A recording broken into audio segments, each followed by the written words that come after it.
कहा रे तू मारने लायक है, बड़ा कठोर। अब वो दोनों भाव को भगवान समझ गए।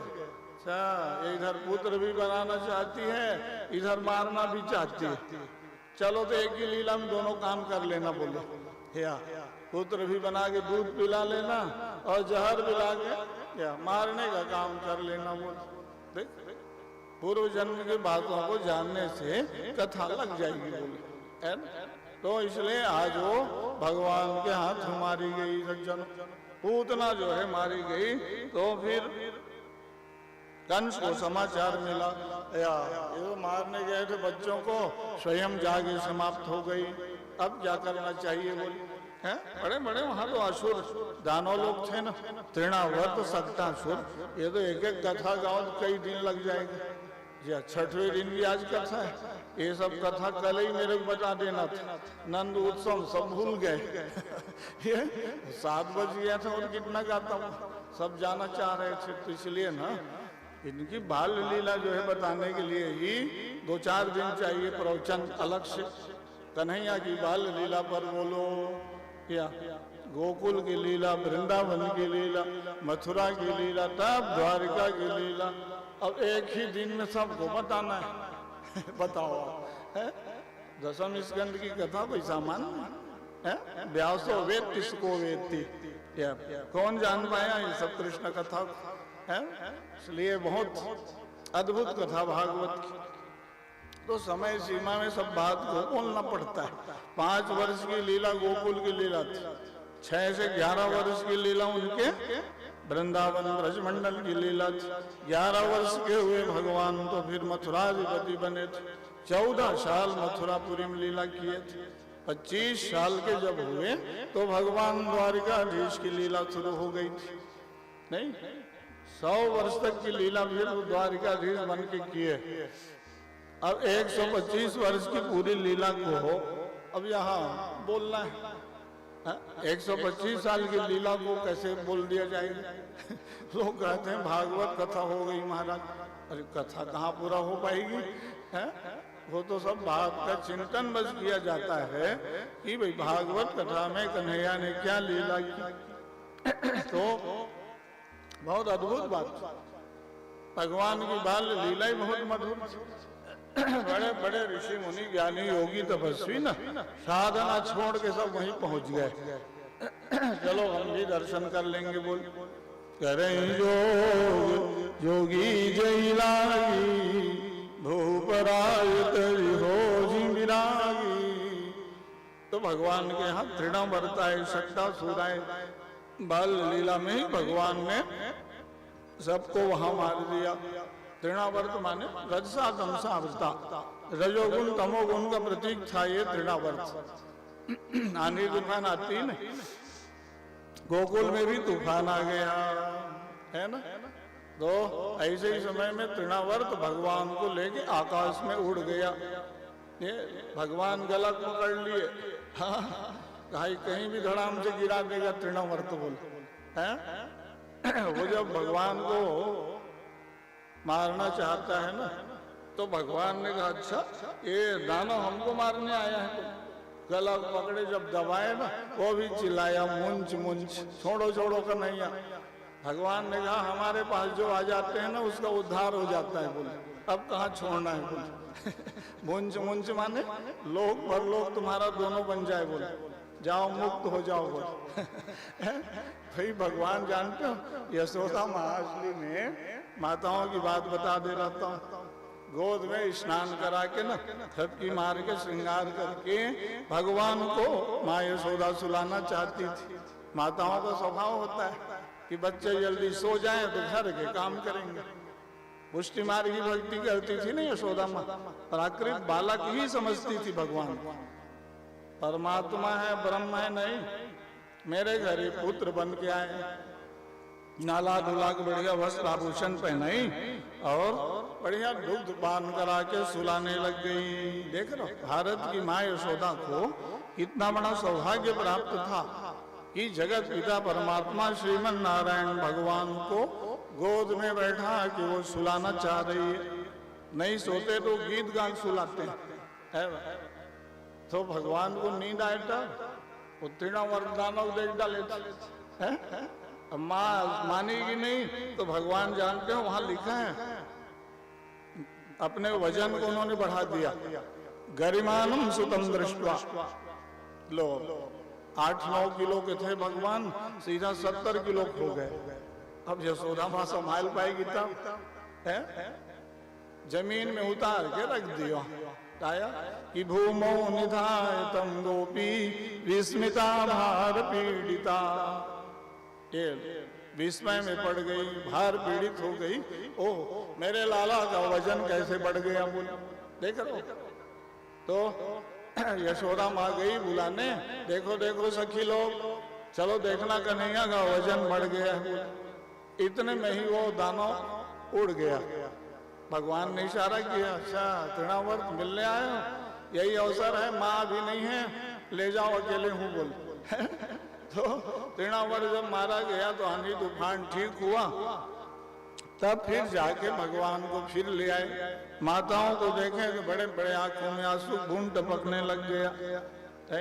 यशोदा माँ आके ना भगवान को फिर गोमूत्र से नहलाने लग गई, मार्जन करने लग गई। पुष्टि मार्गी भक्ति, वो भूल जाती थी कि ये भगवान है, ब्रह्म। मेरा लाला के ऊपर आज बड़ा संकट आ गया, लो है ना। स्वस्ति वाचन पढ़ के गणेश पूजा होने लग गया है।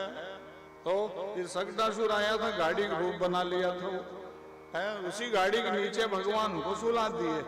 लोग समझ नहीं पाए, ग्वाल बाल लोग, दूध दही मटका मटकी सब रखे रहता था। कंस के यहाँ लोग टैक्स बटाने जाते थे गांव से, गोकुल से। बहुत बड़ा उस दिन उत्सव था, ग्राम में भोज। यशोदा माँ ने नन्द बाबा से कहा कि भाई पूरे गांव भर के लोग हम लोगों को बहुत बधाई दिए। इतने बेचारे गरीब लोग भी दूध दही माखन मिश्री लेके आए थे, वस्त्र आभूषण चढ़ाए कि कन्हैया हमारे घर पुत्र हुआ। हम लोग राजा हैं तो आज ऐसा करते हैं, गांव भर के लोगों को चलो आज भोजन में बुला देते हैं। बोले या जैसे कल आप लोग छठी महोत्सव मनाए हो ना, द्विवेदी परिवार की ओर से, जल जलपान फलाहार मिठाई खाए हो कि छठी उत्सव कल कहाँ के पियो, मेरे को बताए। पुराने जमाने में छठी उत्सव मतलब कन्हैया का भी उत्सव हुआ था। षष्ठी मतलब या अष्टमी को जन्म हुआ, चतुर्दशी को उत्सव हुआ था, यही तो उत्सव था। तो हाँ भाई काके पानी तक ही रहो, लेकिन छठी तो मनाओ, चाय तक रहो। चलो चाय काफी बिगड़ गए, आगे वाला मत पिया करो। देख रहा उत्सव के नाम पर, महोत्सव के नाम पर पूरा समाज ही बिगड़ रहा है। चाय काफी तक रहो। कन्हैया तो दूध दही रबड़ी मलाई वाले थे। अंग्रेज लोग आए ना भारत में, लोग चाय नहीं पीते थे। ध्यान दो, देखिए अरे बड़े अद्भुत लोग हैं भारतीय लोग। ये तो हर आदमी यहाँ दूध लस्सी रबड़ी मलाई पीते खाते हैं। अब वो क्या जाने ये सब चीज, वो तो सब वही चाय वाले थे। तो फ्री में पिलाए, गांव भर के लोग अपना पीने लग गए। अब वो नशा हो गया आप लोगों को, या बिगाड़ दिए कि नहीं हैं? और चाय पीते पीते आगे का चीज पीने लग गए। नहीं नहीं, दूध पियो, बच्चों को बचपना से गौ माता का दुग्ध पिलाओ, बढ़िया से लस्सी छाछ पियो। गर्मी के दिन है, ताजा दही जमा लो घर में, बढ़िया छाछ पियो, लस्सी पियो, रबड़ी मलाई घी खाओ, स्वास्थ्य अच्छा रहेगा है। तो यही सब कृष्ण कथा है। तो वहां जो है भगवान ने तृणावर्त को मार दिया। रजसा तमसावृता, रजोगुण तमोगुण रूपी राक्षस सत्वगुण प्रधान ब्रह्म को दबाना चाहते थे, लेकिन वो संभव नहीं। थोड़े देर के लिए लगता था कि ये तो रजोगुण तमोगुण बढ़ जाएगा, लेकिन इनका कोई स्थायित्व तो नहीं है। सात्विक व्यक्ति को राजसी तामसी लोग नहीं दबा सकते। हाँ, इसलिए सत्वगुण को बढ़ाते रहना चाहिए सज्जनों, है ना। यही तो कथा में बता रहे हैं। तो ये सकटासुर दानव ये गाड़ी के नीचे भगवान सो रहे थे, भोजन प्रसाद चल रहा था। समय समय पर ना सबको भोजन प्रसाद करवाते रहना चाहिए, इसका अच्छा फल मिलता है। गरीबों को भोजन खिलाओ, समाज को खिलाओ पिलाओ, या परिवार को बीच बीच में बुला के निमंत्रण देते रहो, है न। तो ऐसे ही समय में क्या हुआ, गाड़ी हिलने लग गई। भगवान जान गए ओ दानव है, ये गाड़ी नहीं है। बोल चरणा उदक छिपत, पैर को भगवान बड़े बनाए, एक लात लगाई, धड़ाम से वो गाड़ी टूट गया, या दानव मारा गया। वहां प्रकट हो गया सकटासुर दानव, गाड़ी का रूप बना लिया। गांव के लोग जैसे गाड़ी मांग के ले जाते हो काम के लिए वैसे ही गांव में रखा था, उसी में अपना मटका मटकी जमा दिए। लोग सोचे गाड़ी है, और वहां दानव आगे घुस गए, स्वरूप बना लेते थे दानव लोग ना। तो सकट भंजन की लीला हो गई सज्जन। बोलो बाल मुकुंद भगवान की।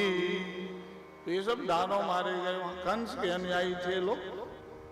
अब आए दिन गोकुल में उत्सव छा गया। वहां कन्हैया की लीला देखने के लिए ना महात्मा लोग ध्यान लगाते थे, और आगे क्या लीला होने वाली, क्या भगवान बाल लीला कर देते थे। वह चर्चा का विषय बन गया।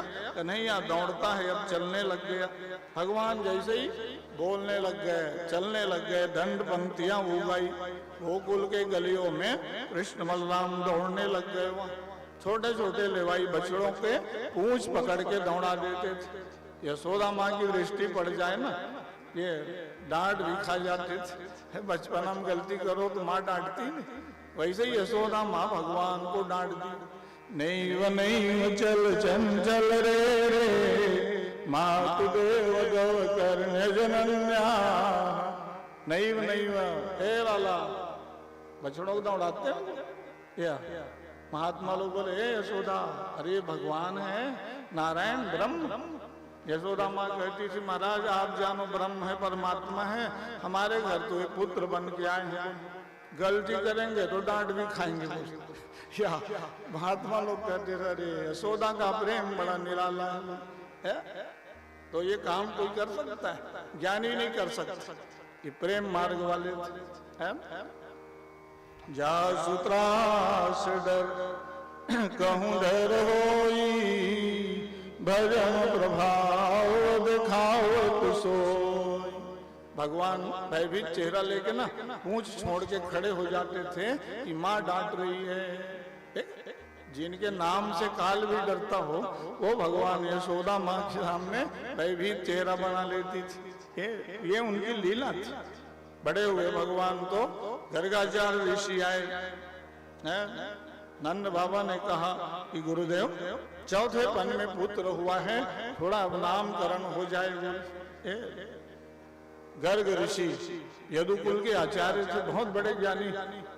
गौशाला में ही गो पूजन करके गणेश पूजन कर देंगे, ज्यादा बड़ा उत्सव मत रखाना। बोले कंस के अनुयायी आते रहते हैं गोकुल में। बोले क्या तो दोनों भाई को परीक्षा भी लिए थे गर्गाचार्य जी का। इन्होंने अलग अलग माँ के गोद में बैठा दिए। गुरुजी जानेंगे कि नहीं इनका ज्योतिष देखो। बोले गौर वर्ण के बालक को बैठा दिए यशोदा माँ की गोद में, श्याम वर्ण के बालक को बैठा दिए रोहिणी के गोद में।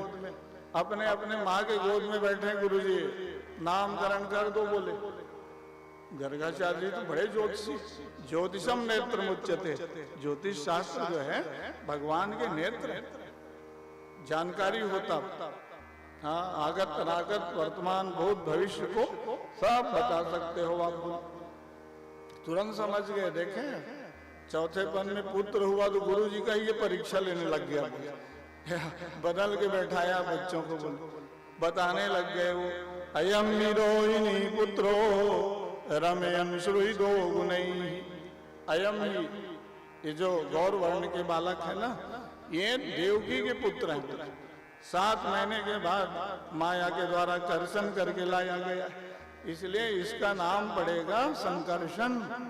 जो नहीं जानते हो मैं बता रहा हूँ। बोल या अपने ही पुत्र मत समझ लेना। बोल अच्छा, और एक नाम और रख दे रहता हूँ, राशि नाम और बोलने के नाम बोलते हो नहीं।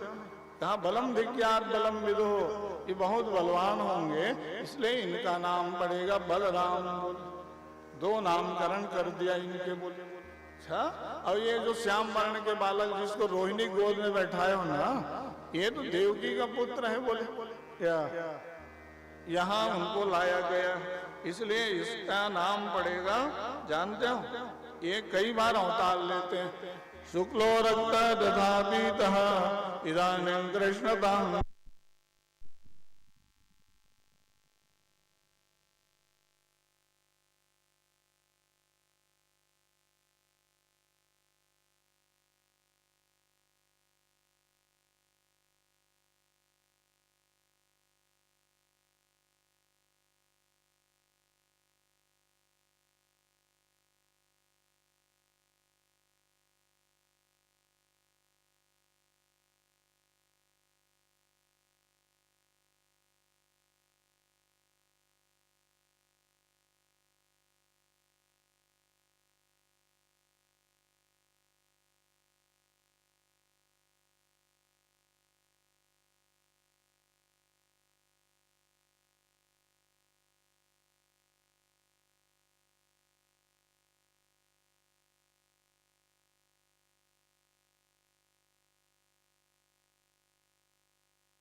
तो भगवान के नामकरण हुए।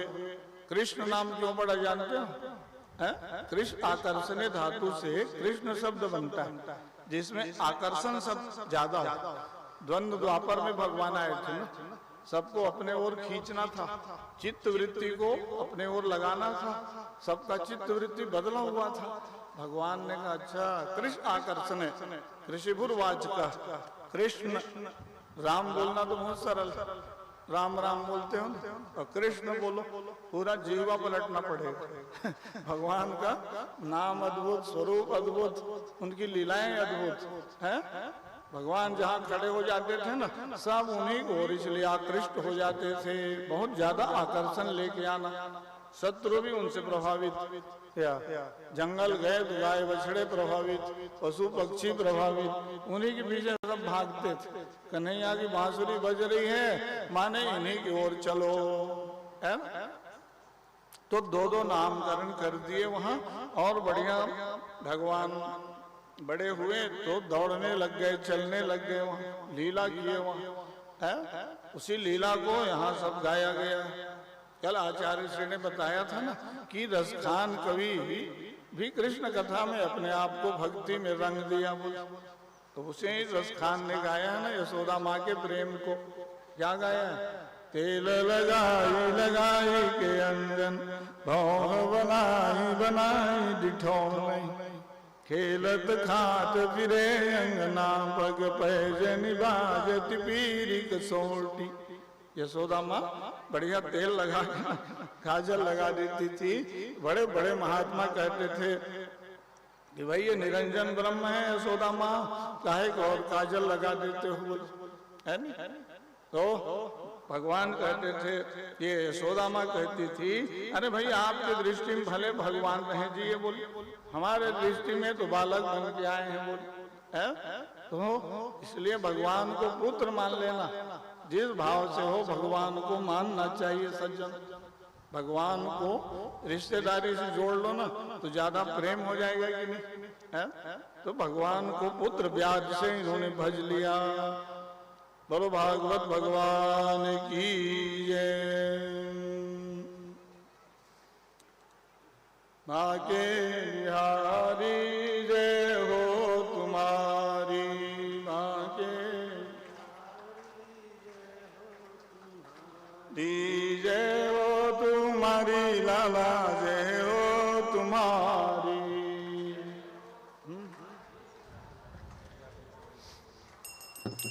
जय हो तुम्हारी प्रभु, जय हो तुम्हारी।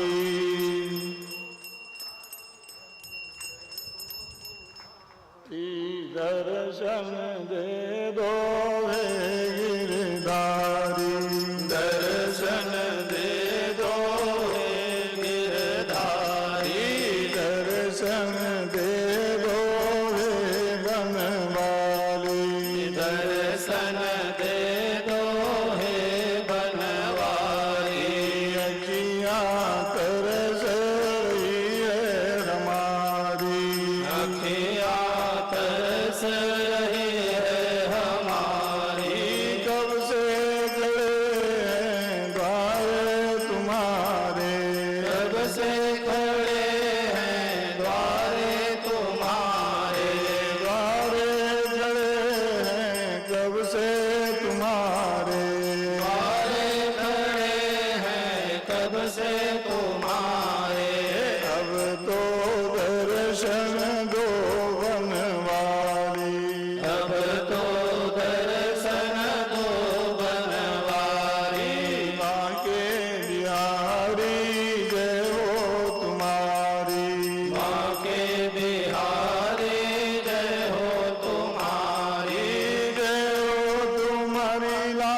अखियाँ तरस रही है हमारी, अखियाँ तरस रही है हमारी। माँ के बिहारी जय हो तुम्हारी, माँ के बिहारी जय हो तुम्हारी। बोलो कृष्ण कन्हैया लाल की जय। तो भगवान की बाल लीला मधुराति मधुर, अति मधुर है? तो भगवान वहाँ लीला करते थे, भक्तों को आनंद आता था। यह है गांव में रहने का फल। भाई भगवान का प्राकट्य अवतार मथुरा में हुआ और गोकुल में आनंद आया लोगों को। राजधानी वाले थे ना लोग, ज्यादा बड़े महानगर में रहोगे ना तो भगवान विलंब से मिलेंगे, ध्यान रखो। बाल्यकाल की लीला तो गोकुल नंदगांव बरसाने वालों को मिला है। 11 साल के हो गए थे तब मथुरा वाले दर्शन के लिए तरस गए हैं? इस कथा का रहस्य क्या है? गांव में सात्विकता थी, सरलता थी, सहजता थी, धर्म ईश्वर के प्रति प्रेम ज्यादा था। भगवान ने कहा नहीं नहीं, गांव वालों को पहले तारना है बोले। तो ये नगर महानगर वाले तो सब भौतिकवादी हैं बोले। जहाँ महायंत्रों का प्रचुर आविष्कार और प्रयोग ज्यादा होता है वहाँ दिव्यता का लोप हो जाता है, ध्यान रखना। भौतिकता, भौतिक विकास जहाँ होता है अध्यात्म और संस्कृति का ह्रास हो जाता है। इसलिए विकासवाद का युग है। विकास तो होना चाहिए लेकिन धर्म, संस्कृति, अध्यात्म और परंपरा का ह्रास नहीं होना चाहिए। प्रकृति का ह्रास न हो, विकास करते रहो। समाज में नास्तिकता ना बढ़े, धर्म और ईश्वर के प्रति प्रेम कम ना हो जाए। वो विकास किस काम की है कि हमारी संस्कृति नहीं बचेगी। कहोगे विकास हो रहा है, अरे जंगल नहीं बचेंगे, नदियां नहीं बचेंगी, पहाड़ नहीं बचेगा तो क्या कर लोगे विकास कर? देख रहे उत्तराखंड में भूस्खलन हो रहा है, प्रकृति दंड दे रही है, पहाड़ गिर रहे हैं, टूट रहा है, सड़क बनाए जा रहे हैं। गंगा माँ सिखा रही है कि बहुत सतर्क रहो। बोलो एक प्रलय लाया था उत्तराखंड, केदार घाट की घटना जानते हो नहीं? इसलिए प्रकृति के साथ ज्यादा छेड़छाड़ मत करो। प्राकृतिक संपदा का दोहन और दुरुपयोग ज्यादा करोगे उसका परिणाम घातक हो जाएगा। ये सतर्क रहो। बार बार भगवान जो है ना आपको, हमको, सबको क्या कर रहे हैं? सचेत कर रहे हैं। विकास, विकास कैसे होना चाहिए? महापुरुषों से सीखो, धर्म शास्त्रों से सीखो, वैदिक संस्कृति से सीखो, है ना? तो अभी हम आगे सब बात बोलेंगे। तो मैं कथा में बता रहा था कि भाई जिस समय भगवान अपने लीला करते थे ना क्या, तो गांव की गलियों में खेल किया जाते थे। भगवान को धूल मिट्टी से ज्यादा प्रेम था। अपना यशोदा माँ श्रृंगार करके भेजे, वो धूल दूसरी सन के आ जाए, तुरंत मिट्टी में खेल के आ जाए। तो यशोदा माँ कहती थी लाला तुमको ज्यादा प्रेम है धूल मिट्टी से। बोल तब तो आप ये गा रहे हो, तेल लगाई लगाई के अंजन, भौन बनाई बनाई लिठौनी, है ना? भगवान का धूल दूसरी स्वरूप जो है, हर अवतार में उनको मिट्टी से प्रेम ज्यादा था। रामावतार में पढ़ते हो, धूसुर धूरी भरे तनुआए, अस कहीं भी हसी गोद बैठाए। धूल दूसरी उनका स्वरूप है। तो भगवान कहते थे माँ अरे ये सब हमारी जन्मभूमि है, यहाँ का मिट्टी धूल रजकण भी हमारे शरीर में लग गया तो सब धन्य हो जाएंगे, इसलिए खेलना पड़ता है। अतिशोभित सुंदर धूरी भरे, छवि कोटि अनंग को दूरी करे। अवधेश के बालक चारि सदा, तुलसी मन मंदिर में बिहरे। वहां भी धूल दूसरी स्वरूप था। तो इस कथा से क्या प्रेरणा मिल रही है? बच्चों को खेलने दो, क्या बचपना बाल्यकाल जैसे होना चाहिए। शहर नगर महानगर वाले कहाँ धूल मिट्टी पाएंगे, वहां तो बस कंक्रीट शहर बन गया, सब सड़क जो ये बच्चे बेचारे खेल ही नहीं पाएंगे। गांव वालों का अवसर है मिट्टी, फिर अब क्या करोगे। यहाँ भटली में भी देखता हूँ सब सड़क बन गया है पक्की सड़क गांव गांव में है। धूल कीचड़ मिट्टी में सन्ना तो असंभव हो गया ना। तो इसीलिए जलवायु परिवर्तन हो गया है। तो बहुत अच्छा भगवान ने वहां लीला की। आए दिन कौतुक होने लग गया। तो सारा आनंद यशोदा माँ अकेले ले रही थी। गोपियां एक दिन पहुंच गई समूह में। ब्रजांगनाओं की भक्ति देख रहे। यशोदा माँ से कहा, यशोदा माँ गांव भर के लोग तपस्या किए, भजन गाए, ध्यान लगाए, तब आपके घर पुत्र हुआ। सुख और आनंद पाने के दिन आया अकेले। हम लोग सुने हैं कि आपका बालक नृत्य करता है, गाता बजाता भी है। हम लोगों को भी थोड़ा दिखवा दो, क्योंकि महात्मा लोग ना यमुना जी में जब मिलते थे तो गाते थे, इदो सुर नृत्य वेदांत विद्या मया दृष्टम गोपनिकेतनांगे। अरे वो जो बालक है ना यशोदानंद बाबा के यहाँ, वो धूल धूसरित होकर नृत्य करता है, बाजा भी बजाता है, गाते भी हैं। इस बात को गोपियां सुन ली। अच्छा, तब तो चलना पड़ेगा। बोले ये महात्मा लोग गा रहे हैं। बोले यशोदा माँ से कहा, हमको भी कुछ दर्शन करा दो ना। बोले माँ यशोदा का देख रहे हो प्रेम, भगवान से कहने लग गए। बाल मुकुंद भगवान 3-4 साल के। कहा बेटा ये सब गोपियां ये सखी लोग, थोड़ा सा बेटा नृत्य करके दिखा दो ना। बोले माँ चाहती है ना कि मेरे बच्चे में क्या क्या कला है। अच्छा माँ कौन सा नृत्य करना है? मेरे को सब प्रकार का नृत्य आता है। बोले सो वहां शब्द में आया है, निर्मंशनम तव नयामि कुले सलाल बाल्याति मोहन बलान्मुज नृत्य नृत्य। कौन सा नृत्य माँ बोले ना?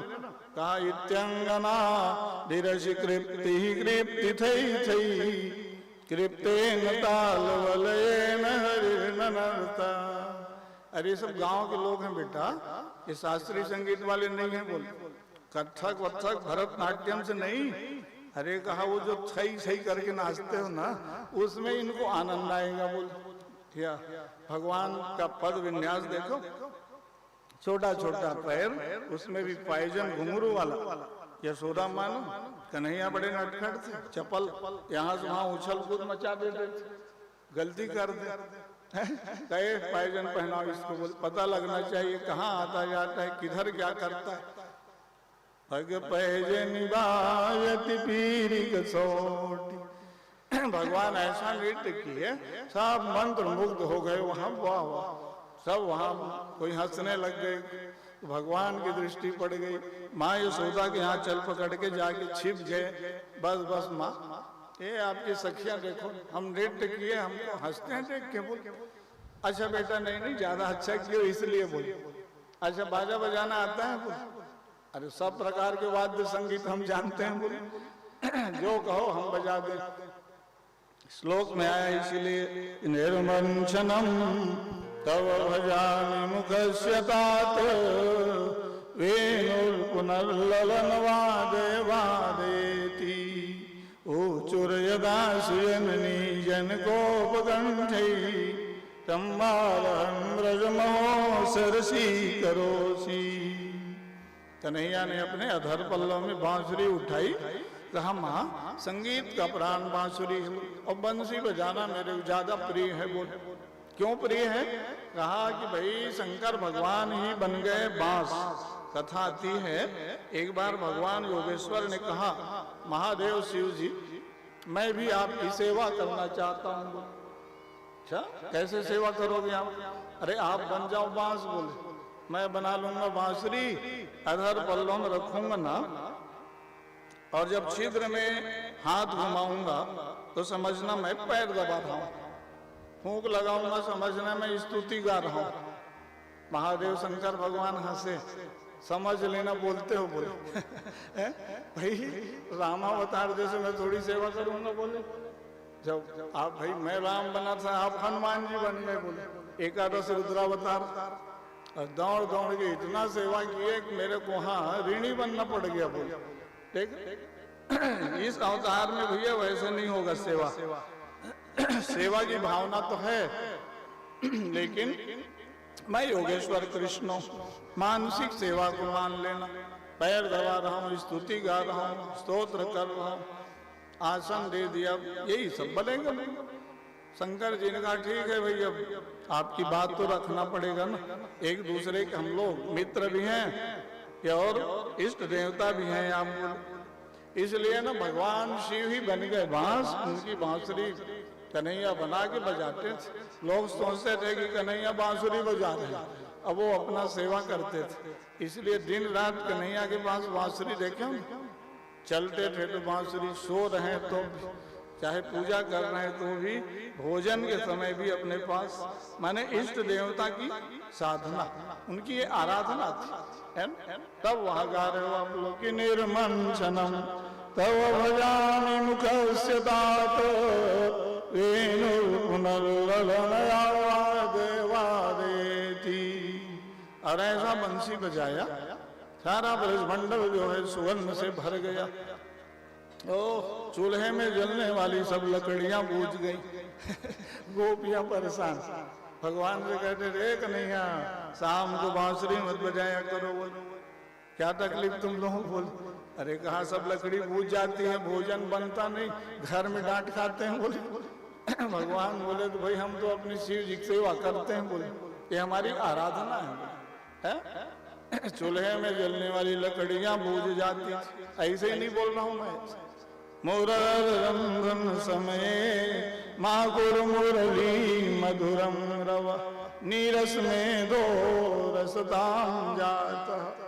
निरस्ता में सरसता समा जाती है। बोल गोपियों ने गीत गाया था ना, कवियों ने गाया हुआ है।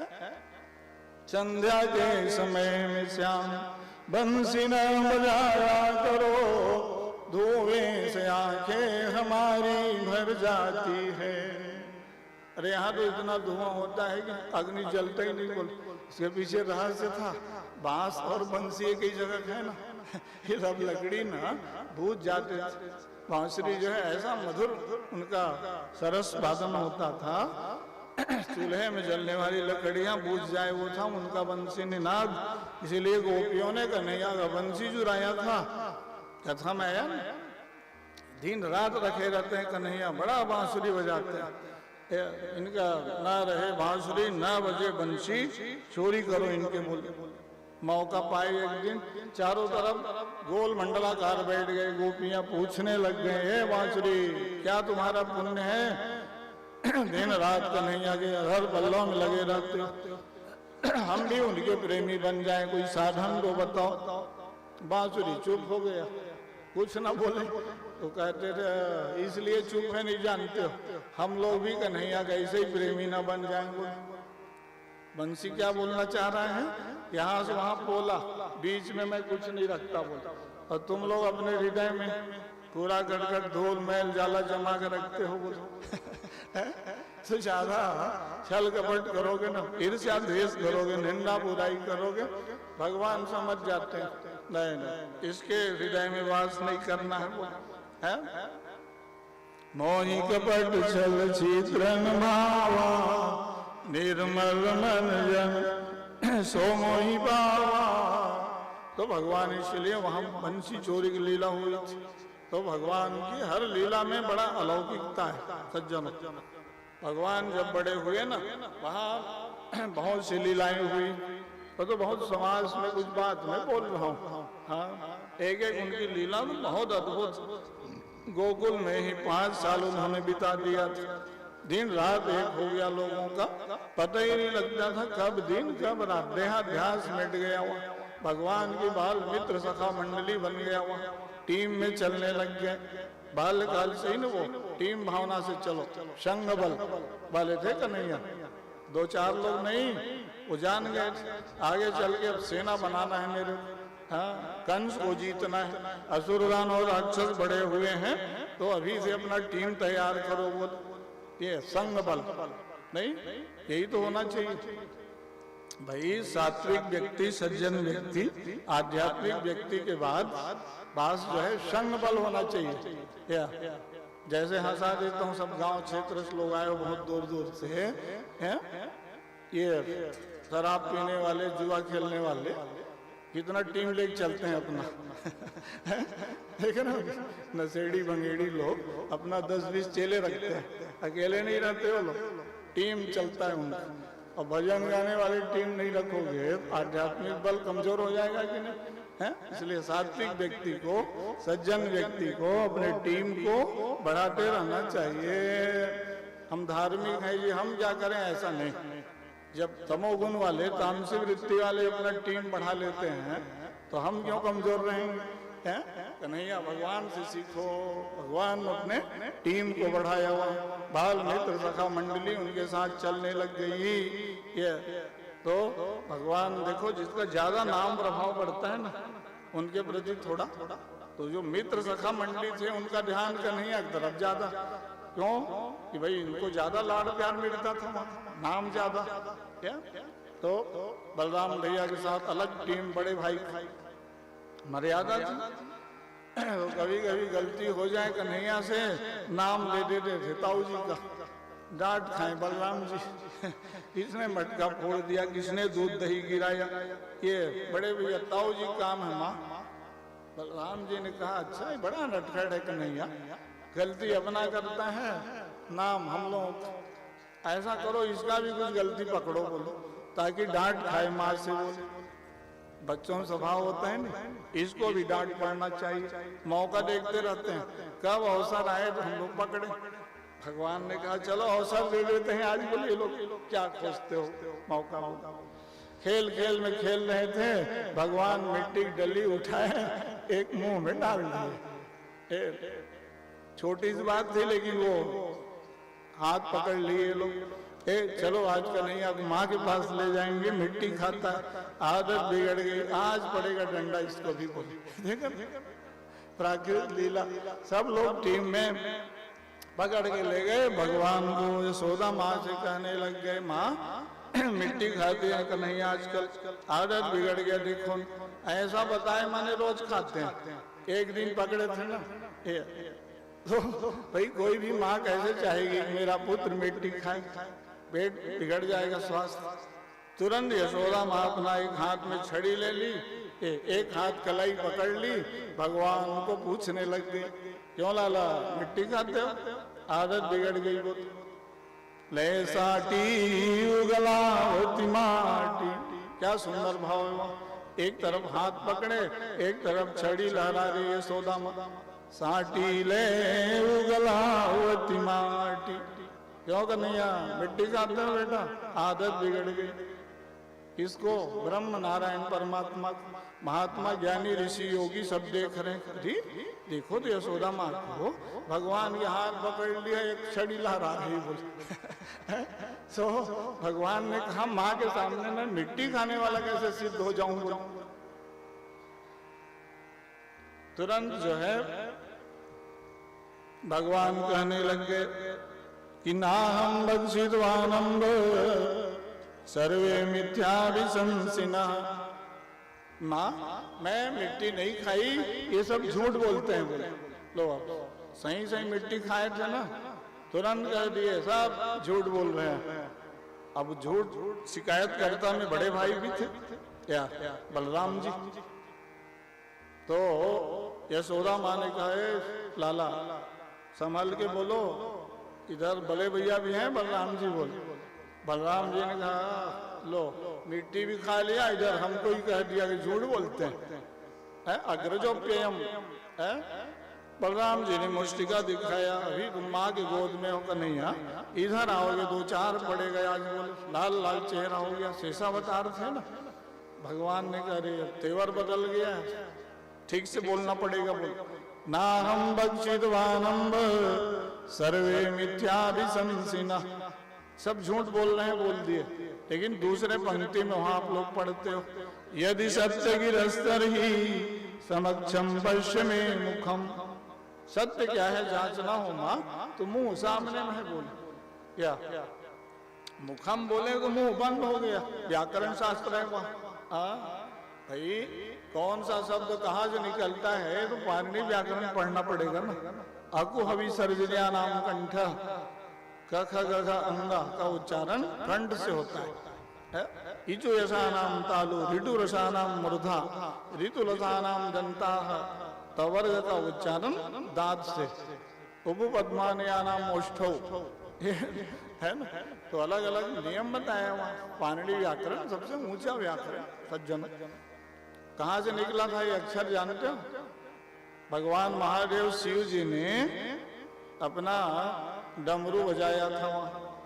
नृत्यावसाने नटराज राज, जब उनके डमरू बजा, डमरू के निनाद से ये 14 सूत्र उत्पन्न हुए थे। कौन सा सूत्र? ऐ उन रिल रिक ऐयों ऐयो छय व्रट लन यम गर्णम, जब ऐ घड़दस जब गड़दस जब सजट चढ़तो कपय अक्षर हल। ये 52 अक्षर में बोल दिया। ये पाणिनि व्याकरण अक्षरों की उत्पत्ति कहाँ से हुई? शब्द जो बनाए हैं, आप बोलते हो इतने व्यंजन इतने स्वर, इसको प्रकट करने वाले महादेव भगवान शिव जी, उनके डमरू के निनाद से ना ये 14 सूत्र प्रकट हुए थे। वो आदि व्याकरण है, पाणिनि व्याकरण। पाणिनि का अध्यायन और पतंजलि है ना, सूत्र लिखा किसी ने, वृत्ति किसी ने, भाष्य। ये तो अद्भुत ज्ञान दिया भारत को। उसी ज्ञान के कारण ही भारत विश्व गुरु रहा है। इसको आज क्या है, कमजोर कर दिया गया। पाणिनि व्याकरण कोई पढ़ता ही कहाँ है या? वो तो संस्कृत की पढ़ाई को कमजोर किया गया भारत में ना। ये अंग्रेजों का षड्यंत्र काम कर रहा है, पूरा अंग्रेजों का कूटनीति भारत में काम कर रहा है। राम राम। संस्कृत को कमजोर किया गया ना। नहीं तो यहाँ तो हर आदमी वैयाकरणी, व्याकरण आ रहे हैं, ज्योतिषाचार्य आ रहे हैं, वेदांती जी आ रहे हैं, नैयायिक आ रहे हैं, मीमांसक आ रहे हैं। ये दर्शन, वेदांत, न्याय, मीमांसा लुप्त हो गया सज्जनों। बहुत बड़ा षड्यंत्र काम कर रहा है भारत। तो भारत के प्रधानमंत्रियों में, मुख्यमंत्रियों में क्षमता नहीं कि संस्कृत भाषा को विश्व में फैला सके। छत्तीसगढ़ प्रांत को ही ले लो, एक महाविद्यालय है पूरे प्रदेश में, एक संस्कृत कॉलेज है मात्र। अन्य विषयों के कितने विश्वविद्यालय, कितने कॉलेज, तो संस्कृत का प्रचार क्यों नहीं है? जितने विश्वविद्यालय हैं सब में संस्कृत का विषय नहीं। मैं तो सारा जानकारी रखता हूँ ना पूरा। संस्कृत के सारे विद्वान जुड़े हुए हैं हमसे। कहा महाराज जी ये सब है, खैरागढ़ में संगीत विश्वविद्यालय, रविशंकर विश्वविद्यालय, गुरु घासीदास विश्वविद्यालय, एक भी संस्कृत का कोर्स विषय नहीं हुआ, कोई अध्यापक नहीं। मैं तो व्यासपीठ से पूर्व मुख्यमंत्री जी को भी आह्वान किया था। मैं वहाँ महामाया मंदिर प्रांगण में माननीय रविंद्र चौबे जी के यहाँ मंत्री साहब के यहाँ भागवत सुना रहा था। अरे भैया बड़ा आयोजन किए थे वहाँ। तो सीएम महोदय आए तो विषय प्रसंग चल रहा था। हमने कहा कि महोदय जी आप मुख्यमंत्री हैं, आप विश्वविद्यालय बनाइए संस्कृत में। बोला एक ही कॉलेज, हजारों लोग जनता बैठी, सबने ताली बजाया। यार अच्छा आपने कहा गुरु जी इस सब विषय का विश्वविद्यालय प्रदेश में है तो संस्कृत विश्वविद्यालय क्यों नहीं है? अजी जी बोले अब वो तो शासन पलट गया, अभी की अब सरकार चल रही है। ये मुख्यमंत्री जी को भी अब कहूंगा सब मंत्री हमको जानते हैं, ऐसा नहीं, गुरुदेव शंकराचार्य जी के प्रभाव से आशीर्वाद। तो संस्कृत विश्वविद्यालय यहाँ होना चाहिए। तो फिर देखो आप संस्कृति का उत्थान कैसे होगा। संस्कृति का उत्थान, संस्कारों का उत्थान संस्कृत भाषा से ही संभव। अभी संस्कृत पर 15 दिन का एक नाम कोर्स चला था, ऑनलाइन मेरे को जोड़े थे संस्कृतानुरागिना वाले लोग। 15 दिन का अभियान, वो संस्कृत भाषण होता था, संस्कृत संभाषण, संस्कृत सम्मेलन है, सब चीज का सम्मेलन होता है, संस्कृत सम्मेलन होता है। तो नहीं जानते महाराज है तो भाई अंग्रेजी सम्मेलन चारों तरफ होगा, है ठीक है। आत्मानंद स्कूल में आप पहली क्लास में ही अंग्रेजी जोड़ दिए हो तो संस्कृत भाषा को भी जोड़ो, तब तो लोग पढ़ेंगे, समझेंगे ये देववाणी है, हमको पढ़ना है जी, है ना। श्लोक का अर्थ जानो मत जानो, आपका हृदय पुलकित हो जाता है। संस्कृत भाषा जो है देवलोक की वाणी क्या, तो इसलिए ना ये सब विचार का विषय है। मैं क्या बोल रहा था कि भगवान ने मिट्टी खाई है? संस्कृत के प्रचार के विषय में भी सब विद्वानों को, कथावाचकों को व्यासपीठ से बोलना चाहिए। चैनलों में ये सब बात आनी चाहिए राष्ट्रीय स्तर पर है कि हमारे 4 वेद, 4 उपवेद, 18 पुराण, 18 उप पुराण, 18 औप पुराण। देखो ना भारतीय संस्कृति कितना बृहद ज्ञान। उसके बाद नंबर आया उपनिषद, उसके बाद स्मृति ग्रंथ, उसके बाद फिर रामायण, गीता, महाभारत। तो ये जितने आप वांग्मय हैं ये सब संस्कृत भाषा में। लो अब 120 उपनिषद, 28 स्मृतियां है, महाभारत, तो वाल्मीकि रामायण, अद्भुत रामायण, आनंद रामायण, जितने हजारों सब रामायण देख रहे हो, तो उसके बाद हम लोगों का ज्ञान बढ़ेगा कैसे? अध्ययन अध्यापन उसका बंद हो गया। जब प्रचार करोगे बच्चे सब खड़े होंगे, युवक लोग। ब्राह्मण बालकों को यज्ञोपवीत के बाद संस्कृत पढ़ना चाहिए, पढ़ाना चाहिए। कितने लोग पढ़ रहे हैं? संस्कृत पाठशाला ही नहीं है। 100, 150, 200 पहले पाठशाला थी, अभी है 10-20 जगह, वो भी संचालन ठिकाना नहीं। तो मैं ऐसे बोल बस नहीं रहा हूँ, ये सब जानते हैं। राजा सूर्यकांत पूर्णानंद जी, ये सब विद्यार्थी तैयार हुए हैं। तो अभी मैं बच्चों के लिए उदाहरण प्रस्तुत करने ना, सूर्यकांत जी अपने खुद बालक को काशी भेजा हूँ कि नहीं? आप ही उस दिन बोल रहे थे कि गुरु जी को फिर पढ़ के निकलेगा बच्चों के लिए बालक संस्कृत जगत का प्रचारक। तो शास्त्रार्थ में लोग सीख रहे हैं अभी काशी की पढ़ाई में ना, बीएचयू में बालक पढ़ रहा है।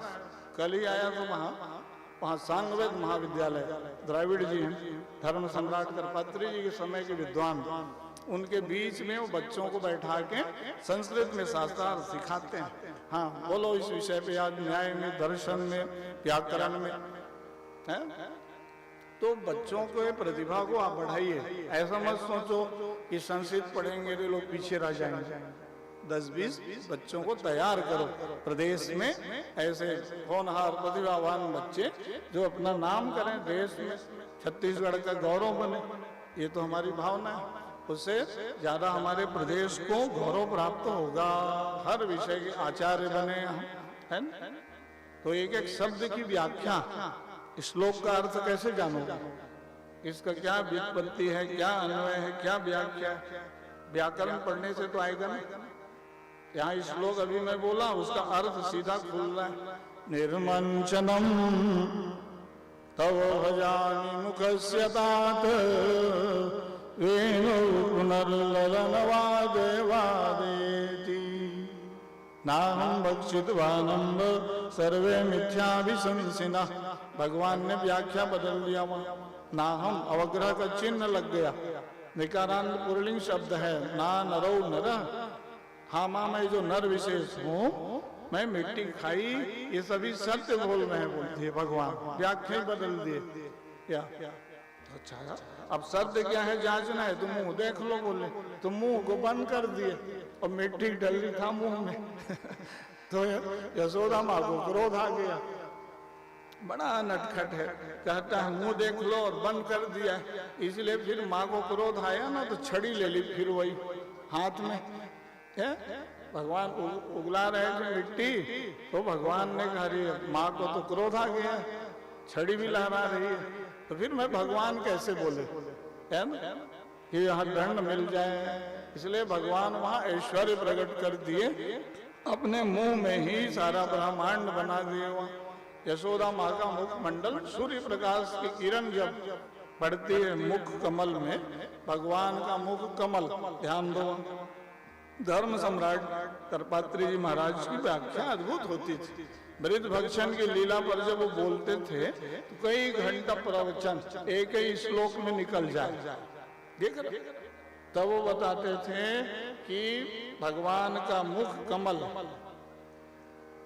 और यशोदा माँ का क्रोधित मुद्रा रूपी स्वरूप सूर्य रश्मि किरण है। सूर्य का रश्मि किरण जब कमल फूल पर पड़ता है तो कमल फूल विकसित हो जाता है, खिल जाता है। ऐसे ही भगवान के मुख में वो दृश्य पड़ा तो भगवान का मुख कमल खुल गया, और जैसे ही खुला तो वहां मिट्टी डली पड़ी थी, भगवान ने ऐश्वर्य दिखा दिया।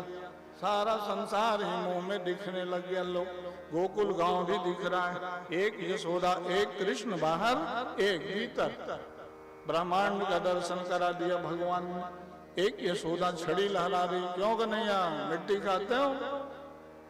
यशोदा माँ कांपने लग गई, हे भगवान, बाहर भले मैं अपने लाला को छड़ी दिखा के डांट लूं, ये कौन सा यशोदा आ गई? बोली अंदर दिखती है, ये घबरा गई।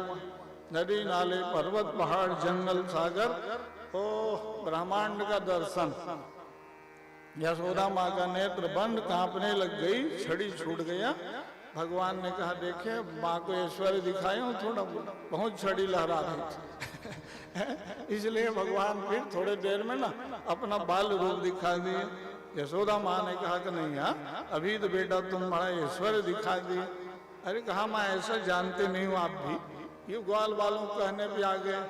अरे कोई मैं मिट्टी खाने थोड़ी आया हूँ, एक कण मिट्टी इसलिए उठाया था, पृथ्वी का एक नाम रसा है, रसा स्वादन कर रहा था, इनको लगा कर मिट्टी खाता है।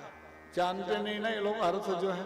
पृथ्वी का भार उतारने आया हूँ, एक मिट्टी डली इसलिए खाया कि पृथ्वी कुछ देता नहीं अपने मन से, और जब तक मुंह में नहीं डालूंगा पृथ्वी का भार कैसे कम होगा? बोलो तात्पर्य ये है। बोलो अब वो ज्ञान पर आध्यात्मिक व्याख्या कर देते थे। अब बाल बाल सब हंसते थे, कन्हैया मिट्टी खा लिया, बड़ा कहता है रसा स्वादन कर रहा था। बोलो पृथ्वी जानते हो माँ रजोगुण का प्रतीक है। बोले मैं सत्वगुण प्रधान ब्रह्म हूँ, उसमें जब असुरों को तमोगुण को जीतना है तो थोड़ा सा रजोगुण का अंश चाहिए। ये तात्पर्य था मेरा मिट्टी खाने का। वाल वाल बोले अब कन्हैया को पकड़ने नहीं भैया, ये तो अपना आध्यात्मिक व्याख्यान देने लगता है। हम सोचे थे इसको भी छड़ी पड़ जाएगा, ये तो बच गया अपना यहाँ वहाँ बात लगा के। बोले तो ऐसी लीला कोई कर पाएगा? अन्य अवतार में संभव नहीं था। भगवान कहा कौतुक भी करा दें, ज्ञानियों को आनंद प्रदान कर देते थे। हाय दिन उनका लीला चलने लग गया है। तो भगवान जब बड़े हुए, चलो माखन की लीला 2 मिनट बता दें, नहीं तो कहोगे महाराज दही लूट तो आप कराए नहीं हो। बोल कल ही आचार्य बड़े भैया आए थे तो श्लोक बोल के गए हो, व्रजे प्रसिद्धम नवनीत चौरम गोपांगनानां चिदुकूल चौरम अनेक जन्मार्जित पाप चौरम चौराग्रगण्यम पुरुषम नमामि। भगवान ने क्या क्या चुराया? बोले नवनीत चुराया, चीर हरण किया, अनेक लोगों के पाप ताप को चुराया। कृष्ण कृष्ण रटने से ना कई जन्मों के पाप ताप सब हरण हो जाते हैं, इसलिए वो हरि सज्जन। भगवान प्राकृतिक चीज क्या चुराएंगे, है ना? वो तो लीला में आनंद मग्न कराने के लिए ना। मृजे प्रसिद्धम नवनीत चोरम, चित्त ही नवनीत, मन ही माखन। जिसका मन भगवान में लग गया वही चुराना है। वही यशोदा माँ के पास शिकायत हुआ था ना कि माँ कन्हैया का आदत बिगड़ गया, आजकल चोरी करता है। वो यशोदा माँ ने कहा 9 लाख गाय जिसके घर में हो उसका बेटा चोरी करने जाएगा।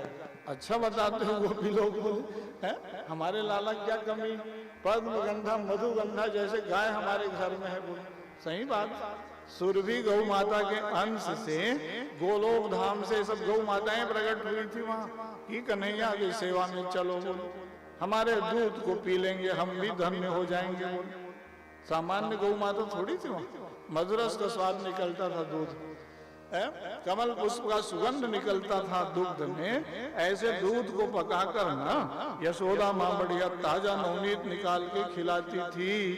यशोदा माँ ने कहा मेरा लाला कहीं चोरी करने जाएगा। भगवान इसलिए वो चोरी किए, उसके रहस्य बड़े विलक्षण। जो लोग उनको नहीं खिलाते पिलाते थे ना, उन्हीं के घर वो जाते थे। कहा ये मेरा घर, मेरा परिवार, मेरा धन करते रहता है, इसका उद्धार कैसे होगा? बोलो जो सहजता से भगवान को देते थे ना उसके घर नहीं जाते थे।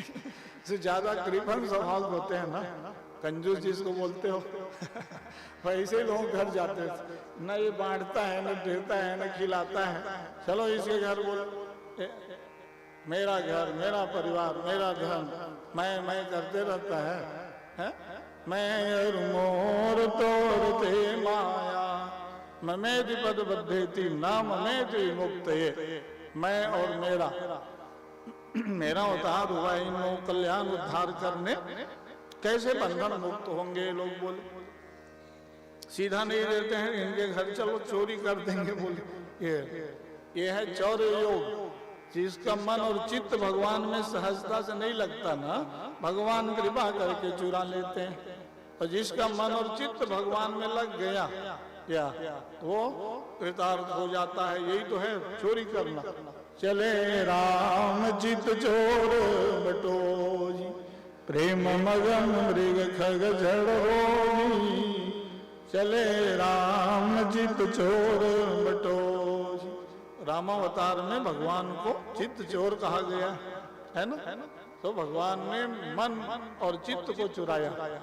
वो जिनका मन भगवान में लग जाता है वो महान बन जाते हैं सज्जन।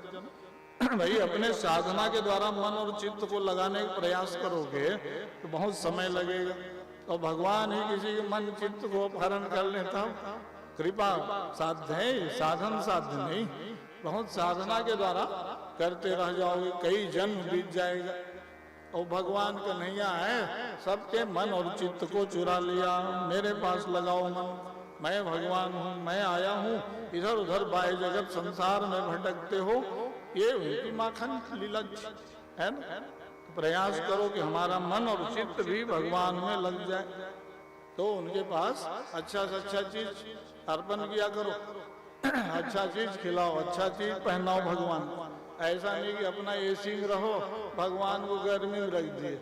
वाह, भगवान को क्या जरूरत जी। अच्छा, भाव ही तो भक्ति है, भाव प्रेम चाहिए ना भगवान को। कन्हैया की मूर्ति रखो घर में, तो अपने भोजनालय के पास गोपाल जी के रखा करो। जितने बार जलपान, जितने बार भोजन, या गर्मी के दिन में अपना ठंडाई दबाते रहते हैं लोग, जूस पी लिए, छाछ, कन्हैया को बैठाते रहते हैं गर्मी में। नहीं, उनको अपने से हजारों गुना ऊपर समझो है।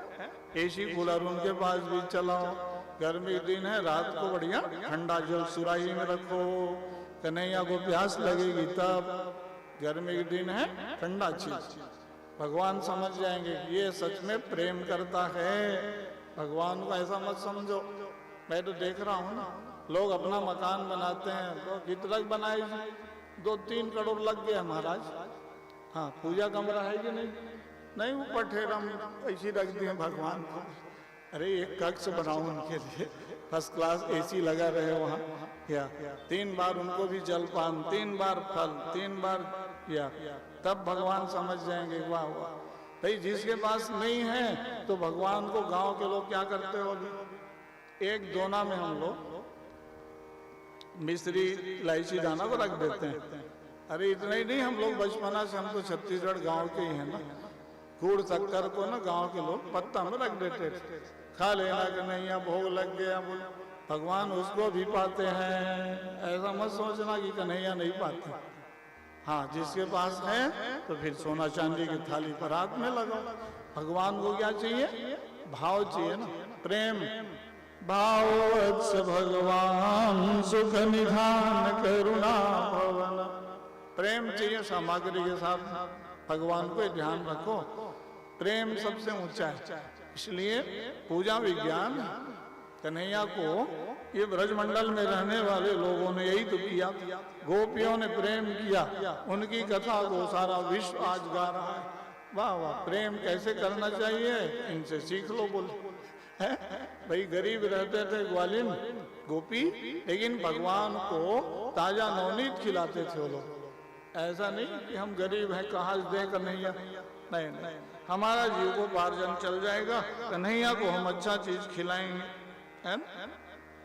पूर्व शंकराचार्य गुरु जी की याद आ गया, वो कथा बताते थे कृष्ण कथा में, है उन्होंने बताया कि एक माता जी थी, बाल मुकुंद जी बड़े पुजारी, कन्हैया के पास रोज जाए, कहती थी ए लाला एक नाती पोता दे देना, रोज मांगे भगवान से, साल भर रोज मंदिर जाती थी, घर में बचा बचाया वही पका पकाया केला भी लाग चढ़ा दे वहां, और घर में वो लोग खाते थे ड्राई फ्रूट बढ़िया, हाँ बढ़िया सेव अंगूर मुसब्बी अनार दबाए, पका पकाया बिही संतरा केला लाग चढ़ा दे, रोज कन्हैया देखते थे, और 12 महीना बोलती थी वे एक लाला दे देना, नाती पोता नहीं हमारा। भगवान ने कहा चलो दे देते हैं, बोले बहुत मांगती है रोज आके। भगवान बड़े दयालु, बालक का जब जन्म हुआ ना तो वो मस्तक क्या है हिल रहा था, संभला नहीं था। जाके वो माता बोली भगवान से, कहा प्रभु ऐसे ही बालक देना था, बोले ये तो हिल डुल रहा है ठीक से संभला नहीं। तो भगवान वहां से बोली हाँ क्या खिलाई विलाई मेरे को ध्यान दिए, तुम अपना संतरा से मुसब्बी अनार दबाओ, ड्राई फ्रूट मेवा खाओ, हम इतने सस्ते हैं, बोले केला भी पका पकाया ला के रख देती थी, तो जैसा दियो वैसे ही पाओगे ना, बोला। तब ध्यान आया उसको, ये तो मेरे से बड़ी भूल हो गई, वो भगवान को अपने से करोड़ गुना ऊपर समझो। या भगवान तो अनंत ब्रह्मांड को देने वाले हैं, सामान्य व्यक्ति उनको हम लोग आप लोग क्या दे सकते हैं, लेकिन सामग्री के साथ भाव बहुत ऊंचा होना चाहिए, है ना, प्रेम चाहिए उनके पास, ये ध्यान रखना चाहिए। इसलिए गोपियों के प्रेम को भागवत में गाया, देखो जिनकी मैं कथा गा रहा हूँ, यादो वने वनने मतनो बले प्रेम कनादुदितोक्षण मार्जनाद गायन्ति चैन मनोरक्त दिव्यश्रुकंठे गोविंद दामोदर माधवेति। गोपियां कैसे प्रेम किए भगवान के साथ जानते हो, सब काम करके वो भक्ति कर लेती थी, भोजन बना रहे हैं गीत गाने लगती थी, गोविंद दामोदर माधवेति। बर्तन मांजते मांजते या कपड़ा धोते धोते या झाड़ू पोछा लगा रही है, मन में गुनगुना लेते थे, कृष्ण गोविंद गोपाल गाते रहो, मन को विषयों के विष से हटाते चलो, काम करते रहो नाम लेते रहो, कृष्ण गोविंद गोपाल गाते रहो। ये उनकी भक्ति थी।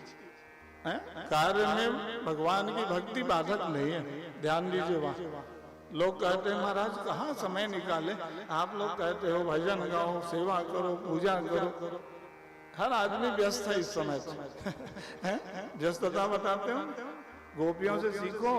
उस समय प्राचीन काल में सुख सुविधा नहीं थी, तो महायांत्रिक युग है, मेन से आदमी मशीन हो गया है, सब चीज का आपने मशीन बना लिया। देख लो आप यहाँ भागवत में लिख रहे हैं बर्तन मांजना, झाड़ू पोछा करना, चूल्हे में लकड़ी जला के भोजन बनाना, गौशाला में जाके गोबर उठाना, या कितनी सेवा थी उनकी, बहुत काम।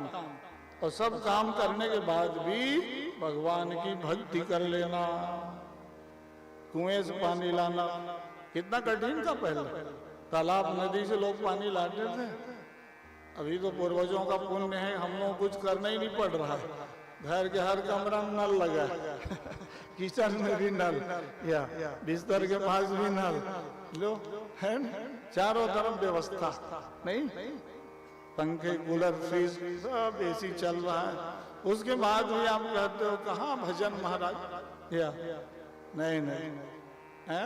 तो काम करते हुए भगवान की भक्ति कर लो, तो मतलब है आप भोजन बनाने को भी आप भक्ति बना सकते हो, मन को लगा दो, लेकिन तब लगा पाओगे जब मोबाइल और टीवी से दूरी बढ़ाओगे, या वहाँ तो भोजन ही बिगड़ जाता है, ध्यान चला गया चैनल के तरफ, या स्वाद भी बिगड़ गया, मन भी बिगड़ गया मोबाइलिंग बोल रहे हो, भोजन ही बिगड़ गया, वहाँ कहाँ भजन हो रहा है? तो क्या करना पड़ेगा, भोजन बनाना भी भजन हो सकता है। ये सनातन शास्त्रों ने यही सिखाया है ना। यत् करोसि यदस्नासि यज्जुहोसि ददासि तत् यत् तपसि कौन्तेय तत्कुरुष्व मदर्पणम्। सब काम करते हुए भगवान की भक्ति कर लो। ये व्रजांगनाओं की भक्ति थी, तब उनको व्यासपीठ में यहाँ बड़े बड़े वक्ता गा रहे हैं, आज हजारों साल से गा रहे हैं, है ना। कैसा प्रेम था उनका, है ना। तो सब काम करो। देखो भाई, सुविधा बढ़ाओ, समय बचाओ का युग है।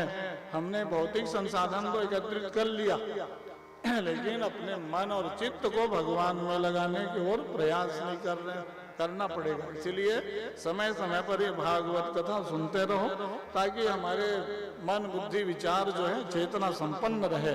चैतन्यता, जन जागरण, जागृति के लिए ही तो सत्संग और कथा की आवश्यकता है। समाज सुप्तावस्था में न पहुंच जाए, है ना। ईश्वर धर्म अध्यात्म संस्कृति के प्रति लगाओ, आस्था बढ़े, उसी के लिए तो जगह जगह ये भागवत कथा की आवश्यकता है ना। तो भगवान कृष्ण वहां लीला करते थे, बड़े अद्भुत बातें। हाँ, देहाध्यास मिट गया वहां। गोपियों ने कहा, कहाँ शिकायत करने जाते हैं। ये यशोदा तो कह देती मेरा लाला चोरी क्यों करेगा, बोल। तो कहा ऐसा मौका ढूंढो, कन्हैया को पकड़ो तो सही। बाल मंडली पहुंच जाता है, लेके सब मक्खन बांट देता है, दही लूट करता है। भगवान ने कहा चलो एक आध अवसर दे देते हैं इन लोगों को। बोले बड़ा शिकायत करने चले माँ के पास में, हमको कहाँ पकड़ पाएंगे, बोले। तो एक नए ग्राम वधूटी आई, गांव की बात सुन लो, है। वो थोड़ा शहर नगर से आई थी, पढ़ी लिखी। कहाँ से गांव वाले बिगाड़ दियो। 4 साल का बालक कान्हा कान्हा लाला करके हमारे घर आए, तो हम बिना पकड़े न रहे, बोले। भगवान ने कहा अच्छा ठीक है, तो आज इसी घर चलेंगे, बोले। तो वो क्या की जानते हो, एक कोठरी अंधकार कमरा में 7 घड़ा मटका रख दी लाइन से, एक में ही मक्खन, बीज खाली साफ, ठीक है। पकड़ने का प्रयोजन बनाई। भगवान को कहीं कोई पकड़ पाया है? अब वो अंधकार कहाँ रहेगा, कन्हैया उसी कमरा में पहुंचे। अब वो तो छिपी थी पकड़ने की भावना से, धड़ाम से मारे अपना मटका, बाल मंडली कहा ले लो, उठाओ मक्खन, बोले। ताजा नवनीत सब पाने लग गए, उधर से आगे वो पकड़ ली। भगवान तो रंगे हाथ का, आज बन गया काम, बोल चलो अब ले जाएंगे यशोदा माँ के पास। हमारा लाला क्यों चोरी करेंगे, बोलते हैं ना। देखें आज रंगे हाथ पकड़े गए। भगवान ने कहा दोबारा नहीं आएंगे तुम्हारे यहाँ भूल के, आज बस छोड़ दो, बोलो। नहीं भैया, और कब मौका मिलेगा, बोलो। लेकर हाथ पकड़ के ले गए। यशोदा माँ डरे भय भी चेहरा लिए निकली, क्या सही में मेरा लाला चोरी करता है? ओ इतने बड़े सम्राट, बड़ी बदनामी हो जाएगी, बोल। कन्हैया हाथ पकड़े, वो गोपी खड़ी थी, भगवान खड़े भयभीत चेहरा लिए।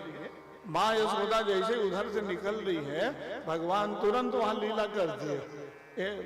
वो जो गोपी नए ग्राम वधूटी आई थी, सिर ढके खड़ी।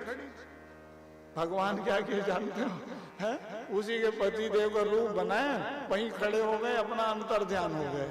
जाओ, वो अपने पति देव पकड़े खड़ी। यशोदा माँ निकली, लाला को पकड़ के लाई। देखो लाल माँ यशोदा।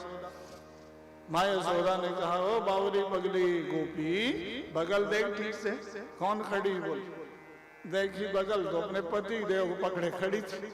वहां कहाँ भगवान, और तो अंतर ध्यान। और यशोदा माँ से उल्टा डांट खा गए, तुम्हारे नेत्र में भगवान बस गए लगता है।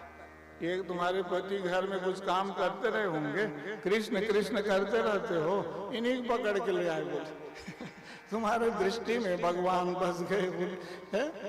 कहा छोड़ दी हाथ झल्ला के, कहा सही माँ, बड़ा नटखट है वो, देख लो कन्हैया। अभी वही खड़े थे, 4 साल का बाल मुकुंद, इनको खड़ा कर दिए, अपना गायब हो गए, बोले। उल्टा मैं डांट खा गई, बोले। भूल के नहीं पकड़ना है, चाहे घर भर की चीज चोरा ले, बोले। भगवान कोई गोपी बोली है कन्हैया चोरी करते हो? भगवान ने कहा सुनो, तुम चोर, तुम्हारे पति चोर, तुम्हारे माँ बाप चोर, भगवान की ना दिए चोर तुम लोग, हमको चोर बोलते हो? कैसे? अरे सारी संपत्ति मेरी है, मैं मेरा करते रहते हो, उसी को बताने में आया हूँ। हम क्या चोरी करेंगे? बोल संपत्ति सब रघुवती के आही, अरे सब हमारा ही है। बोल तो वहां जब वो लौट के गोपी जा रही थी ना, ध्यान दो, वहां बाल मुकुंद भगवान फिर स्वरूप में दिख गए वहां। और पकड़ो के गोपी आज से बोले बाल मुकुंद बन के वहां दर्शन दे दिए। तो ये लीला जो है अन्य अवतार में संभव नहीं थी। हाँ, ध्यान दो, बहुत प्राकृतिक उनकी लीला थी। तो गोपियों का प्रेम भी कैसा था जानते हो? अपने नेत्र में बसा लिए भगवान। नारद जी कहते थे, वारे गोपियों, क्या तुम्हारी भक्ति है? आज ये भगवान तुम्हारे पास लीला करते।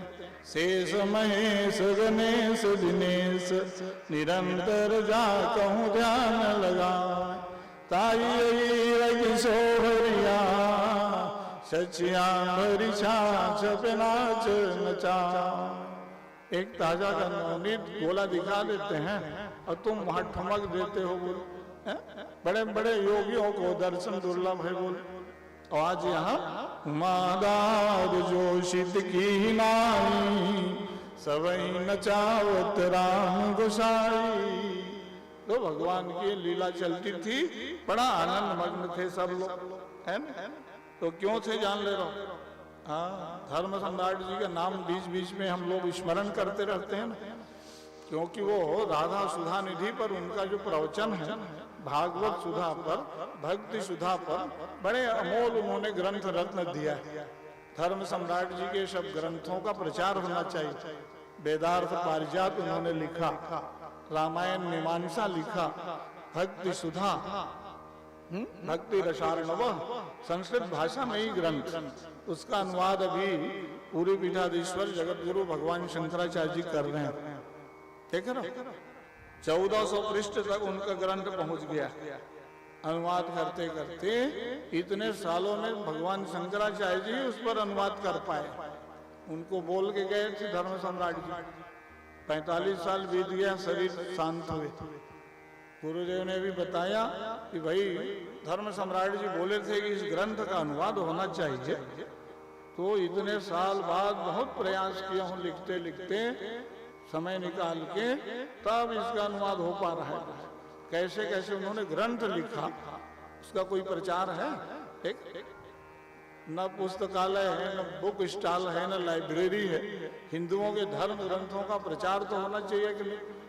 तो भक्ति सुधा है, और रामायण मीमांसा, वेदार्थ पारिजात, और उन्होंने लिखा मार्क्सवाद और रामराज्य, अलौकिक उनके ग्रंथ। वहीं उन्होंने राधा सुधा निधि पर वृंदावन में जो प्रवचन हुए हैं कृष्ण कथा पर, वो भागवत सुधा, गीता सुधा उनके ग्रंथ हैं, 1000 पृष्ठ में छपा है। अब उसका कोई प्रचार ही नहीं, तो जनता जाने कैसे? हिंदू धर्म ग्रंथों का पुस्तकालय है ही नहीं है कहीं। मैं तो जहां जहां जाता हूं बोलते रहता हूं। मैं डोंगरगढ़ कमलेश्वरी ट्रस्ट, रतनपुर महामाया ट्रस्ट, अमुक जगह बड़े बड़े जो संस्थान हैं धार्मिक, ये सब को बोलता हूँ कि पुस्तकालय रखो, बुक स्टॉल रखो, हिंदू धर्म ग्रंथों को हजारों की संख्या में रखो। लोग मंदिर जाते हैं, घूम के प्रसाद खा के चले आते हैं, केवल यही तो कर रहे हो ना। अरे वहां से ज्ञान क्या मिला आपको? विचार क्या मिला कि सनातन धर्म क्या है, संस्कृति क्या है, संस्कार क्या है? मंदिर जाओगे तो आशीर्वाद कृपा तो मिलेगा, लेकिन वहां से ज्ञान और विचार तो कुछ बट ही नहीं रहा है। 1000-2000 सब पुस्तक रहेगा, तो जाके 1 घंटा बैठोगे, शाम को पढ़ोगे, है? तो ये सब प्रयास करिए आप लोग भी। मुंगेली में, लोरमी में, तखतपुर में, अपने अपने जिला तहसील मुख्यालय में ना बुक स्टॉल बनाओ, और 1 साल में 10-15 ग्रंथ खरीद के वहां रखो। ये बच्चों के जन्मदिन में क्या किए तो आप बताना कि 5 ग्रंथ में दान दिया। क्या अब वो बनते बनते 500-1000 पुस्तक आ जाएगा। बैठ के तब ये बच्चे युवक आधा 1 घंटा कुछ पढ़ेंगे, लिखेंगे। वो कहेंगे नहीं तो मोबाइल में पढ़ लिए महाराज। अच्छा, तो मोबाइल में पढ़ने से थोड़ी काम होगा। तो वही गूगल सर्च करते हैं तो कहेंगे गुरुजी अब तो इसी में आ गया विषय जो है है तो ये सब बात जो है ना, तो मैं क्या बता रहा था कि ये गोपी तत्व क्या है, धर्म सम्राट जी बताते समाज में, है ना, घंटों प्रवचन देते थे वो कि कृष्ण भगवान और गोपियों का प्रेम कैसा है। तो वो बताते थे कि देखो जैसे आप लाक्षा को पिघला दो, लाख जानते हो ना, उसके कूड़ा करकट सब मैल को निकाल दो, उसमें रंग डाल दो, लाल काला पीला रंग, तो रंग चाहे कि मैं अलग हो जाऊं कभी नहीं हो सकता, या लाक्षा चाहे कि रंग से मैं अलग हो जाऊं, दोनों में संभव नहीं बोले। वैसे ही गोपियों ने, ब्रजांगनाओं ने क्या किया, अपने हृदय के सारे कलमश कालुष को निकाल लिया, कृष्ण भक्ति के द्वारा जला दिया और वहां प्रेम रूपी रंग को रंग दिया। बोले कृष्ण भक्ति रूपी रंग को उन्होंने रंग दिया। अब वो चाहे कन्हैया कि मैं अलग हो जाऊं या गोपिया चाहे कि हम अलग हो जाएं, दोनों के लिए संभव नहीं है। बोले है ना, गोपी माने कोई स्त्री मत समझ लेना भाई, हाँ गोपी माने जीवात्मा या जीव तत्व ही वहां गोपी है। समस्त इंद्रिय ही भक्ति रसम दिशा गोपी है ना। तो इतना ऊंचा प्रेम था उनके कि देवर्षि संत नारद जी को भी कहना पड़ा था क्या अच्छा होगा हम लोगों को भी अब गोपी भाव लाना पड़ेगा। तुम्हारे तो नेत्र में भगवान बस गए, तुम निकालना चाहते हो बोल, है ना। तब उन्होंने पद्य में गाया कि नहीं है कि भाई भगवान हमारे नेत्र में बस गए। बोल जिन आखिन में तब रूप वसो उन नैनन सो अब देखिएगा। क्या बताए नारद जी, ये बड़ा ढीठ हो गया है कि नहीं, हमारे नेत्र में बस गए, हम निकालना चाहते हैं। बोल जिन आखिन में तब रूप वसो उन नैनन सो अब देखिएगा।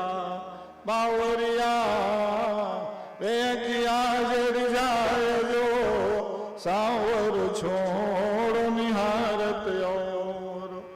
हमारे नेत्र में तो भगवान घनश्याम श्याम सुंदर बस गए, तो बाह्य जगत की सुंदरता हमको फीकी लगती है। बोल क्या किसी का नेत्र कहीं भगवान में टिक गया, श्याम सुंदर मुकुंद माधव मधुराति मधुर है, बहुत सुंदर। कोई व्यक्ति आपको संसार जगत में सुंदर लगे तो आप अपने नेत्र को भगवान के पास ले जाओ सज्जनों। वाह वाह, सारे जगत के लोगों को जिन्होंने बनाया वो श्याम सुंदर भगवान कितने सुंदर हैं। तो बाह्य जगत के लोग आपको सब कहाँ सुंदर लगेंगे, अरे ये तो भगवान सुंदराति सुंदर हैं। बोल इन्होंने सारे जगत के जीवों को बनाया। बोल तो फिर वहाँ वासना गर्हित नहीं आ पाएगी। ओ हमारा नेत्र तो भगवान के चरणों में लग गया। बोल इसलिए ना भगवान के पास बैठ जाओ, अपने नेत्र को भगवत चरणारविंद में पादारविंद में लगाते रहो। नयनारविंद हस्तारविंद मुखारविंद, उनका तो सब मुखारविंद ही है। नव कंज लोचन कंज मुख कर कंज पद कंजारुणम, कहते हो नहीं, तो अरविंद है भगवान। तो इस तरह भगवान ने सब लीलाएं की सज्जनों। अब गाते ही रह जाऊंगा तो बाल लीला ही हो रही है अभी गोकुल। वृंदावन कब ले जाएंगे महाराज बोलोगे आप लोग। बड़े बड़े विद्वान कथावाचक बैठे हैं, कहेंगे आचार्य जी कल घोषणा करवाए हैं कि कल द्वारिकापुरी तक लीला होगी, हैं तैयारी कर दी है द्विवेदी परिवार की। आज द्वारिकापुरी में विवाह महोत्सव होगा और आप सब लोग आज विवाह महोत्सव में आए हो, मैं समझ रहा हूँ। अब कहोगे गुरुजी आप तो टाइम चुका दिए, कल होगा बोल दोगे फिर गड़बड़ है। तो भाई ये तो ध्यान रखना पड़ेगा ना। कृष्ण कथा से देहाभ्यास मिल जाए वही तो आनंद। समय देख के कथा गाने से ना वो ध्यान उसी में चला जाएगा। वो कृष्ण कथा भागवत कथा है, कोई बात नहीं। ललिता देवी माँ जान रही, उनके तो हम लोग बच्चे हैं, उन्हीं के प्रेम आशीर्वाद से आगे हम लोग यहाँ कथा सुना रहे। कथा 2-4 दिन बढ़ भी जाए तो क्या आपत्ति, कृष्ण कथा गाना ही तो है। बोल भागवत तो कोई पूर्ण कर सकता है। भागवत समापन हो गया लोग बोलते हैं, अरे भागवत का समापन कैसे हो जाएगा। जीवन भर गाते रहो, जीवन भर सुनते रहो, उसी का नाम तो भागवत। भागवत को निवेदन भले कर सकते हो, भगवान के चरणों में उनकी कथा निवेदित कर दो, है ना? तो हम क्या गा सकते हैं प्रभु आपकी कथा, हम क्या सुन सकते हैं, ये भाव होना चाहिए। तो भगवान सुखदेव जी राजा परीक्षित को ये कथा सुना रहे हैं। बोलो भक्तवत्सल भगवान की, राधा रानी की जय, महारानी की जय, राधा रानी की जय, महारानी की जय। बोलो वृंदावन वाली की जय जय जय, बोलो वृंदावन वाली की जय जय जय। राधा रानी की जय, महारानी की जय, राधा रानी की जय, महारानी की जय। बोलो बरसाने वाली की जय जय जय, बोलो बरसाने वाली की जय जय जय, बोलो बरसाने वाली की जय जय जय, बोलो बरसाने वाली की जय जय जय। राधा रानी की जय, महारानी की जय, राधा रानी की जय, महारानी की जय। बोलो बांके बिहारी की जय जय जय, बोलो बांके बिहारी की जय जय जय, बोलो बरसाने वाली की जय जय जय, बोलो बरसाने वाली की जय जय जय। बोलो चंदन वन वाली की जय जय जय, बोलो चंदन वन वाली की जय जय जय। बोलो बांके बिहारी की जय जय जय, बोलो बांके बिहारी जय जय जय। बोलो तुलसी महारानी की जय जय जय, बोलो तुलसी महारानी की जय जय जय। राधा रानी की जय, महारानी की जय, राधा रानी की जय, महारानी की जय। बोलो बरसाने वाली की जय जय जय, बोलो बरसाने वाली की जय जय जय। बोलो कृष्ण कन्हैया लाल की जय। तो भगवान भक्तों को आनंद मग्न बनाने के लिए ना ये सब लीला कर दिए वहां सज्जन। हाँ 4-5 साल के अब भगवान हुए ना, तो कहा भक्तों को तो बहुत आनंद आया। थोड़ा गुरुजी नामकरण किए, उनको भी कुछ लीला दिखा देता हूँ। ज्ञानी है यदुकुल के आचार्य गर्गाचार्य जी एक दिन आए। गर्ग ऋषि नामकरण के बाद ना आए नहीं थे। यशोदा माँ ने कहा गुरुजी 2-4 दिन समय लेके आए हो कि नहीं? बोले हाँ कृष्ण बलराम हैं, बड़े हो गए हैं, थोड़ा आनंद लीजिए आप रहिए। बोले जजमान चाहते हैं ना कि भाई हमारे यहाँ गुरुजी आए रहें, भोजन प्रसाद पाए। तो ठीक है, चतुर्भुजी नारायण के उपासक थे वो। कहा ठीक तो हम लेकिन भोजन अपने ही बना के पवाएंगे। बोले स्वयं बाकी थे, दूध दही रबड़ी मलाई कमी नहीं थी यशोदा माँ के पास। कहा ठीक गुरुजी चौका चूल्हा लग गया, वहां ध्यान दो। अब जब बन गया खीर पूड़ी रबड़ी ना, भोग लगाना, तो गर्गाचार्य जी विशेष विधि से भोग लगाते थे। हाँ सामान्य विधि में थाली दिखाते हो, घंटी बजाए, आचमन करा कर ले जाते, भगवान पा लिए। भगवान उसको भी पाते हैं, लेकिन वो क्या भोग लगाते थे जानते हो? उनको भोग लगाने में 15 मिनट लगता था। 12 माला नारायणाय नमः नारायणाय नमः जपते थे, अष्टाक्षर मंत्र। आग बंद कर दिए, तुलसी दल डाले, घंटी बजाए, भगवान अपना खेल रहे थे। जब घंटी बजी ना तो ध्यान गया गुरु जी का भोग लग रहा है। दौड़ते खेलते आए, अपना खीर पूड़ी खाने लग गए। बाल मुकुंद भगवान से गर्गाचार्य जी ज्ञानी, जैसे ही नेत्र खुला देखे अरे आज तो कन्हैया भोजन बिगाड़ दिया। बोले अरे वो ध्यान भ्रम हो गया। भगवान को पहचानना बड़ा कठिन है, ये मैं बोल रहा हूँ। देख रहा हूँ नामकरण के खुद बताए थे ना यशोदा, ये भगवान है, ब्रह्म है। अभी वो विस्मृति हो गई। कहा ये यशोदा, ये तुम्हारा लाला आज भोजन बिगाड़ दिया, भोग लगा रहा था, देखो ना आके यहाँ उच्छिष्ट कर दिया। कहा लो महाराज, बच्चे हैं, गलती हो जाती है, फिर से मना लो, हमारे घर क्या कमी है। बोल इस बार फिर भोजन बना। यशोदा माँ संभल गई। गुरु जी इस बार जो भोग लगाएंगे ना, ये नटखट है, चला न जाए। अपना पलंग में सुला ली, गीत गा के भगवान को सुलाने लग गई। अब उनका गीत गाना भी तो वही था, गोविंद दामोदर माधवेति। हाँ, यहाँ वहां के गीत गाना नहीं। हाँ, गृहे गृहे गोपवधू कदम्बा सर्वे मिलित्वा समवाय गोप्याम आनंद कंद ब्रज चंद्र कृष्ण गोविंद दामोदर माधवेति। बड़ा मधुर गीत। किसी को बढ़िया भगवान ने स्वर दिया है, गला दिया है, तो गाया करो। गोविंद दामोदर स्तोत्र बढ़िया, स्तोत्र रत्नावली पुस्तक रख लो, निकाल के वहां गाने लग जाओ। तो जो काम करती थी उसी में गीत गाती थी वो लोग। गोपी दही छाछ बिलो रही है, मीठा करे शब्द गाती मथानी, गाती मथानी संग नारी गारी, गोविंद दामोदर माधवेति। देख पहले वो गोपियां ना, माताओं बहुत श्रद्धा से आप कथा सुन रहे हो, क्या करती थी वो लोग? दधी मंथन करती थी, मक्खन निकालती थी ना। पहले दधी मंथनागार घर के किनारे में होता था। अभी तो आप लोग दधी मंथन कैसे करते हो? बटन दबाते हो, मक्खन निकल गया। किसी घर में मथानी है?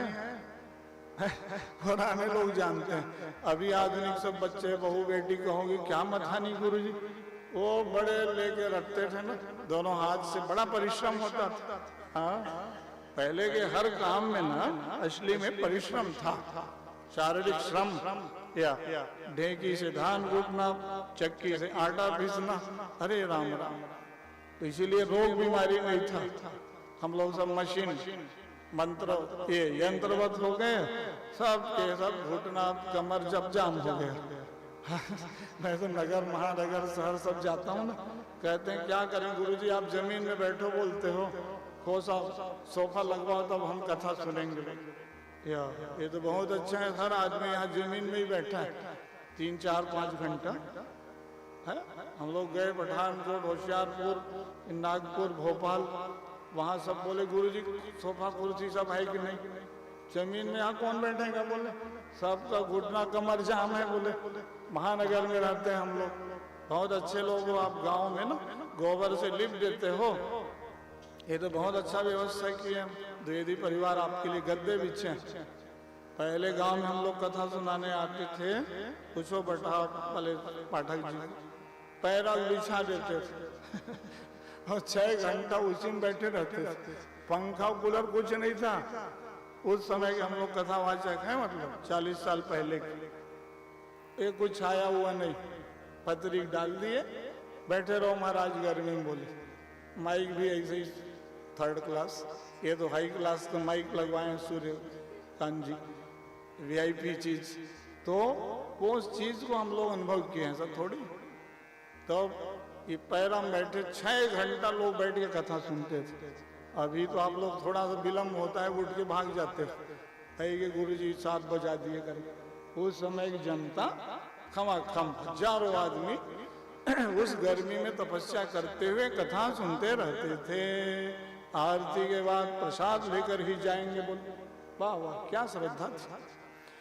तो क्या मैं बोल रहा था कि दधि मंथन करना उनकी साधना है। तो इसलिए ना वहाँ जो है गर्गाचार्य जी की मैं बात बता रहा था ना, इस बार जब भोग लगाए तो यशोदा वहाँ पलंग में सुराने लग गई, गीत गा, चला मत जाए ये उठ के फिर भोजन बिगाड़ देगा, गुरु जी इस बार श्राप ना दे देंगे।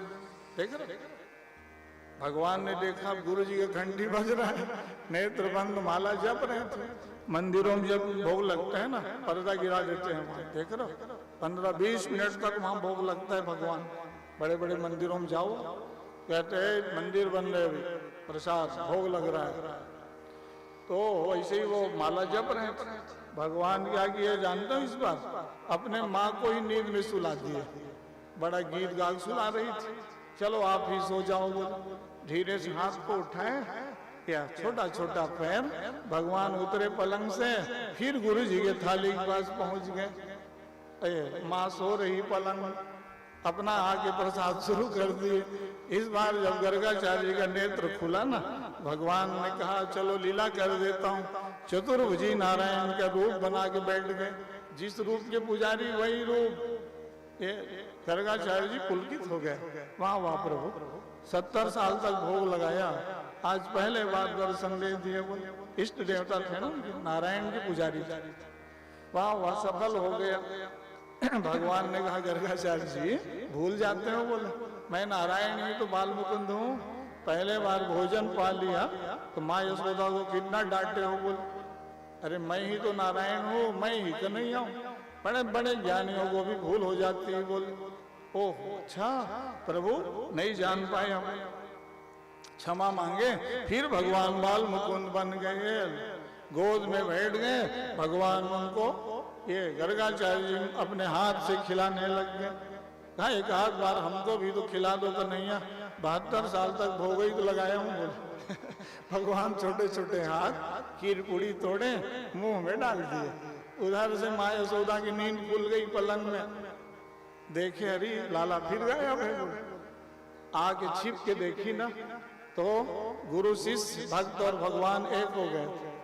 दोनों बढ़िया अपन आपस में खिला रहे हैं। माँ यशोदा ने कहा गुरुदेव इस बार आपका भोजन नहीं बिगड़ा है बोले। बहुत डांटे थे ना पहले बोले। अरे कहा सुनो सुनो यशोदा, ये जो तुम्हारा लाला है ना, ये भगवान है नारायण। अभी अभी चतुर्भुजी नारायण बन के बैठ गए थे, फिर स्वरूप बदल के देखे लाला बन गए। देख तब ज्ञान हुआ। इस कथा का रहस्य क्या है? कि कन्हैया की लीला में बड़े बड़े ज्ञानियों को मोह हो जाता था, उनको पहचानना बड़ा कठिन। कौन जान पाता है? जय जानी तेई देऊ जनाई, जानत तुम्हें होई जाए। जिसको भगवान जना देते हैं वही जान पाएगा। कोई ज्ञानी कहे साधन के बल पर, साधना और तप के बल पर मैं भी जान लूंगा भगवान, यह बहुत कठिन काम।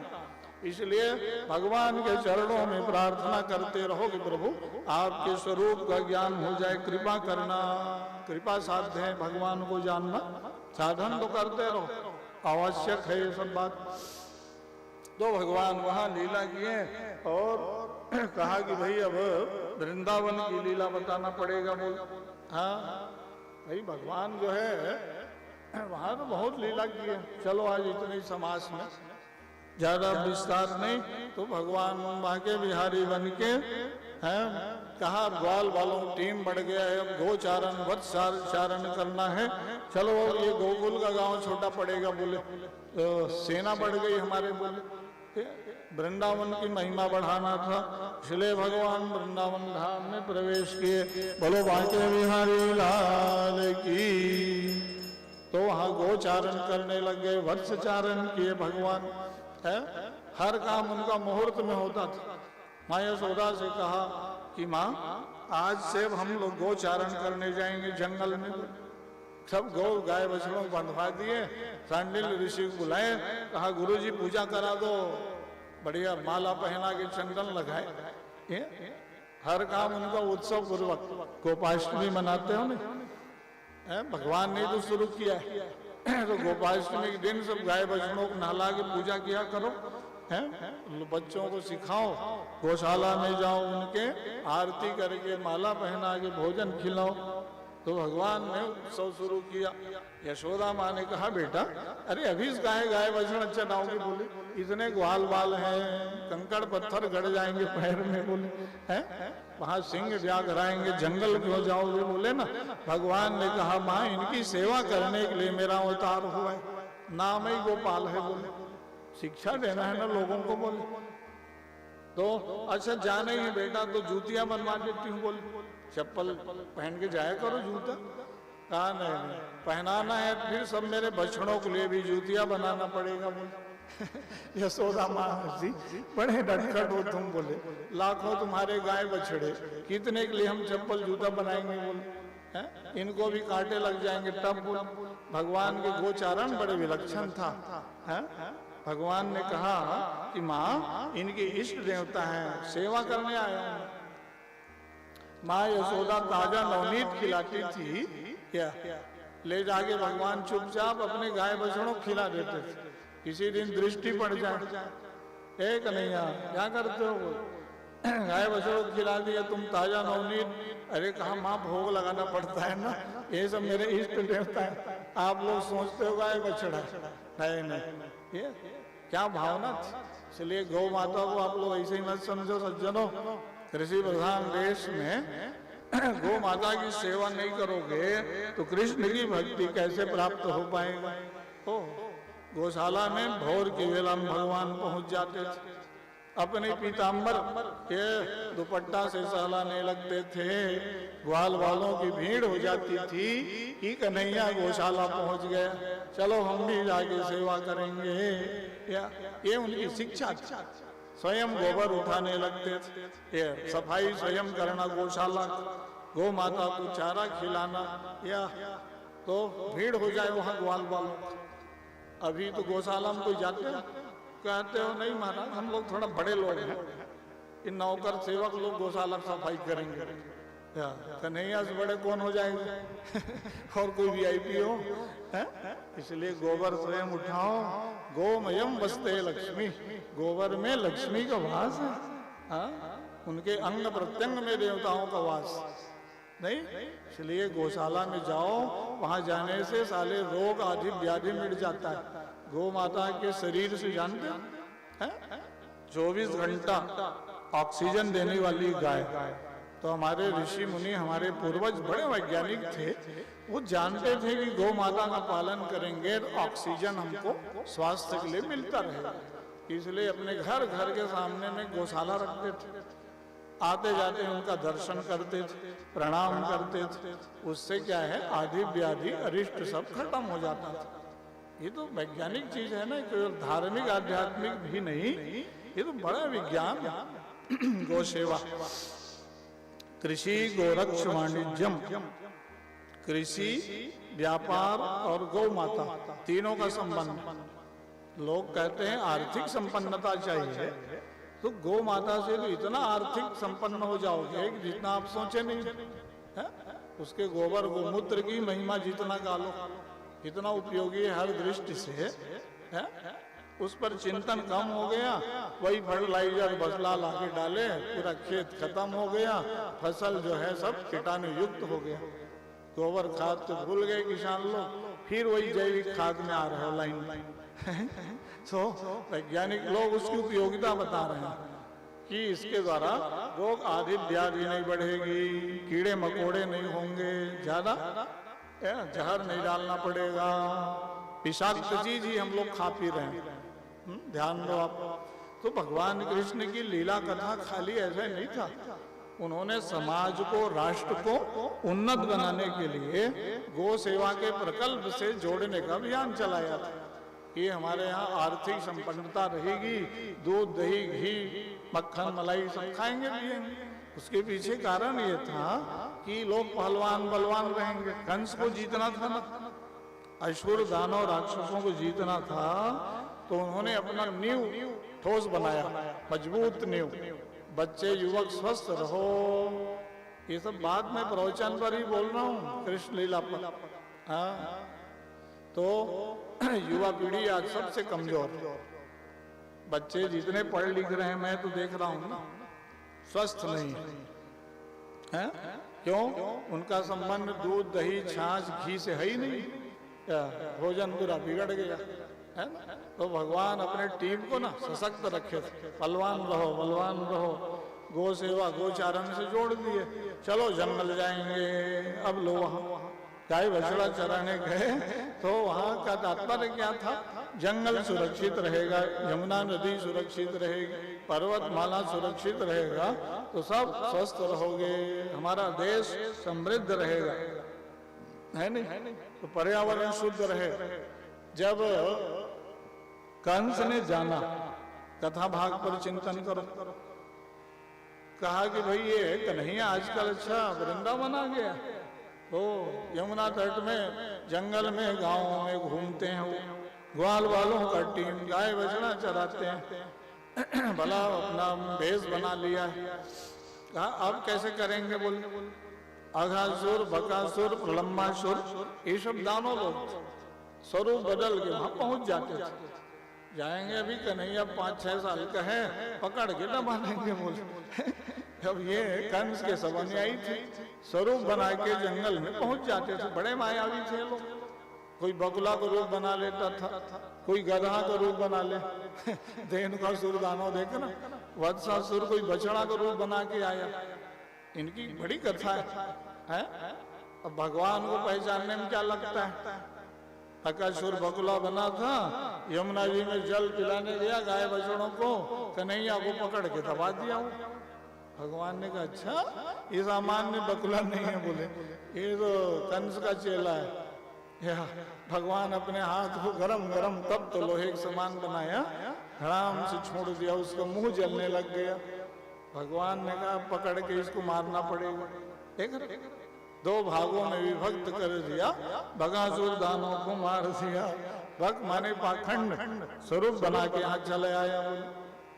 बकासुर दानों को भगवान ने मार दिया। पाखंड फैलाते हो समाज में है?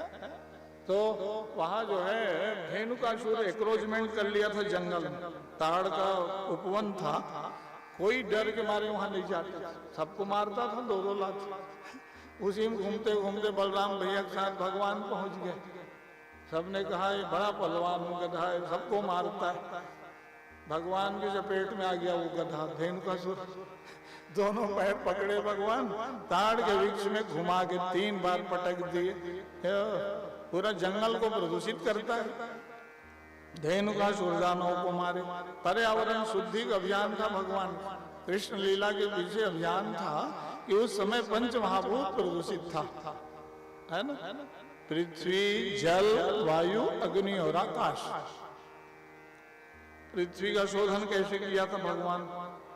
पूतना को मारकर पृथ्वी तत्व को शुद्ध किया, तृणावर्त को मारकर वायु तत्व का शोधन किया, व्योमासुर दानव को मारकर आकाश तत्व को उन्होंने शुद्ध किया था, दावानल पी करके अग्नि तत्व को शुद्ध किया।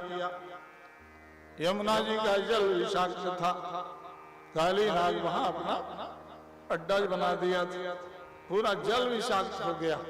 पेयजल को जो अशुद्ध करता है उसको दंड देना है, बोले तो काली नाग को नियंत्रित करके भगवान ने जल तत्व को शुद्ध किया। ये था 5 महाभूतों को प्रदूषण मुक्त बनाना, है नहीं? व्योमासुर दानों को मारकर भगवान ने या आकाश तत्व को शुद्ध किया। तो वही 5 महाभूत प्रदूषण मुक्त रहे।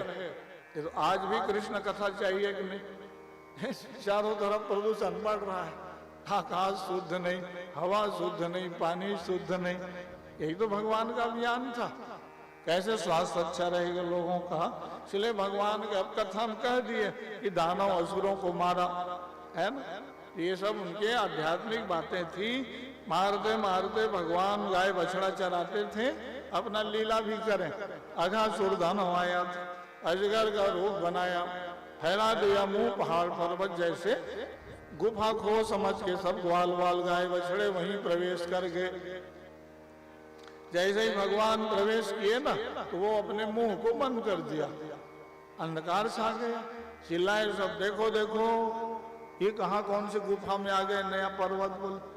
वहां अघासुर दानव था। भगवान समझ गए अच्छा ये दानव अजगर बन गया। अज माने ब्रह्म, परमात्मा को जो निगल जाए, अजगर रलियो डलियो रवेदा, अजगल कहोगे अजगर, है ना? भगवान उनके पेट में चले गए, भगवान उसके पेट बीच से फाड़े और अपना बाहर निकल गए। बोलो कृष्ण कन्हैया लाल की। भगवान ने अघासुर दानव को मार दिया। अघ माने पाप, है नहीं? पाप समूह को भगवान ने मार दिया और गड़गड़ी बना के बच्चों को जंगल में खिलौना बनवा दिया था। जैसे खेल खेलते हो ना, कन्हैया भी बाल लीला में बहुत खेले हैं। लेकिन उनका खेल सब प्राकृत था। हाँ, इसलिए भगवान वहां अपना खेलते थे। उसका आवाज जानते हो, ब्रह्म लोक तक गया, स्वर्ग लोक तक गया। किलकारी मार के ग्वाल बाल हंस देते थे, कन्हैया की लीला चल रही है।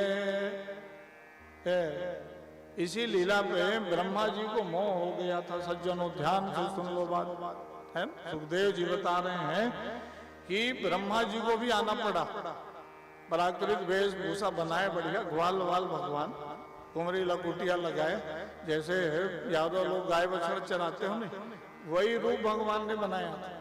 या लकुटिया रुकावरिया महाराज तिहू पुरहित जी डारा। रसखान कवि ने गाया। आचार्य जी कल ये बात बोले थे ना कि रसखान ने गाया, या लकुटी रुकावरिया महाराज तिहू पुरहित जी डारा। आठों सिद्धि नवों निधि को तजी नंद के गाय चराय मझारम। हे विधाता, फिर से मुझे भारतवर्ष में जन्म देना तो वृंदावन भाव में ग्वाल वाल बना देना। ये नंद बाबा के गौशाला में गाय बछड़ा बना दे रहना, मैं भी भगवान को बार बार देख लूंगा। बोल गाय बछड़ा चराने जाएंगे ना, मैं भी इनको दृष्टिपात कर लूंगा। इतना ही नहीं, गाय बछड़ा बनना भारत में बहुत पुण्य चाहिए। नहीं बन पाऊंगा तब, अरे कहा पक्षी बना दे रहना। बोल कदम वृक्ष के पास आएंगे जब ना, मैं भी दर्शन कर लूंगा। इतना नहीं बनाओगे तो मिट्टी पत्थर बना देना। बोल तो भगवान से मिलने की उन्होंने कामना किया था, आतुरता को बढ़ाते रहो, है नहीं? तो इसलिए वहां ब्रह्मा जी आए तो नहीं पहचान पाए। ग्वाल बालों को, कुछ गाय बछड़ों को गुफा खो में छिपा दिए ब्रह्मा जी। देखता हूँ थोड़ा परीक्षा लिया जाए वो भगवान कौन है। बोले भगवान को जाने तब वो सोचे ग्वाल बाल। भगवान अपना दुर्योधन लपटाई गाय बछड़ा लेने गए, इधर से ब्रह्मा जी आए, सबको छिपा के अपना चले गए। ब्रह्म लोग जाने लग गए। कहाँ जानते हो, तो बिल्कुल प्राकृत वेशभूषा। भागवत के गीत में गाया इस बात को, कैसा स्वरूप था। प्रसिद्ध श्लोक गाते हैं सब। परावीरम नटवर वपो कर्णयो कर्णिकारम बिभ्रद्वाश कनक कपिशम वेदयन्तीं समालाम रंध्रांबेनो रधर सुधया पूरयं गोपवृंदै वृंदारण्यम स्वपदरमणम प्राविशद गीत कीर्ति। भगवान सुखदेव जी गीत गा रहे हैं, तब उनका गीत जो है भागवत में ना बड़े से 5-7 गीत प्रसिद्ध है यहाँ। हाँ, वेणु गीतम, युग्म गीतम में गाया। कैसे भगवान कदम वृक्ष के पास बैठते थे मध्याह्न में, वाम बाहु कृत वाम कपोलो बलगीतर गुरुधरार्पित वेणु कोमलांगिली विराश्रित मार्गम गोप्यैरयति अत्र मुकुंडः। एक पैर को दूसरे पैर के ऊपर रख के भगवान बैठ जाते थे क्या, और जब वो बांसुरी बजाते थे अधर पल्लों में ना,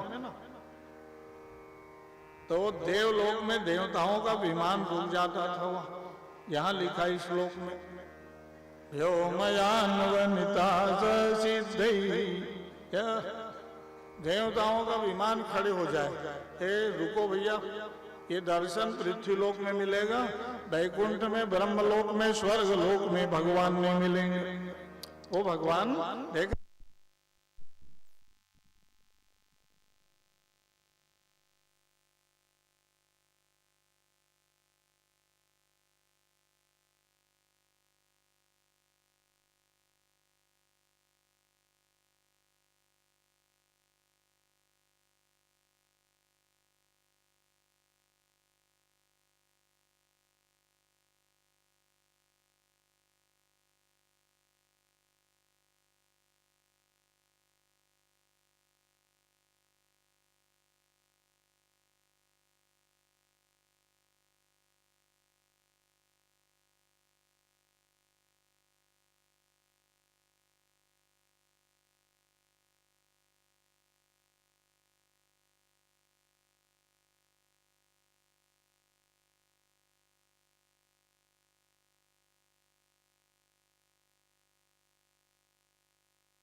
बंसी बजैया गोविंद गोविंद गोपाला भज गोविंद गोविंद गोपाला कृष्ण गोविंद गोविंद गोपाला कृष्ण गोविंद गोविंद गोपाला भज मुरली मनोहर नंदलाला भज मुरली मनोहर नंद लाला बोलो कृष्ण कन्हैया लाल की जय।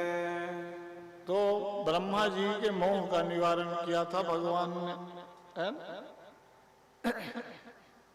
ब्रह्मा जी अपना ब्रह्मलोक जाने वाले थे।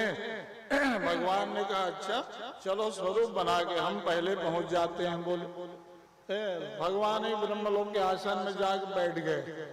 सब अपने दूत मंत्रियों से कहा कि अभी बड़े ऊंचे पद में भी नकली फर्जी लोग घूम रहे हैं, संभल के रहना, बताने आया हूं। बोले डायरी रजिस्टर थोड़ा निकाले, सबको विश्वास में ले लिया कि मैं ब्रह्मा हूं। अंतर ध्यान हो गए। अब जो सही सही ब्रह्मा जी पहुंचे तो दरवाजा में रोक दिया दूत मंत्रियों ने। कहाँ से चले आए नकली, चलो यहाँ से। बोल अभी अभी ब्रह्मा जी बता गए हैं कि ऊंचे पद में भी नकली फर्जी लोग घूम रहे हैं। बोले देख ना, भगवान किसी ऊपर कहीं नाराज हो जाए तो फिर कोई साथ देने वाला नहीं है, ध्यान रखना। क्या पर कृपा राम के होई, ता पर कृपा करें सब कोई। भगवान कहीं प्रतिकूल हुए तो ब्रह्मा जी को भी ब्रह्मलोक में स्थान नहीं मिला। दूत मंत्रियों को नाम ले ले पुकारे, कह दिए ना सब नकली चले जाओ यहाँ से। बोल ध्यान दो, ब्रह्मा जी को बोध हो गया अच्छा ये लीला है लगता है। कहाँ कहाँ मैं मायापति की लीला में परीक्षा लेने आया। बोल कृष्ण कथा को परीक्षा के दृष्टि से मत देखो, वहां तर्क कुतर्क नहीं, वहां तो श्रद्धा विश्वास आस्था और प्रेम चाहिए। ब्रह्मा जी को भी मोह हो गया था, वापस आना पड़ा ब्रह्मा जी को। आए जंगल में ना तो भगवान बड़े विलक्षण लीला किए। उतने ही गाय बछड़े, उतने ही ग्वाल बाल ज्यों के त्यों अपने शरीर से ही प्रकट कर दिए थे। बाहर से कुछ नहीं लाना पड़ा, डंडा लकुटिया कामरिया खुमरी सब भगवान। देख रहे हो कृष्ण में ग्वाल बाल भी भगवान, गाय बछड़े भी भगवान। देख वो कंदर खो गुफा से बाहर नहीं निकाले, ये भगवान की अलौकिक लीला थी। क्योंकि ये थी लीला को कोई पूछ सकता है आपसे, वहां बताना पड़ेगा। इसलिए लीला की है कि गौ माताएं चाहती थी कि कन्हैया बछड़ा बन जाता, हम भी दूध पिला लेते। बोले चलो बछड़े भी कन्हैया।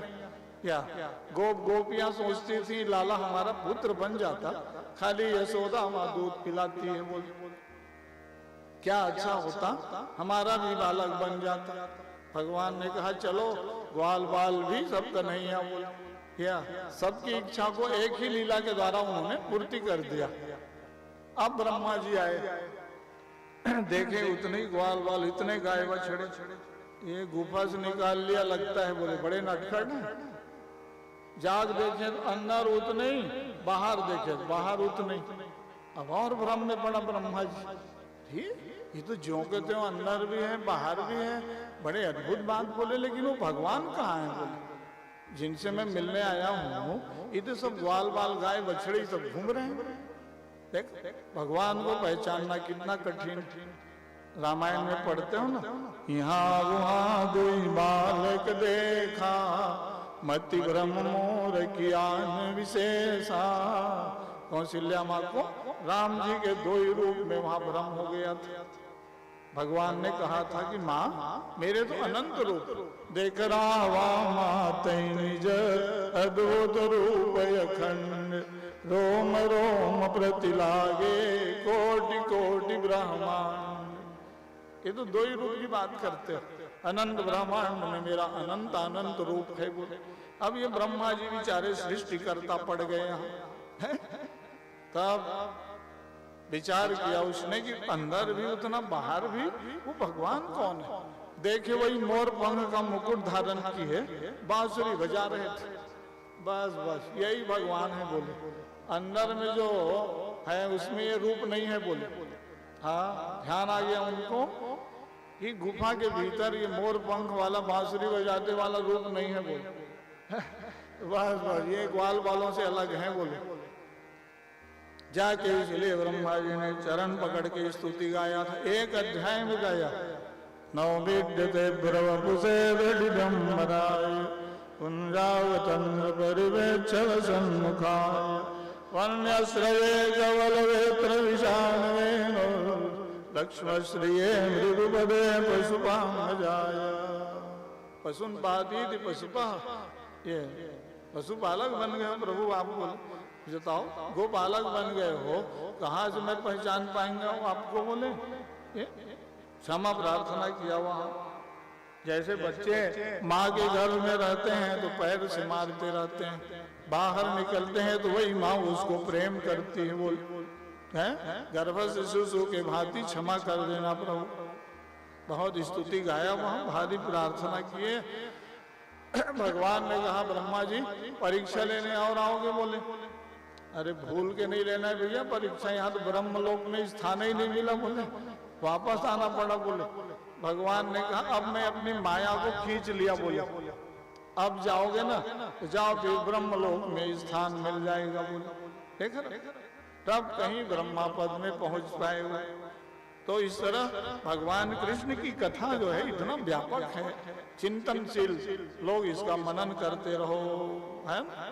तो देवता भी उनकी लीला को नहीं समझ पाते थे। हाँ? इंद्र को भ्रम हो गया था, वैदिक ब्राह्मणों को भ्रम हो गया था, सबको उन्होंने निराकरण किया है। तो गाय बछड़ा चराते चराते ना असुर दानव राक्षसों को मारते भी थे, वत्सासुर को मार दिए। तो ज्ञानियों ने कहा आपको अब तो तीर्थाटन करना पड़ेगा, बछड़ा को मार दिए। कहा भैया बछड़ा नहीं वो दानव था ना, वत्सासुर रूप बना के आया था, प्रायश्चित करना है तो गंगा जी को यहीं बुला देता हूँ बोले। गंगा माँ का आवाहन किए, एक कुंड में गंगा स्नान किया भगवान ने। बोलो गंगा मैया की। वो तो ऐसा है ना 84 कोस की ब्रज यात्रा है, जान कहाँ पर कौन सी लीला भगवान ने की, किसी को विस्तार से जानना हो तो वो 84 कोस की यात्रा में घूमते रहो। पैदल जाओ लेकिन भाई आजकल तो लोग गाड़ी में घूम देते हैं, कहते हैं ब्रज यात्रा हो गया महाराज।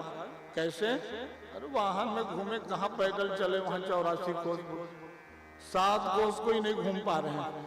गिरिराज गोवर्धन जी परिक्रमा सब गाड़ी में करते हैं, गाड़ी में घूम दे गुरु जी। अरे कन्हैया से तो सीखो। भगवान जो है ना वृंदावन में 4 विशेष नियमों का पालन किए थे। कौन कौन सा नियम? ब्रज मंडल तीर्थ है, वहां हम पैदल चलेंगे, चप्पल जूता खड़ाऊ धारण नहीं करूंगा, अस्त्र शस्त्र धारण नहीं करूंगा, सिले हुए वस्त्र नहीं पहनूंगा, दुपट्टा लगा लेते थे। ये कन्हैया का श्रृंगार देखो है ना। तो भगवान ने कहा बताया कि तीर्थ में जाओ तो ज्यादा सुख सुविधा संसाधन मत ढूंढो, पैदल चलो।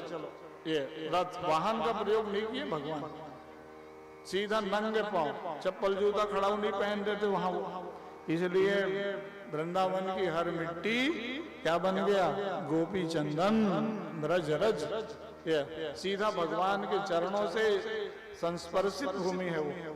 हाँ, अमेरिका वालों ने भी वृंदावन तो बना लिया, लेकिन भाई अब कन्हैया कहाँ से लाएंगे वहां? भाई ये उपवन बगीचा बना लोगे, भवन बना लोगे, उससे थोड़ी वृंदावन बन जाएगा। वृंदावन तो एक, काशी एक, मथुरा एक, अयोध्या एक, नकली बनाने से थोड़ी हो जाएगा किसी। वो तो पूरे विश्व प्रसिद्ध हमारे यहाँ तीर्थ हैं सज्जन। भगवान इसीलिए वृंदावन के प्रेम को बताते। वृंदावनम परित्यज्य पादमेकं न गच्छति। मेरे को ब्रज मंडल से ज्यादा प्रेम। क्यों प्रेम है? अरे कहा यहाँ यमुना जी का तट है, वृंदावन है यहाँ, माँ भगवती तुलसी महारानी विराजती है ना। अभी का वृंदावन तो थोड़ा शहर नगर महानगर बन गया है ना। वहाँ भारी सघन वृक्ष हरे भरे और गोवर्धन गिरिराज पर्वत, इसलिए उन्होंने प्रकृति पूजा, प्रकृति से जुड़ के रहने का अभियान था भगवान कृष्ण की कथा। या जंगल जमीन और नदियों से जुड़े रहो, ये उनकी कथा का सार है ना। तो भगवान अपने लीला करते करते ना सबको ज्ञान देते रहते थे। तो असुरों को मारते मारते भगवान ने देखा और किसको अभिमान बचा है, अच्छा देवराज इंद्र को। तो भगवान ने कहा भाई आगे चल के रासलीला करना है तो ये वैदिक विद्वान लोग कुछ आक्षेप करेंगे, देवराज इंद्र जी करेंगे, और जिनके साथ लीला करना है उनके पहले वासना को चुरा लो। 6 साल के हुए भगवान, ध्यान दीजिए मैं एक अध्याय पर बोल रहा हूँ। कहा कि भाई चलो तो इनके वासना को चुरा लो। ब्रजे प्रसिद्धम नवनीत चोरम गोपांगनानाम चिदकुल चोरम। भगवान ने चीर हरण किया। क्या चीर हरण किया? एक बार कात्यायनी भगवती की छोटे छोटे कुमारी बालिकाएं वहां पूजा करती थी, यमुना तट में जाएं और जाके वो लोग मनाती थी। कात्यायनी महामाये महायोगिन नदीश्वरी नंद गोपसुतम देवी पतिम में कुरुते नमः। हे कात्यायनी भगवती, नंद बाबा के लाल हमारे पति बने, या पति बने माने हमारी रक्षा करें। पाती थी पति, 12 अक्षरे धातु से पति शब्द बनता है नहीं, केवल सामान्य पति पत्नी लौकिक व्यवहार वाला नहीं।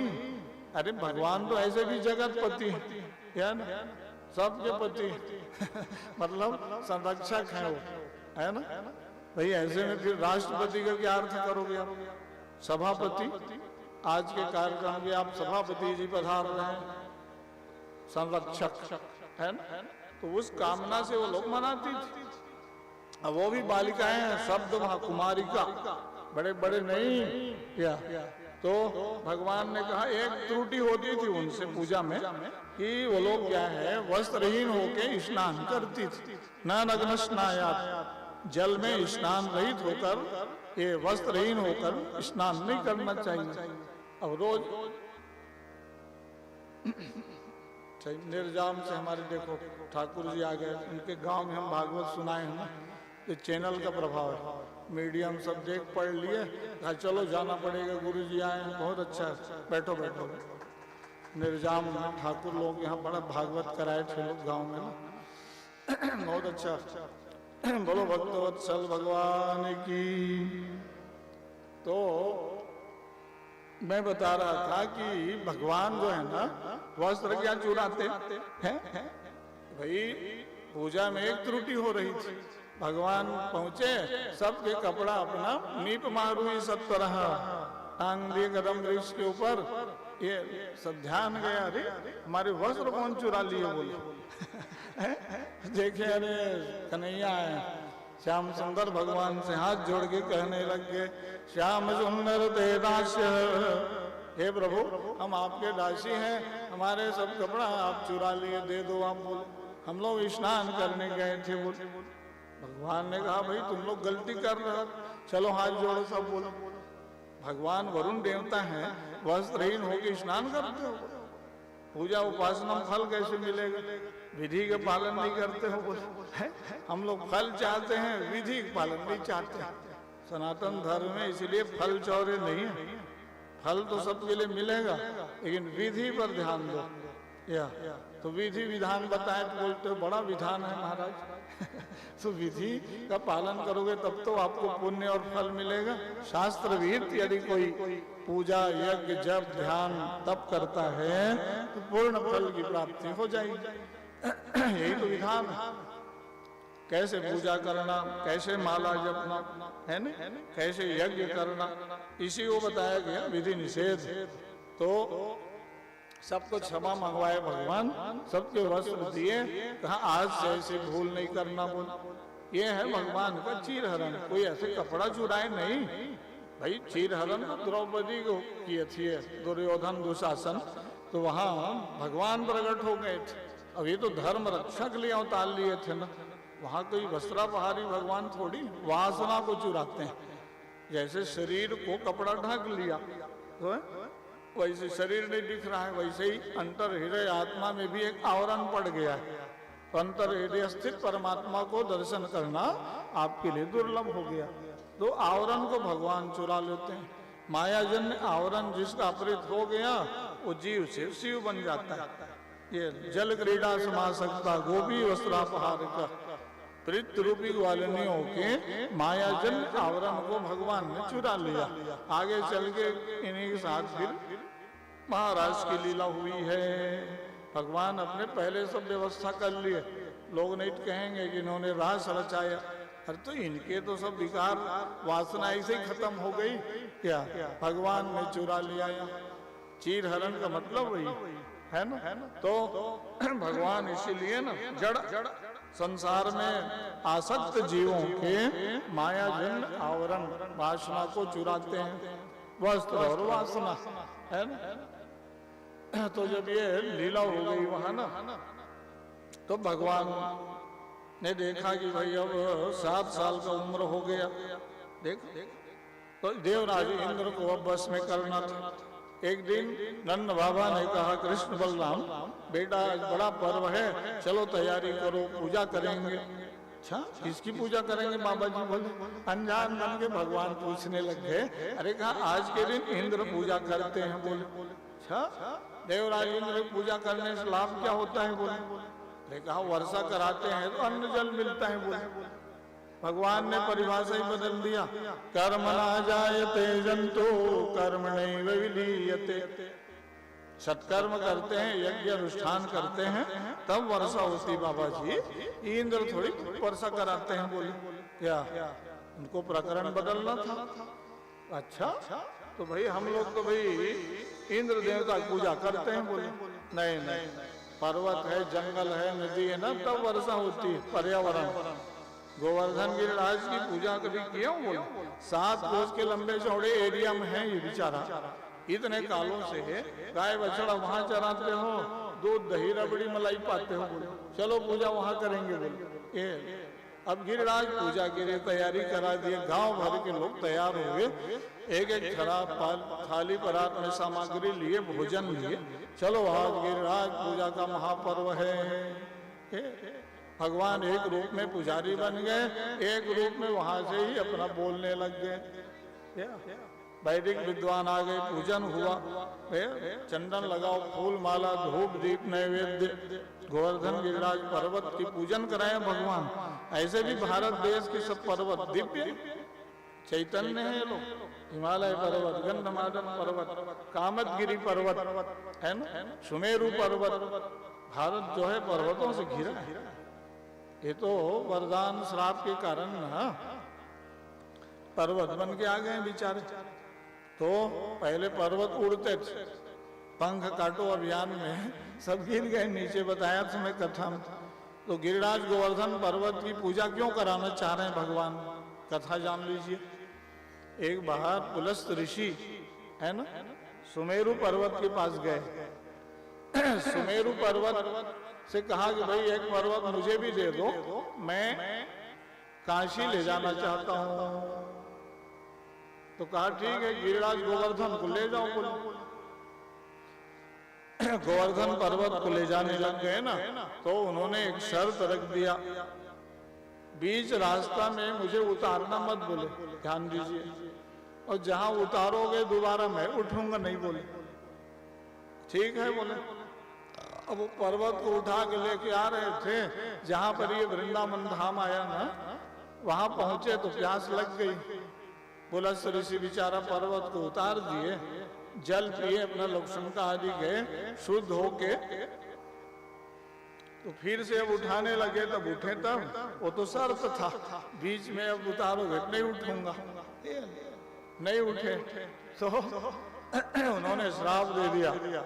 क्या रे गोवर्धन बात नहीं मानते हो, एक एक तिल रोज लौटोगे बोले। 5200 साल हो गया, 5000 साल पहले कथा सुन रहे हो। तो घटते घटते अब गिरिराज पर्वत बेचारा जमीन में आ गया, नहीं तो पर्वतमाला था। एक एक तिल घटते गया। भगवान ने कहा इसलिए अब आज इनको सम्मान देना है। चलो हमारे कारण इन्होंने गोवर्धन के कारण वृंदावन की महिमा बढ़ी है। इतने हजारों लाखों लोग रोज परिक्रमा कर रहे हैं, रोज दर्शन। दिल्ली वाले तो हर रविवार को आई जाते हैं, पास में है, हाईवे बन गया, उनको सुविधा है, आए अपना घूम फिर के चले जाते हैं। तीर्थ भी सब पिकनिक स्पॉट बन गया ना, ध्यान देना है। तीर्थ को तीर्थ बना के रखना आवश्यक है। विकास तो होना चाहिए, लेकिन या ज्यादा वहाँ पर्यटन केंद्र बनाओगे तो तीर्थ की महत्ता कैसे रहेगा। 5 स्टार सब होटल बन रहे हैं, इधर उधर खाए पिए लोग घूम फिर के चले जाते हैं। तीर्थ जाओ तो तीर्थ सेवन की भावना से जाना चाहिए, सात्विकता। वहां जाएंगे तो ज्यादा हम लोग त्याग भजन पूजा करेंगे, दान पुण्य करेंगे, वाह बढ़िया साधना करेंगे। अभी तो राम राम देख रहा, केदारनाथ बद्रीनाथ में बंद करना पड़ रहा है यात्रा। 1 लाख लोग आ गए हैं। हाँ, फ्लाइट चलाओगे तो ऐसा होगा ही, बोले हेलीकॉप्टर चलता है, बोले लोग उड़ के पहुंच जाते हैं। वहां कहाँ तीर्थ बोले है ना, इसलिए तीर्थ जाओ, अच्छी बात। तो वहां के प्रति तीर्थ सेवन की भावना होनी चाहिए सज्जनों, इसकी आज अधिक आवश्यकता है। तो भगवान ने वहां लीला कर दी, कहा चलो गोवर्धन की पूजा करो। भीड़ हो गई, अब भोग लगाना था, सब अपना अपना थाली खोल दो, बोले खटरज व्यंजन। उसी दिन से 56 भोग लगने लग गए, थाली परात सब खुल गया। वहां गांव भर के लोग जो बना के लाए थे बेचारे तुलसी दल डाले। तुलसी दल डालने से ध्यान रखो वो भगवान को निवेदित हो जाता है, प्रसाद बन जाता है। बहुत मेवा मिठाई है, कहीं तुलसी दल नहीं है, भगवान को निवेदित नहीं हो पाएगा, जान ले लो। तुलसी माँ में वो क्षमता है कि भोजन के अन्न दोष को समाप्त कर देती है। हाँ, इसलिए ना जब भी भोजन बनाओ ठाकुर जी के पास भोग लगाओ बोला गया है। उससे क्या है, आपके मन में अभिमान नहीं होगा कि हम बहुत अच्छे अच्छे चीज बनाए, अच्छा चीज हम खाते हैं। क्या भगवान को निवेदित करने से प्रसाद बन जाता है। तुम्हें निवेदित भोजन करही, प्रभु प्रसाद पट भूषण भरही। भगवान को अर्पण कर दो तो प्रसाद बन गया। अच्छा वस्त्र आभूषण पहनो, लेकिन भगवान के पास अर्पित करके पहनो। ये कितना बड़ा विधान दिया हमारे पूर्वजों ने। अब अभी के परिधान तो देखते, वो जो सब दुकान आजकल बढ़ गया बहुत रेडीमेड, वहीं पहले पहन के देख लेते हो, अरे राम राम, शुद्ध है ही नहीं कोई वस्त्र, कहाँ से निवेदित करोगे। वो तो बड़े बड़े जगह देख रहा, कहते हाँ ठीक है, सूट बूट हुआ कि नहीं पहले देख लो, बोलो वाह, तो शुद्ध बचा वस्त्र, इसको भेंट करोगे भगवान है। इसलिए वस्त्र आभूषण पहनो, बढ़िया भगवान ने दिया, अर्पित करो, प्रसाद बन गया। तुलसी दल डालो, बच्चों को सिखाओ, माताओं भोग लगाने की परंपरा अभी कहाँ है। बातें मेरे सब विस्तार हो जाता है कथा में। भाई भोजन की व्यवस्था से ही तो समाज सुधरेगा। जैसा खाए अन्न वैसा हो मन। तो भोजन को प्रसाद बना के सेवन करो, बुद्धि शुद्ध रहेगा, विचार पवित्र रहेगा। आसन में बैठ के भोजन करो। बहुत विज्ञान है सनातन धर्म का, जमीन से अर्थ मिलते रहता है। ये टेबल कुर्सी में जब तक ये डाइनिंग टेबल आया ना, सारी व्यवस्था बिगड़ गई। और जब से फिर वो बफे में आ गए हो आजकल, आसन में बैठ के कोई भोजन ही नहीं करेगा, है? कैसे आपका जमीनी धरातल से संबंध रहेगा, है? बच्चों को घरों में कम से कम जमीन में बैठाओ या आसन में बैठ के बेटा भोजन करो। थाली आ जाए तो पहले जल आचमन करो, प्रणाम करके भोजन करो। ये सब परंपरा लुप्त न हो जाए, है? छत्तीसगढ़ी भाषा में क्या बोलते हैं, पहले आने के पहले पानी पीढ़वा लगता था, फिर जल रखते थे पहले, तब किसी को भोजन में बुलाते थे। अभी तो सीधा कहाँ वहाँ जल वल भगवान ने वे शुरू सारे व्यवस्था बिगड़ गई। ऐसा रहते हो माने हम लोग अंग्रेज हैं भारत है? भारतीय सनातन परंपरा का प्रचार तो करो मेरे भाइयों है? माताओं दायित्व तो निभाइए आप कि पहले आप जल लगाइए। भगवान देखते हैं कि सीधा अन्न का अपमान बोले, नहीं लोग प्रसाद बनाए भोग लगाए सीधा अपना पाए बोले। कन्हैया की पूजा में क्यों सुन रहे हो? 56 भोग लगा तो तुलसी दल डाले, वहां घंटी बजी, पंडित जी लोग मंत्र पढ़े, आचमन कराए, तब वो प्रसाद बना। कैसे करोगे आप? व्यासपीठ का दायित्व दाहिने हाथ से भोजन करो। या शंकराचार्य भगवान एक बार आए छत्तीसगढ़ तो बोले क्या जमन जी सब कथावाचक हो तुम लोग, पहले अपने श्रद्धालु भक्तों को भोजन कराना तो सिखा दो बोले, हिंदुओं को प्रसाद पाना नहीं आता बोले, दोनों हाथ से पाते हैं बोले। सीधा हम लोग विधान देखें दाहिने हाथ से, एक हाथ से भोजन करते हैं, इसी हाथ से जल पीते हैं, इस हाथ का स्पर्श ही नहीं होना चाहिए भोजन के समय। ये नियम है भोजन पाने का। तो आप लोग तो बस अपना शुरू बफे दोनों हाथ से, तो ये बच्चे कहाँ से सीख पाएंगे आप लोगों के संस्कार जो है? पहले मेरा निवेदन इतनी बात अपने घरों में करो, बैठ के जमीन में भोजन करेंगे। मैं ऐसे नहीं बोल रहा हूँ, मेरे यहाँ खुद भी व्यवस्था ऐसा लागू है कि सब आसन में बैठ के भोजन करो, जल पहले रखो, आचमन पहले करो, प्रणाम करके भोजन करो। आधुनिक शिक्षा का प्रभाव शिक्षा असली में क्या है? अध्यात्म और नीति विहीन शिक्षा प्रणाली है। तो ज्ञान संस्कार और विचार समाज का बढ़ेगा कैसे है? तो भागवत कथा के प्रभाव से आप बढ़ा सकते हो। तब हम लोगों का ये प्रभाव चैनल में जाना चाहिए। तो आप लोग ये तो हमारे सूरज जी प्रयास किए हैं कि यूट्यूब चैनल में जा रहा है, बहुत अच्छा है। जो जो श्रोता हैं सबको धन्यवाद। इन सब बातों का प्रचार करें। संस्कार और आस्था चैनल में जाना चाहिए। बात जो है कि भारतीय सनातन परंपरा से भोजन की प्रणाली क्या थी, क्या तब समाज में वो दिशा जाएगी कि ऐसा हम लोगों को प्रसाद पाना चाहिए। तो ये हमारा नींव मूल आधार स्तंभ है, हमारा कमजोर हो गया तो हम लोगों की सीढ़ी कैसे सोपान आगे बढ़ेगा? बोलो भक्तवत्सल भगवान की।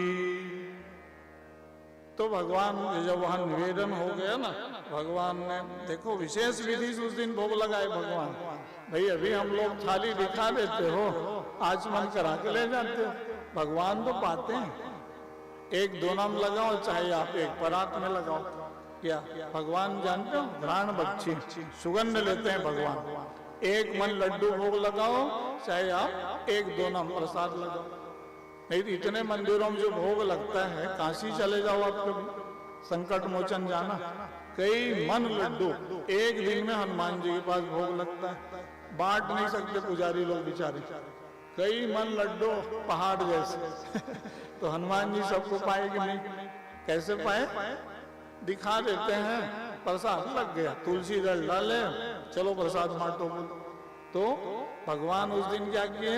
आधा आधा सबके थाली पर हाथ खाली कर दिए सीधा।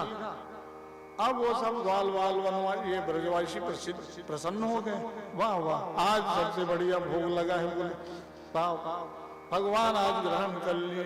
ग्रहण तो रोज करते हैं, लेकिन आज प्रत्यक्ष दिखाए ना, सब मुग्ध हो गए, सबको मिला दो फिर बांटेंगे बोले। भगवान ही सबको प्रसाद बांटने लग गए, भीड़ हो गई, ग्वाल वालों गांव भर के लोग आए थे। देवराज इंद्र ने कहा देखें आज ब्रजवासी कोई यहाँ भोग लगाने नहीं आए, तो पूजा किए, नाराज हो गए। जीवन भर से पूजा करते आए थे ना, आज उस परंपरा को भगवान ने बदल दिया। शाम के समय फिर मूसलाधार बारिश शुरू हो गई। एक दो दिन नहीं, 7 दिन झड़ी लग गई, जो बोलते हो ना, भारी पानी, मरुदगल पर्जन्य जाओ वहां बोले, पूरा ब्रजमंडल को डुबा दो बोले। इंद्र भगवान को कोप था। अब सब ब्रजवासी कहने लग गए कि 7 साल के बालक की बात को मान लिए बोले, यह सब कहा बाला। कन्हैया 7 साल के थे भगवान। कहा देखें इनके कहने पे आज इंद्र पूजा नहीं किए, अब सारे ब्रजवासी डूब जाएंगे पानी में बोले, मूसलाधार बारिश हो रही बोले। भगवान ने कहा सारे आरोप मेरे ऊपर लग गया, तो कहा ऐसा करो जिसकी पूजा की है चलो उन्हीं की शरण में जाएंगे। बोले सारे गांव भर के लोगों को ले आए, कहां पर? गिरिराज पर्वत के पास।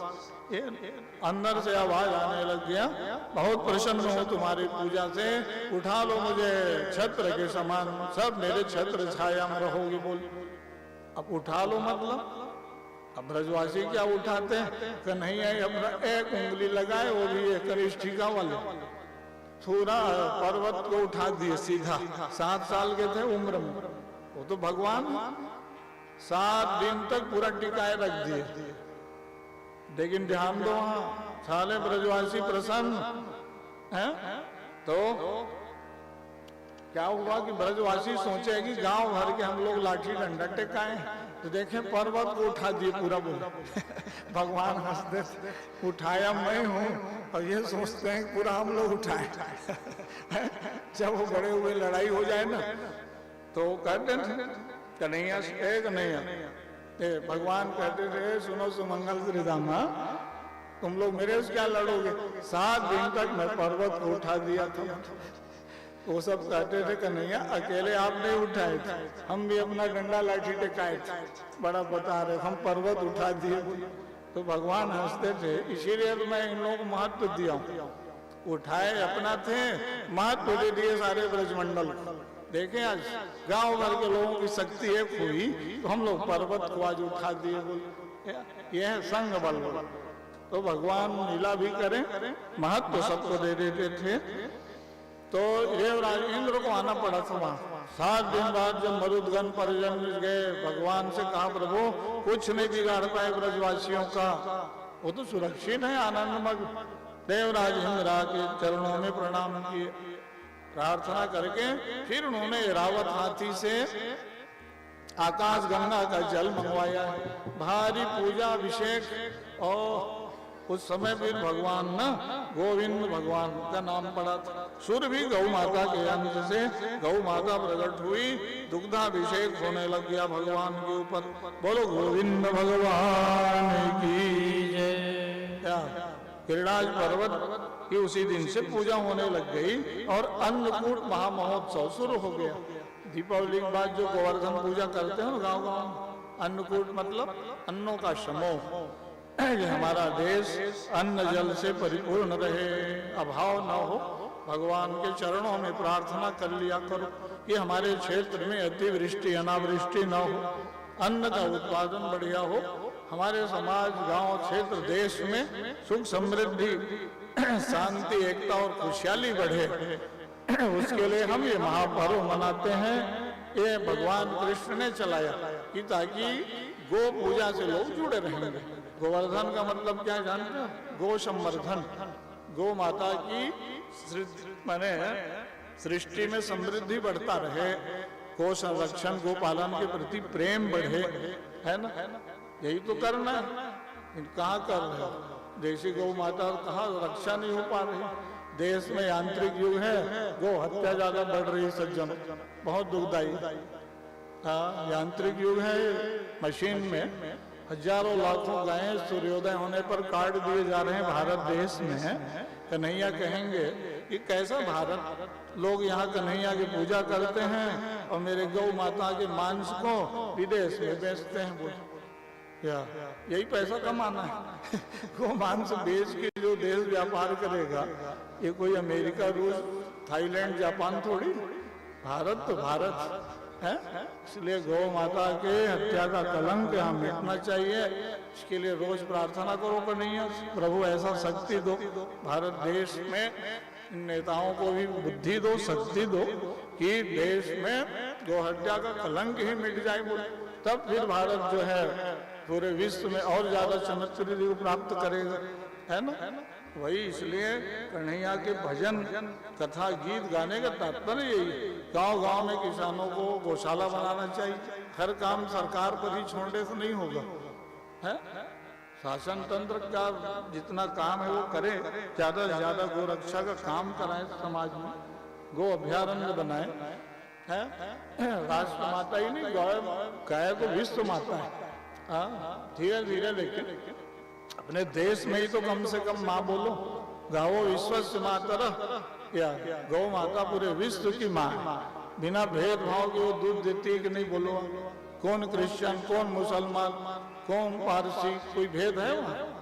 गाय तो सबके लिए भाई जिस देश में, जिस कुल में, जिस धर्म में रहते हो, सबको गौ माता की आवश्यकता है। इसलिए सब लोग उसके लिए अभियान चलाओ। और जो गौ सेवा गौ अभियान में लगे हैं वो सब धन्यवाद साधुवाद के पात्र हैं। हमारे पूज्य गुरुदेव तो 72 दिन का अनशन किए थे। हाँ, पूर्व शंकराचार्य जी गुरुदेव पुरी पीठाधीश्वर, उनका नाम ही अमर हो गया। 72 दिन का अनशन गौ रक्षा के लिए, बड़े प्रतापी क्रांतिकारी। इसलिए आज भी गौ संवर्धन का काम गोवर्धन पीठ पुरी से हो रहा है, सब जगह से हो रहा है। सब लोग ज्यादा से ज्यादा करें, इसको अभियान चलाएं, पूरे देश के लोग एक होके चलाएं, धर्म गुरुओं के मार्गदर्शन में हैं, सब लोग अभियान चलाएं और सब सम्मिलित हों, हैं, तो उससे कृष्ण भगवान की लीला कृपा आशीर्वाद मिलेगा। बोलो भक्तवत्सल भगवान की जय, बोलो यशोदानंदन की जय, बोलो यशोदानंदन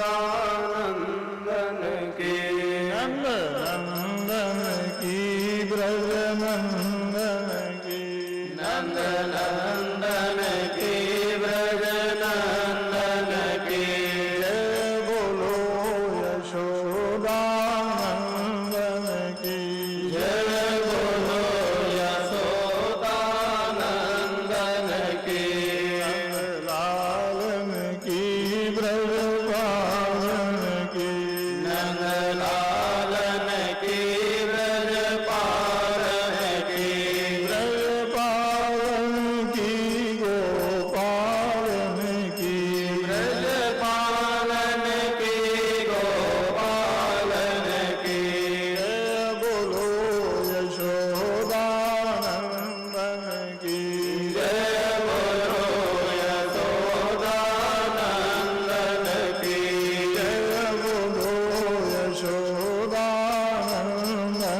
की जय, बोलो यशोदानंदन की जय, बोलो यशोदानंदन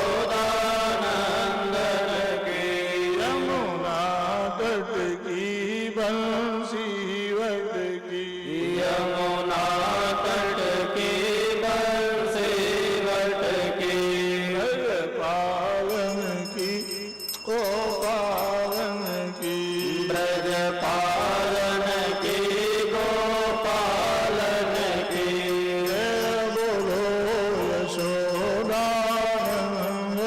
की।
तो यशोदानंदन की जय, बोलो यशोदानंदन की, बोलो गोवर्धन गिरधारी भगवान की जय। तो भगवान गिरिराज की पूजा करा दिए सबको, फिर ये 56 भोग लगा, अंत में प्रसाद वितरण होगा, है? तो अब जो है लीला का विस्तार किए भगवान ने को वैदिक विद्वानों को भी अपने वश में किए, कहा कि भाई तो इसलिए भगवान ने विद्वानों को वश में कर लिया। इधर जब 8 साल की उम्र में भगवान ने रास मंडल में लीला की थी, है नहीं? भागवत के प्राण हैं ये सज्जनों, है? तो ये लीला कब हुई? जिस समय कामदेव ने भगवान से वरदान मांग लिया, कहा कि भाई आपसे युद्ध का वरदान दो। भगवान ने कहा अच्छा खुले मैदान में युद्ध होगा कि बंद परकोटे में? कहा नहीं मैं कन्हैया खुले मैदान में लड़े, वही तो योद्धा है। बोले बंद परकोटे में क्या लड़ाई होगा? ठीक है अवसर आएगा तो हम बुलाएंगे। बोले या रास लीला रास रहस्यम काम विजय की लीला है, सामान्य नहीं। क्या अवसर आ गया, ध्यान दो। है तो कब लीला हुई थी? शरद पूर्णिमा की रात्रि में। या तो सुखदेव जी गाने लग गए, भगवान पिता रात्रि शरद फुल्ल मल्लिका वीक्षरन्तुम मनश्चक्रे योग माया मुपाश्रितः। योग माया का भगवान ने आलम्बन लिया पदे पदे वहां, क्योंकि भगवान स्वयं लीला नहीं करते, अपनी योग माया के आलम्बन से भगवान ने मन बनाया। भगवान के पास सब कुछ है, ध्यान रखो भाई, केवल मन नहीं। क्यों? मन बंधन में हेतु है ना, इसलिए भगवान को अपने मन को वहां समर्पित करते रहो। भगवान का मन कहाँ रहता है? कोई कह देगा तब तत्व प्रेम करुणमय तोरा जानत प्रिया एक मन मोरा सो मन सदा रति तोई पाई जान प्रीते नहीं सोई माही। है? तो भगवान इसलिए फिर मन बनाए। कौन सी लीला की है? वही है रास लीला बोल दी हम। रसो वैश्य रसानाम समूहो रास रसैव आनंदी भवती। रस माने ब्रह्म, जीवात्मा का परमात्मा से मिलन हो जाना ही रास है। एक भाषा में कहना हो लीला तब क्या है? रसैव ब्रह्म, ब्रह्म का अलग से कोई रूप थोड़ी होता है, रसतम है भगवान, है ना? कैसे आपको उसका आनंद मिलेगा? तो लीला कर दिए भगवान। शरद पूर्णिमा की रात्रि में ना ये बढ़िया मल्लिका का फूल खिला था, सुगंध में वातावरण। भगवान ने अर्धरात्रि में बांसुरी बजाई, सुखदेव जी वहां गाने लग गए। भागवत महापुराण भगवान का वांगमय स्वरूप है सज्जनों। इसमें दशम स्कंद की कथा जो है भगवान के हृदय, और हृदय में भी 5 प्राण होते हैं, प्राण अपान व्यान उदान समान। तो ये रास पंचाध्यायी की जो आप कथा सुन रहे हो, ये क्या है? प्राण। भागवत के प्राण तो कितना महत्वपूर्ण है जान लो। लेकिन अब सुखदेव जी गा रहे हैं उस बात को। कथा में तो लीला करने वाले कौन? भगवान पिता रात्रि। सीधा पहला शब्द क्या है? भगवान। और भगवान जो कार्य करेंगे वो कितना नीति सम्मत होगा। भगवान पिता रात्रि सर्वोत्फुल्ल मल्लिका।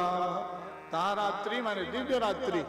ये हमारे आपकी 12 घंटा वाले रात्रि नहीं, ये गोलोक धाम की लीला है, रास लीला, रास मंडल है। जब ये अलौकिक लीला करना था तो भगवान ने भी मन बनाया, और जब लीला करना था तो बांसुरी बजाई। भागवत में गाया, कितना बढ़िया सुखदेव जी ने गाया। निशम्य गीतम तदनवर्धनम ब्रज स्त्रिय कृष्ण गृहीत मानसा आजगमुरन्योन्य बलक्षितोद्यमा सवैव कांताय लोल कुंडला। जैसे बंसी निनाद हुआ ना तो सुन के वो गोपियां दौड़ने लग गईं।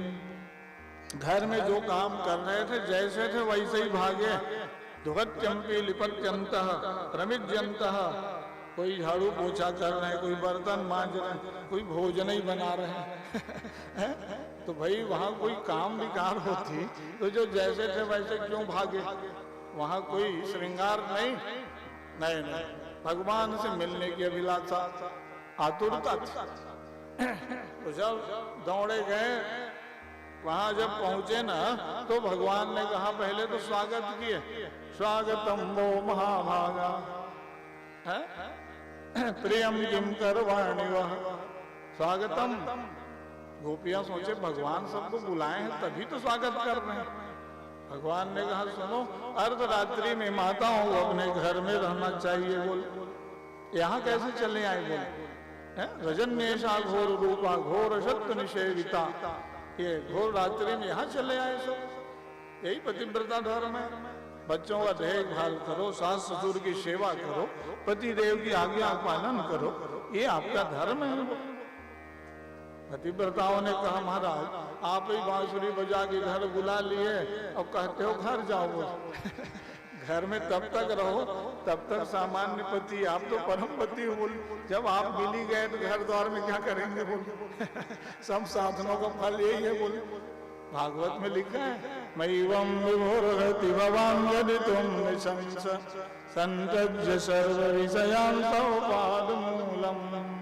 समस्त वासनाओं को हमने आपके चरणों में चढ़ा दिया। बोल नहीं, घर परिवार में रहो, भगवान के पास चढ़ा दो, माने अर्पित करके रहो। रामायण में इसी श्लोक का अनुवाद पढ़ते हो आप लोग। जननी जनक बंधु सुत दारा तन धन धाम सुहित परिवारा सबके ममता दागव डोरी मम पद मनई बांधी भरी डोरी। परिवार में रहो, घर में रहो, संसार में रहो, लेकिन हाँ मैं मेरा मत करते रहो। मेरा मकान, मैं घर बनाया, उसी बंधन में पड़े रहो।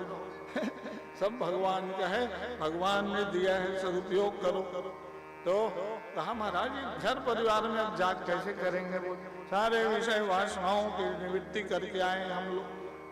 ध्यान दो, वहाँ गोपियां ऐसी थी कि एक गोपी वहां थे, एक गोपी का शरीर वहां था। हाँ ऐसा मत सोचना, सामान्य गोपी नहीं है जिनकी वासनाओं को भगवान ने चुरा लिया है। वो तो कामदेव को पराजित करने के लिए भगवान ने लीला किया। जब वो परीक्षा बहुत लिए भगवान को पाना इतना सरल नहीं है। हाँ भक्ति मार्ग में चलोगे ना परीक्षा भी होगी। भगवान ने भी देखा कि कितना प्रेम है इन लोगों का। पादो पदम न चलतस्तव पाद मूला यामा कथम ब्रजमहो करवाणि किम्मा। भगवान बोले सीधे नहीं जाओगे तो हम रिद्धि सिद्धि के द्वारा भेजवा देंगे। बोल गोपियां भी बड़ी चतुर। अरे कहा महाराज आप शरीर को भले भेजवा दोगे, मन तो हमारा आपके चरणों में लग गया। बोल मन को आप कहाँ पहुंचा पाओगे? बोल भगवान ने करे मेरे से भी ज्यादा प्रबल निष्ठा वाले हैं। बोल भाई मन किसी के कन्हैया के चरणों में लग गया तो फिर कहाँ वापस होना है? भगवान ने कहा हाँ अच्छी बात। गोपियों ने कहा एक बात बताओ कन्हैया, वो लोग भी बहुत सत्संग किए थे, कथा सुनाने लग गए। कहा एक पतिव्रता थी, वो उसके पतिदेव क्या है विदेश यात्रा में जाने लग गए और रोज अपने पतिदेव को भोजन प्रसाद दवा कहीं पाती थी। कहा 15 दिन का प्रवास रहेगा तो भाई मेरा भोजन पानी क्या होगा? बोलो आप तो जा रहे हो विदेश।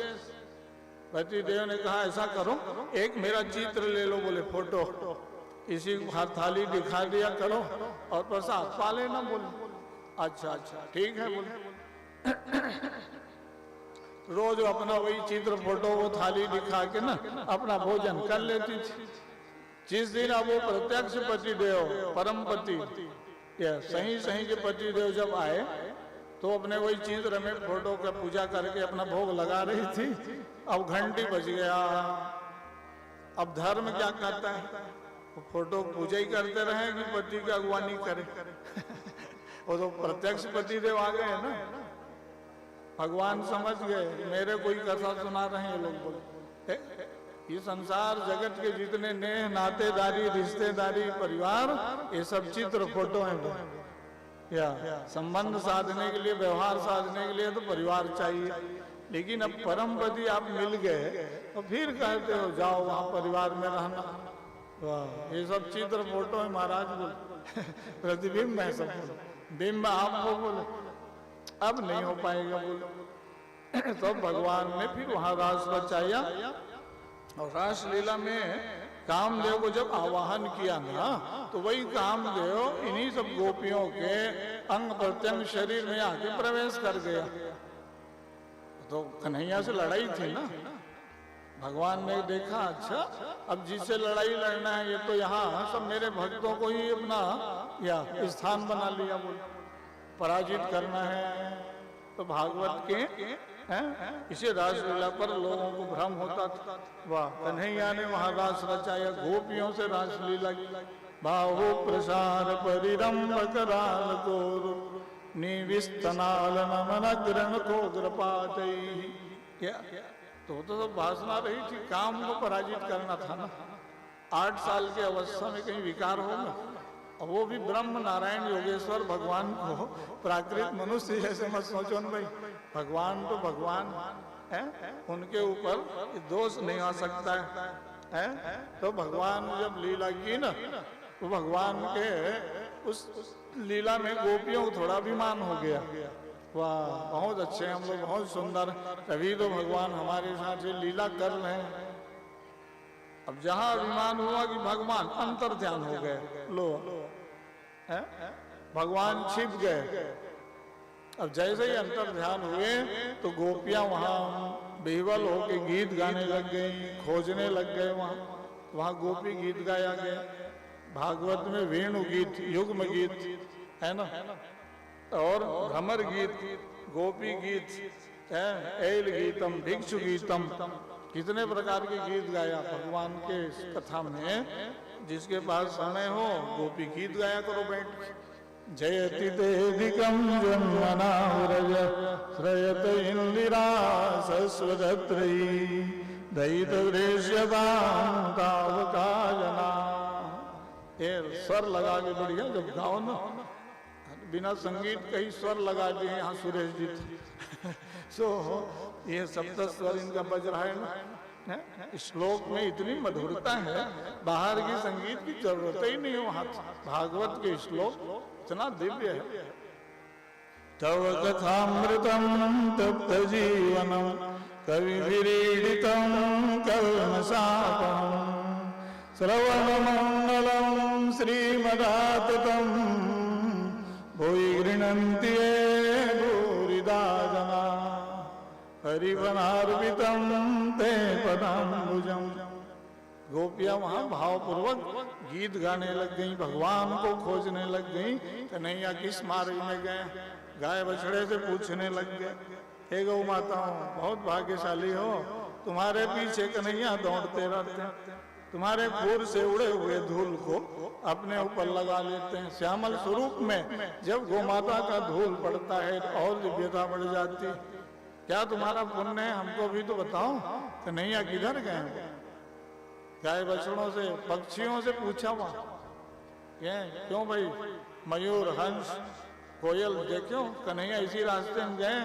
मृग से पूछा, मृग तुम दर्शन पा लियो लगता है, तभी तुम भाग्यशाली हो।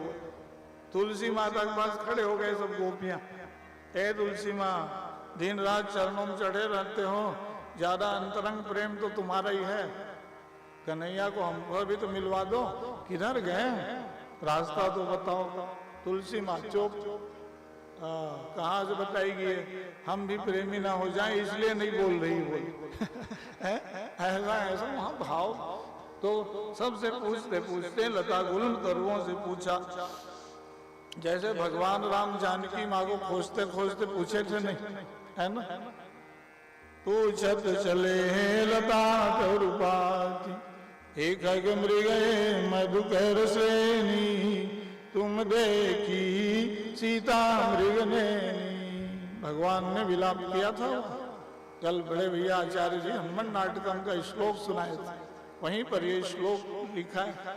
सीते तिहा जनक वंशज जयंती हा विलोचन चकोरण वेन्दुलेख हा मे मन प्रचलितोत्पल पद्म नेत्रे हा मे मन श्रुभितिनो गतराजहंसी हा सीता केन नीता को भवान केन दृष्टा।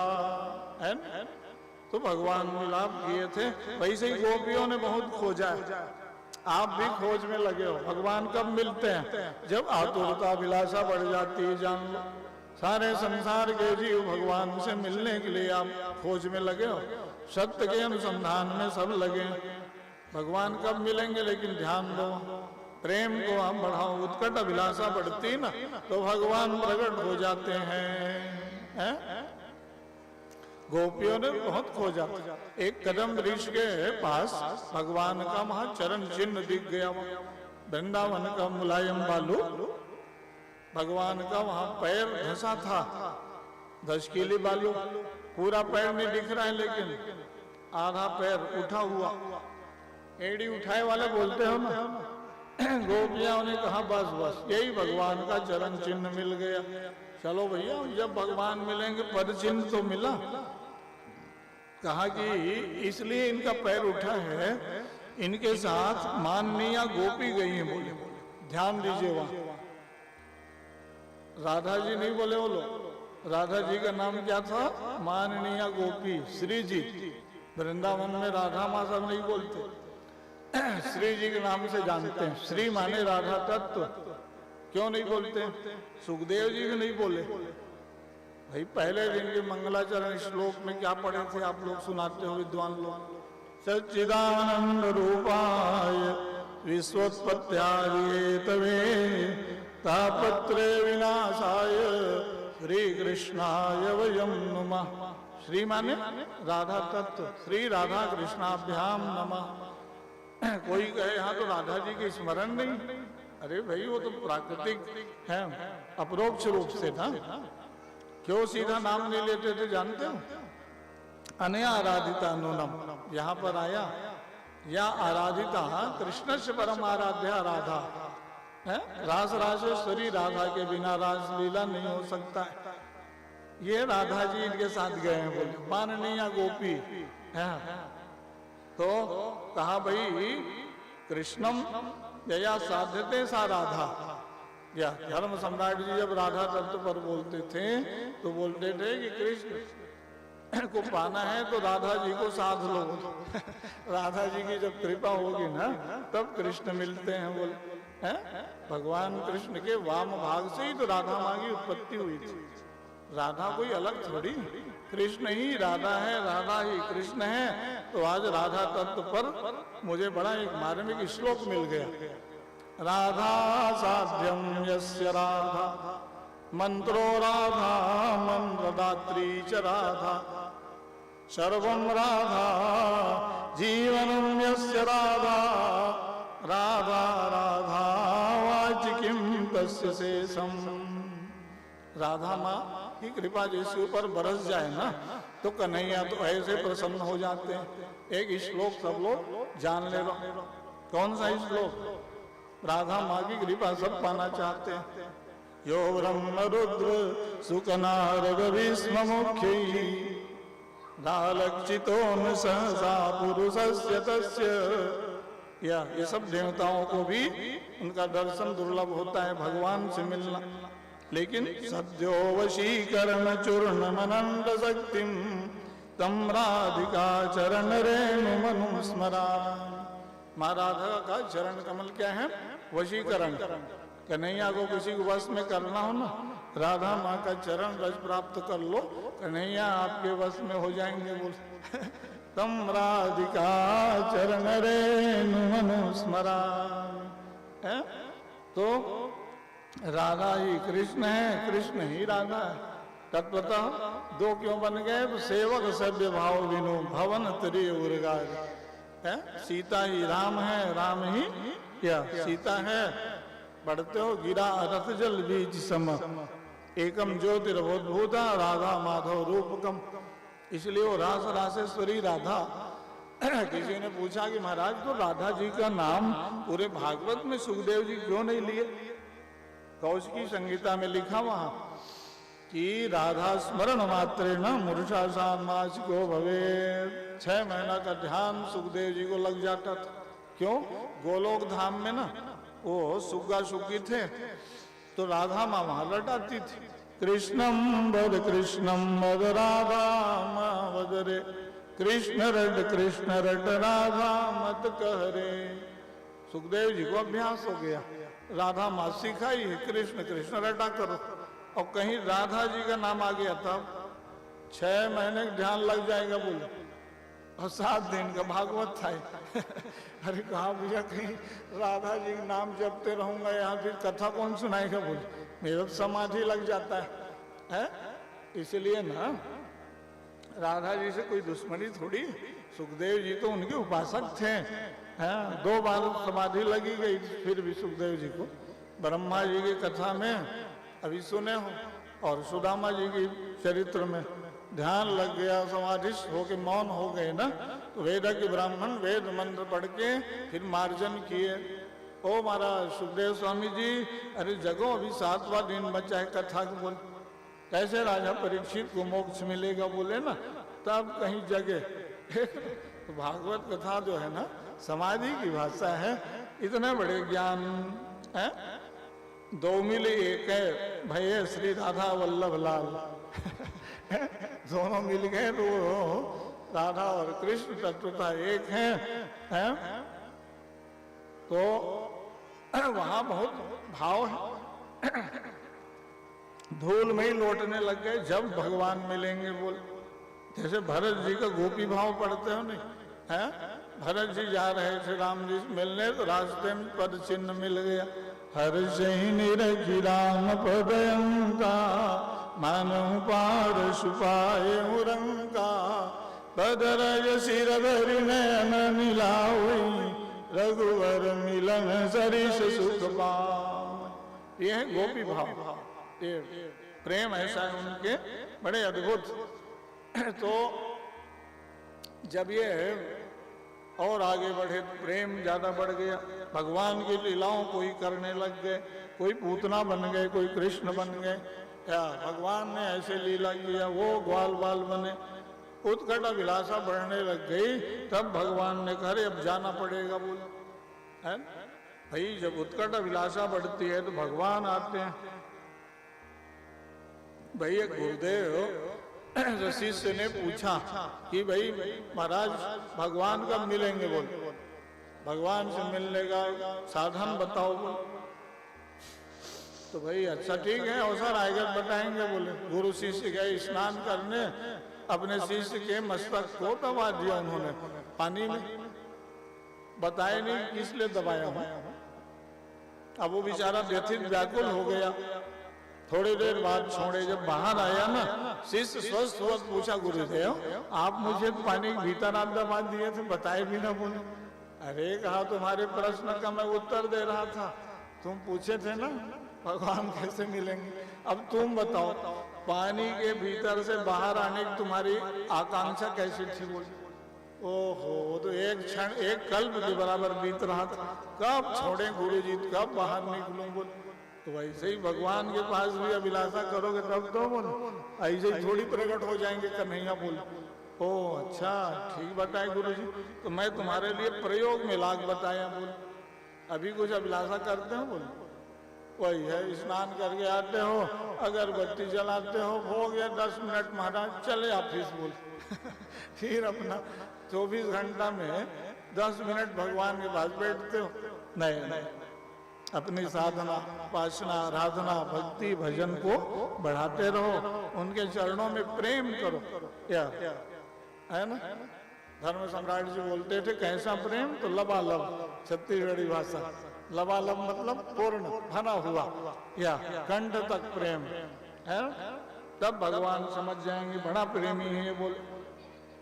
तो इस तरह भगवान महान है, इसलिए इस बार प्रकट हो गए, चलो भगवान से मिला देते हैं, समय पर्याप्त हो रहा है ना। ये भगवान को तो खोजते रहो, लेकिन खोज में सब लोग लगे हैं, केवल गोपियां नहीं, हर जीव भगवान से मिलने की आतुरता बढ़ाओ। तो कैसे प्रकट हुए आप ध्यान दीजिए, वहां पीताम्बरधर सगवी साक्षात मन्मथ मन्मथ, मन्मथ माने कामदेव को पराजित करके भगवान प्रकट हो गए। बोलो कृष्ण कन्हैया लाल की। प्रकट हुए सब गोपियां दौड़ने लग गई, भगवान से कहा बहुत देर में आए हो प्रभु। भाई भगवान ने कहा अनन्य चित्त से जीव का धर्म है भगवान को भजना। या परवश जीव स्ववश भगवंता, जीव अनेक एक श्रीकंता। 3 प्रकार के प्रेमी होते हैं।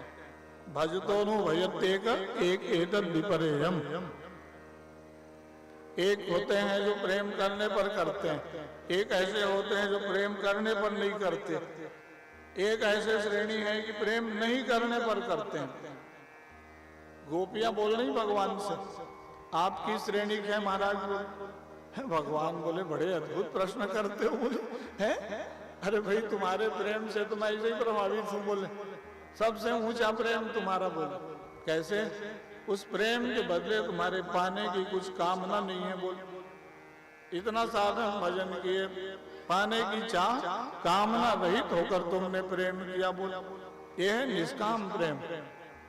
भाई अभी सामान्य प्रेम में हम लोग माला जपते हैं, भजन करते हो, पूजा करते हो, भगवान से कुछ न कुछ मांगते हो। सीधी सी बात, अभी बांके बिहारी के पास सब आ रहे हो, कुछ न कुछ बोल के जाते हो उनके पास, मेरा मकान बढ़िया बना देना कन्हैया, दुकान अच्छा चलना चाहिए, बेटिया की शादी जल्दी हो जाए, कमर में दर्द ज्यादा रहता है, ठीक करना प्रभु। कन्हैया समझ जाते हैं कि भगवान बड़े चतुर हैं। आते हैं मेरे पास दर्शन करने, अपना अपना काम थमा के सब चले जाते हैं। लिस्ट दे देते हो ना उनके पास, मंदिर जाते हो सारे भगत अपने अपने कामना के एक लिस्ट थमा के सब चले आते हो। कोई ऐसा नहीं बोलते हो कि नहीं आपसे मिलना है, दर्शन कब दोगे प्रभु, आपकी कृपा बने रहे, आशीर्वाद देना है। तो हम लोग छोटे मोटे काम में सब उलझे रहते हैं। तो गोपियां कैसी थी? साधन भजन तो बहुत किए, भगवान से कभी कुछ मांगे नहीं, या कामना रहित नहीं, निष्काम प्रेम। तब उनके भजन को आज गा रहे हो, है ना? नंदे व्रज वज्रवस्त्रीणां बादरेणुम अविघ्नशः तेषां हरिकथोद्गीतै पुनाति भुवनत्रयम्। नंदे वज्र भगवान के ये ऐसे प्रजांगनाएं थी जिनके रजकर्ण की वंदना किया। उद्धव जी जैसे ज्ञानी ने भी कहा था कि मुझे फिर से जन्म देना विधाता, तो व्रज मंडल में ये लता गुल्म तरु बना देना, पेड़ पौधे बना दे रहना। वरदान मांगा कि नहीं उद्धव जी? वहां भगवान ने कहा मांग लो उद्धव जी, ज्ञानी हो, आशाम हो चरण रेणु जुषाम हम श्याम वृंदावने किमपि गुल्मलतौषधीना या दुश्चजं सजनवारे पथं चरित्वा तेजुर्मुकुंद पदवीं श्रुतिर्विज्ञान। उद्धव जी ने कहा फिर से जन्म देना विधाता, ब्रजमंडल में मुझे लता गुल्म तरु बना दे रहना।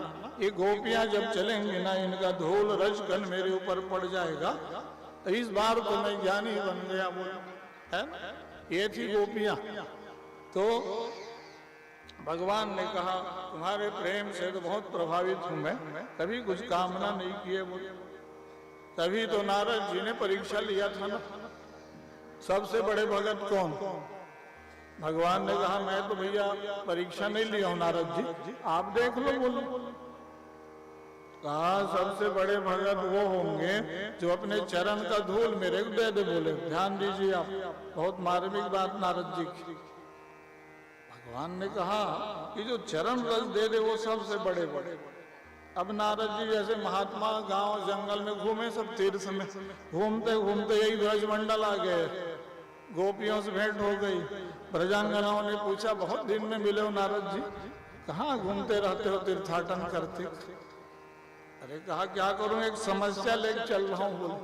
कन्हैया के मस्तक में भारी पीड़ा है और औषधि बताया है चिकित्सकों ने, कन्हैया का चरण रज चाहिए बोले। अब कोई देता नहीं है बोले, घूम घूम के आ गया सब तीर्थ से बोले। अच्छा तो ये तो बहुत सरल चीज है बोले, हमारा चरण को धूल ले जाओ कन्हैया के मस्तक में लगा देना बोले। नारद जी ने गए बावरी पगली, नरक चले जाओगे बोले। कैसे तुम लोग भगत हो बोले? नहीं नहीं हमारे कन्हैया स्वस्थ हो जाएंगे बोले, चरण का धूल ले जाओ लगा देना बोले। तत् सुखे सुखित्वम, प्रियतम सुखे सुखित्वम, ये भाव वाले हम लोग हैं। बोले भगवान के सुख में हमारा सुख और भगवान के दुख में हमारा दुख। बोले क्या भगवान दुखी है, हम कैसे सुखी रहेंगे? बोले तो ऐसे भक्त कोई मिलेगा? ये हमको भले नरक में जाना पड़ जाए। बोले महाराज दशरथ ने कहा था कि नहीं, जो दुख दूसर सहाओ मोही, लोचन ओट राम जन रोज। ये था उनका प्रेम। अजस हो चाहे सुजस न साऊं, नरक परो चाहे सुरपुर जाऊं, राम जी को मेरे नेत्रों से ओझल मत होने दो। बोले ये है राम जी के चरणों में प्रेम। मैं भले नरक चले जाऊं, गोपियां कह रही हैं कि महाराज हम भले नरक चले जाएं, हम भले दुखी रहें, हमारे भगवान तो सुखी हो जाएं। तत्सुखे सुखित्वम, भगवान के सुख में ही सुख। नारद जी ने कहा मैं कहा ये नहीं बोल पाया। बोले समझ गए, भगवान के पास आग प्रणाम किए, कहा महाराज परीक्षा ले लिया। बोले सारे विश्व में बड़े भगत प्रजांगनाएं हैं। बोले है तब गाते हो वंदे नंद व्रज स्त्रीणाम पादरेणुम।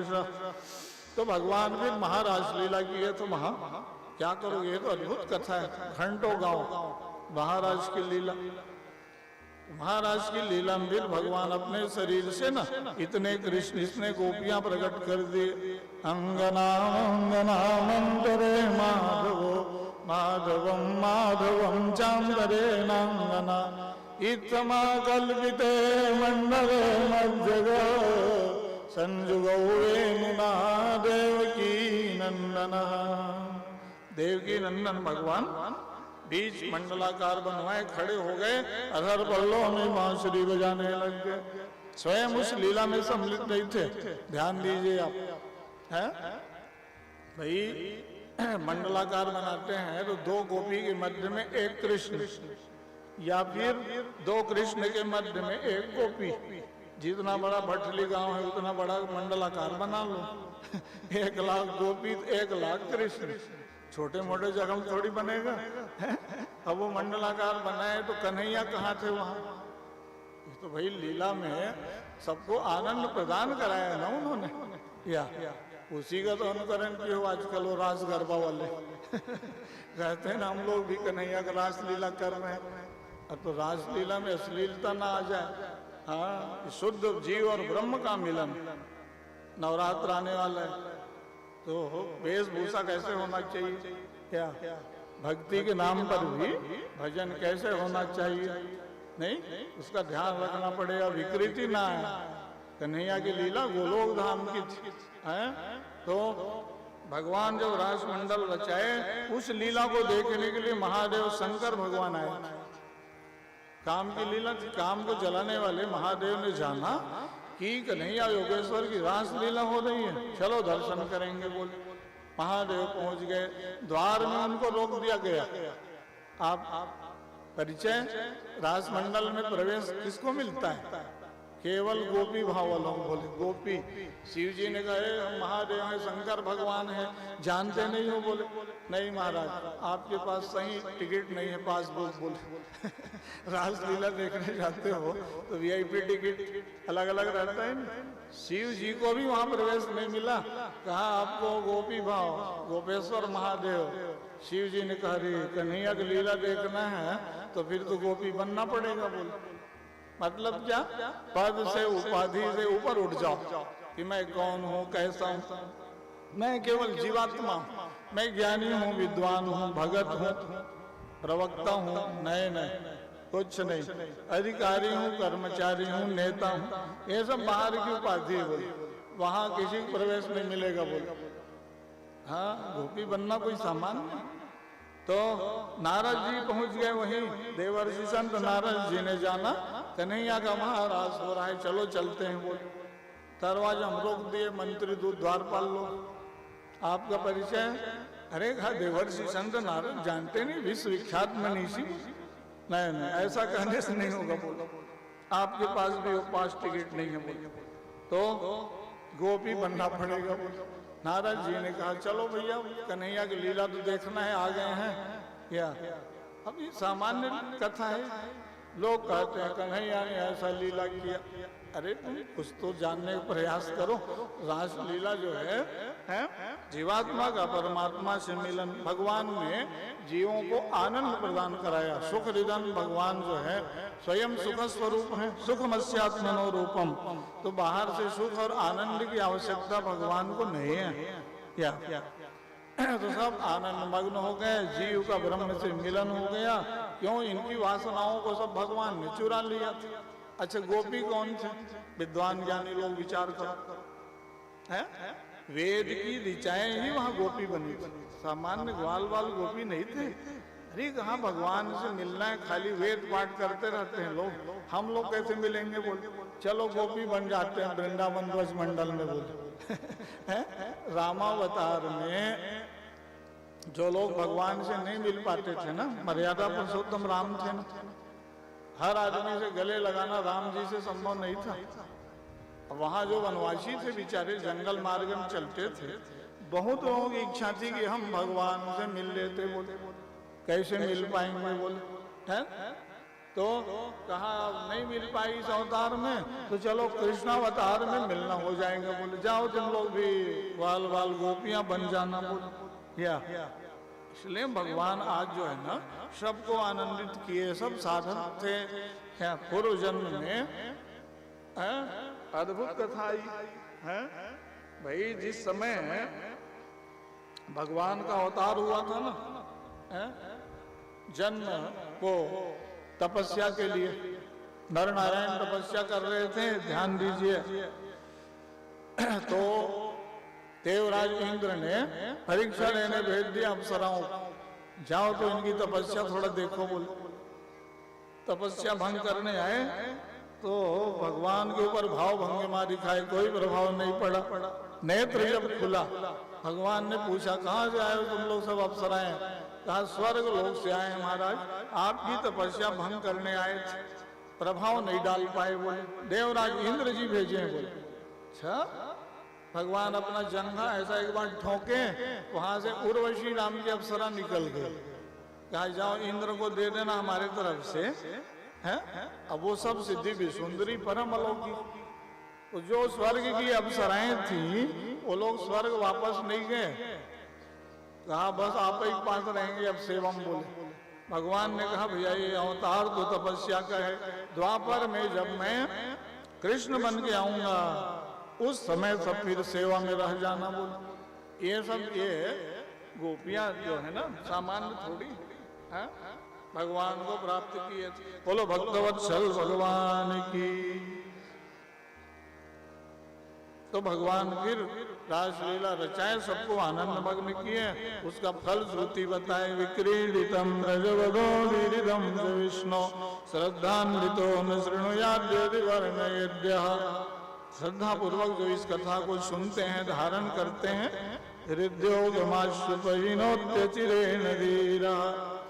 हृदय से विकार वासना खत्म हो जाती है। जान ले रहो सज्जनों, ऐसे ये कथा जिसके द्वारा गर्हित वासना समाप्त हो जाएगी आपके हृदय से। आज के भाषा में आपका हृदय शुद्ध रहेगा, हार्ट अटैक नहीं आएगा, बीपी हाई नहीं रहेगा। इसलिए रास लीला का चिंतन किया करो। है कृष्ण कथा का जो चिंतन करता है उसका हृदय पुष्ट रहेगा, आत्मबल बढ़ेगा। बोलो भक्तवत्सल भगवान की। राधा रानी राधे राधे राधे। बोलो जय श्री राधे। राधे राधे राधे। बोलो जय श्री राधे। रावण वाली राधे, बरसाने वाली राधे। वृंदावन वाली राधे, बरसाने वाली राधे। रावण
राजेश्वर भगवान की।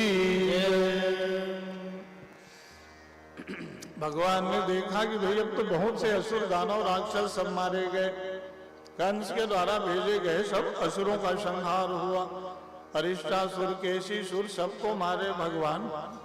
कंस ने कहा भैया अब किसी को भेजना ही नहीं, जो जाते हैं वहीं समाप्त हो जाते हैं। बोले चलो कन्हैया को यहीं बुला लेते हैं। बोले क्या अब मथुरापुरी में बुला लेते हैं। भगवान इस समय 11 साल के हो रहे थे। कहा यज्ञ रचा तो नाम, ये यज्ञ के नाम से कन्हैया आ जाएंगे। बोले है ना, नाम का यज्ञ था, अंदर से भावना थी कृष्ण बलराम आएंगे मरवा देंगे। बोले अक्रूर जी को भेज दिया उन्होंने, समाचार लेके अक्रूर भैया गए। वो तो बड़ी मधुर कथा है, घंटों गाने समाज में मैं कथा को पूर्णता की ओर ले चलता हूँ। तो जब मथुरापुरी पहुंचे सबसे मिले, नंद बाबा यशोदा से मिले, कहा यज्ञ हो रहा है, यज्ञ में चलना है। अब भगवान ने कहा अच्छा यज्ञ में जाना है, चलेंगे। बोले माँ यशोदा को जब मालूम हुआ कि कृष्ण बलराम मथुरा जाने तैयार हो गए, बोले रोने लग गई। वहां माँ थी ना, 11 साल तक पुत्रवत्सला माँ बन के सेवा की थी, प्रेम की थी।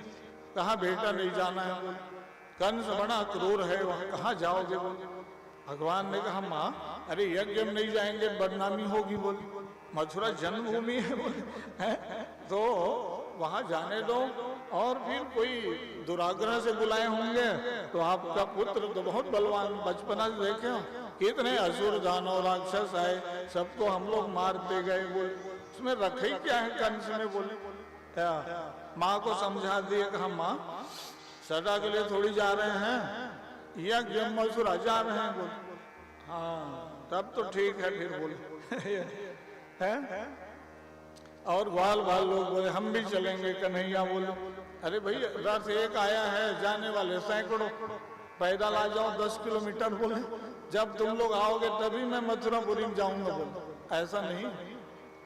गोपियां चारों तरफ रथ को घेर के रोने लग गई। वहां बड़ा करुण विलाप किया है गोपियों ने।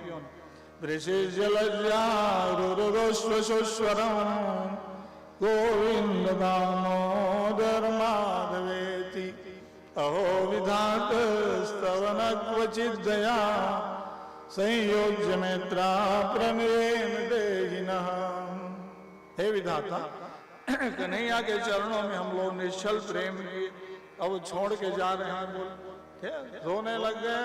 रुरुदुस्व सुस्वरम, लज्जा मर्यादा छोड़ के ऊंचे स्वर से वहां रुदन। भगवान ने कहा भाई गोपियों ओहो तुम्हारा प्रेम अलौकिक, लेकिन भाई अब लीला का विस्तार करना है तो मथुरा तो जाऊंगा, लेकिन मैं सदैव वृंदावन में रहूंगा। बोल भाग्य बिहारी का मंदिर तो यहीं रहेगा। बोल है कैसे बता रहे हो कि कन्हैया जा रहे हैं। बोल मैं कहीं आता जाता थोड़ी। बोल लीला है।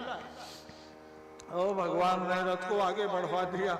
ये यमुना जी में स्नान के बहाने अक्रूर जी को अपने लीला में दर्शन करा दिया कि हम भगवान हैं। अक्रूर भैया घबराओ मत, हमको ग्वाल बाल ही मत समझे रहो। बोल डुबकी लगाए ना तो वहां शंख चक्र गदा पद्म लिए। अक्रूर ने कहा रे ये तो नारायण है। बोल फिर थोड़ी देर में वही कृष्ण बलराम बन जाते थे। 2-3 डुबकी लगाया यमुना जी में अक्रूर। भगवान ने कहा क्या हो गया अक्रूर भैया। बोले अरे अंदर में तो भैया भगवान बन जाते हो, फिर कृष्ण बलराम बन जाते हो। बोले माने बोध कराया। अक्रूर को भय था कि कहाँ कहाँ लाने चल दिया, ये कंस के कहने पर डर के मारे कृष्ण बलराम को कुछ हो गया तो मेरे ऊपर बदनामी हो गई।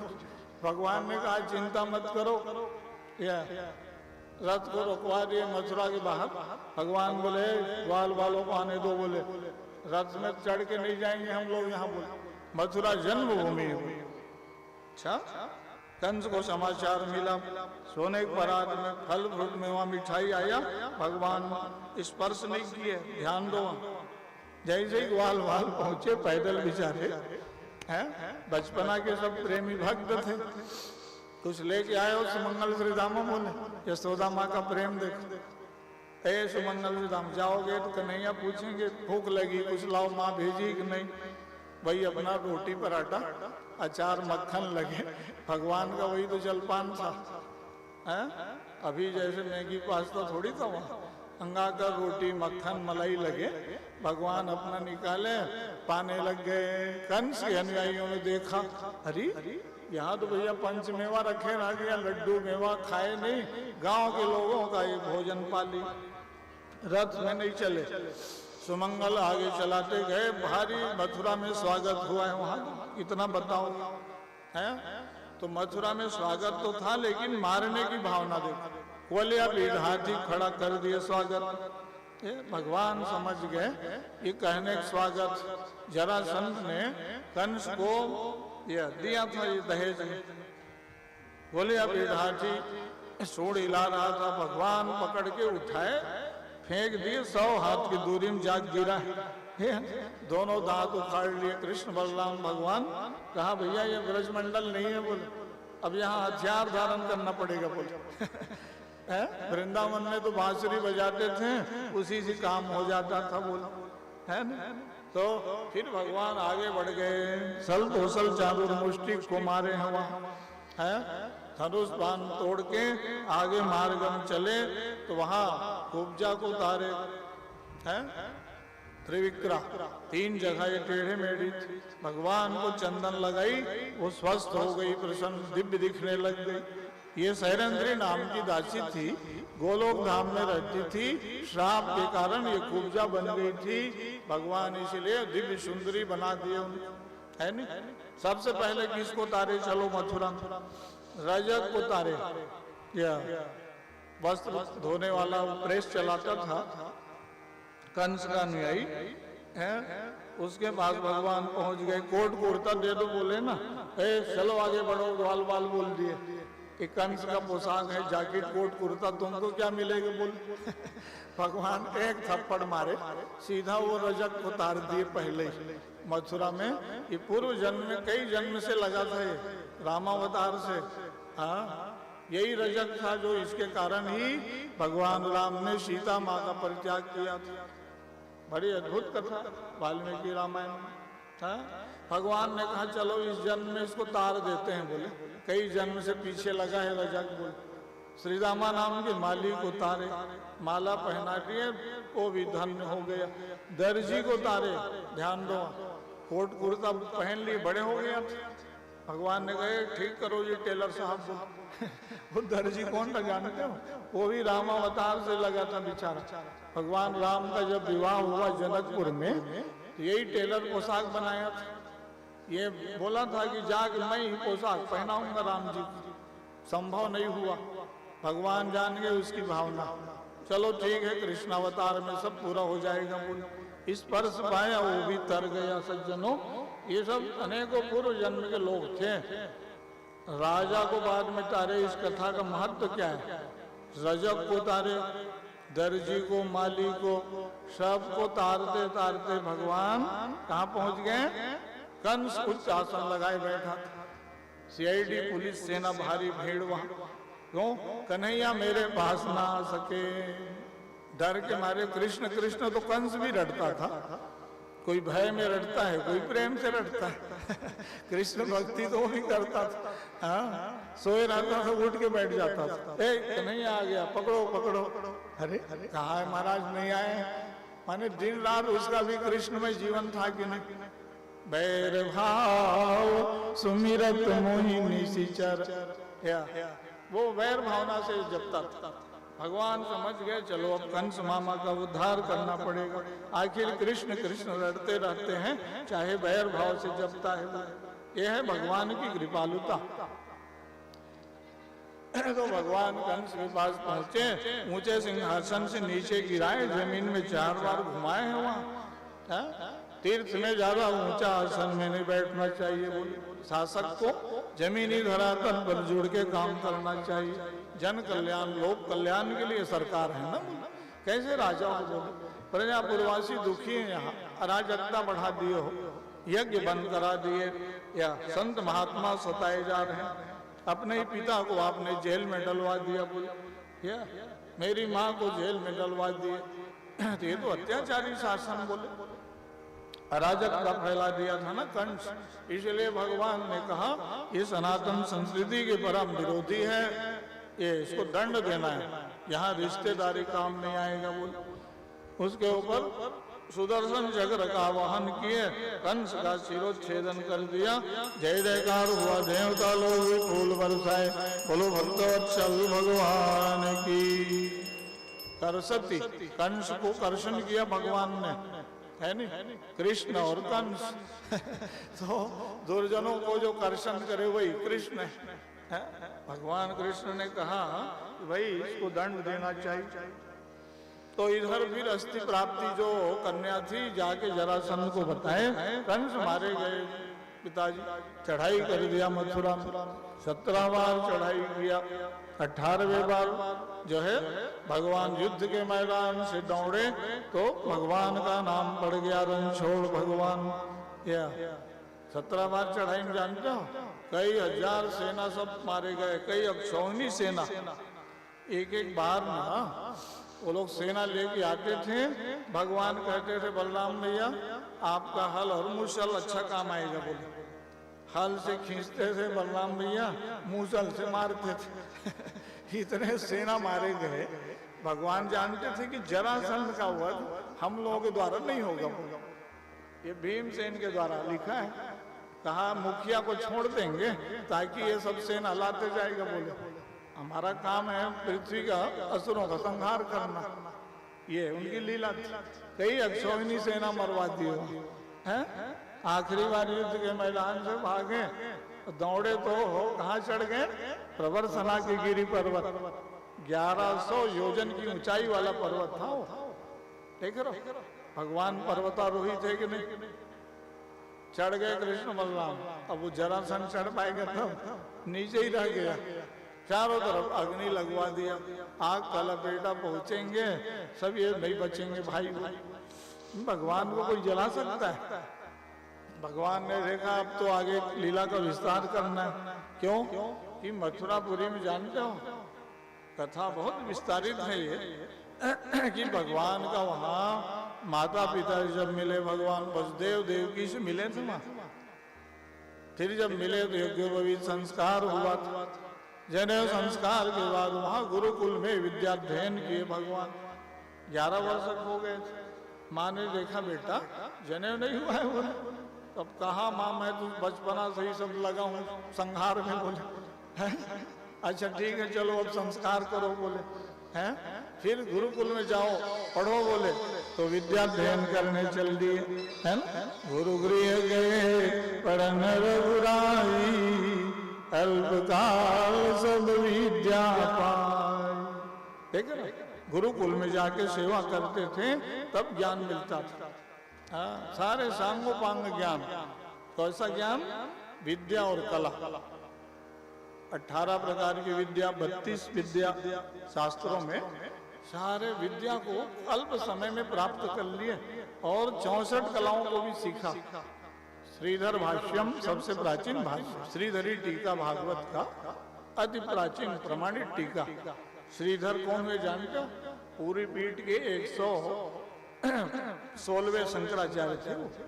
श्रीधर पर उन्होंने श्रीधरी टीका लिखा। वहां उन्होंने लिखा है कि 64 कला कौन कौन से हैं। कैसे गाड़ी दौड़ाना, कैसे घोड़ा दौड़ाना, कैसे हाथी दौड़ाना, कैसे पर्वत में चढ़ जाना, वहां से कैसे कूद देना, पानी के भीतर कैसे तैर देना। देख रहे हो, कहा खाली विद्या से काम नहीं होगा। बोलो कला सब सीखो।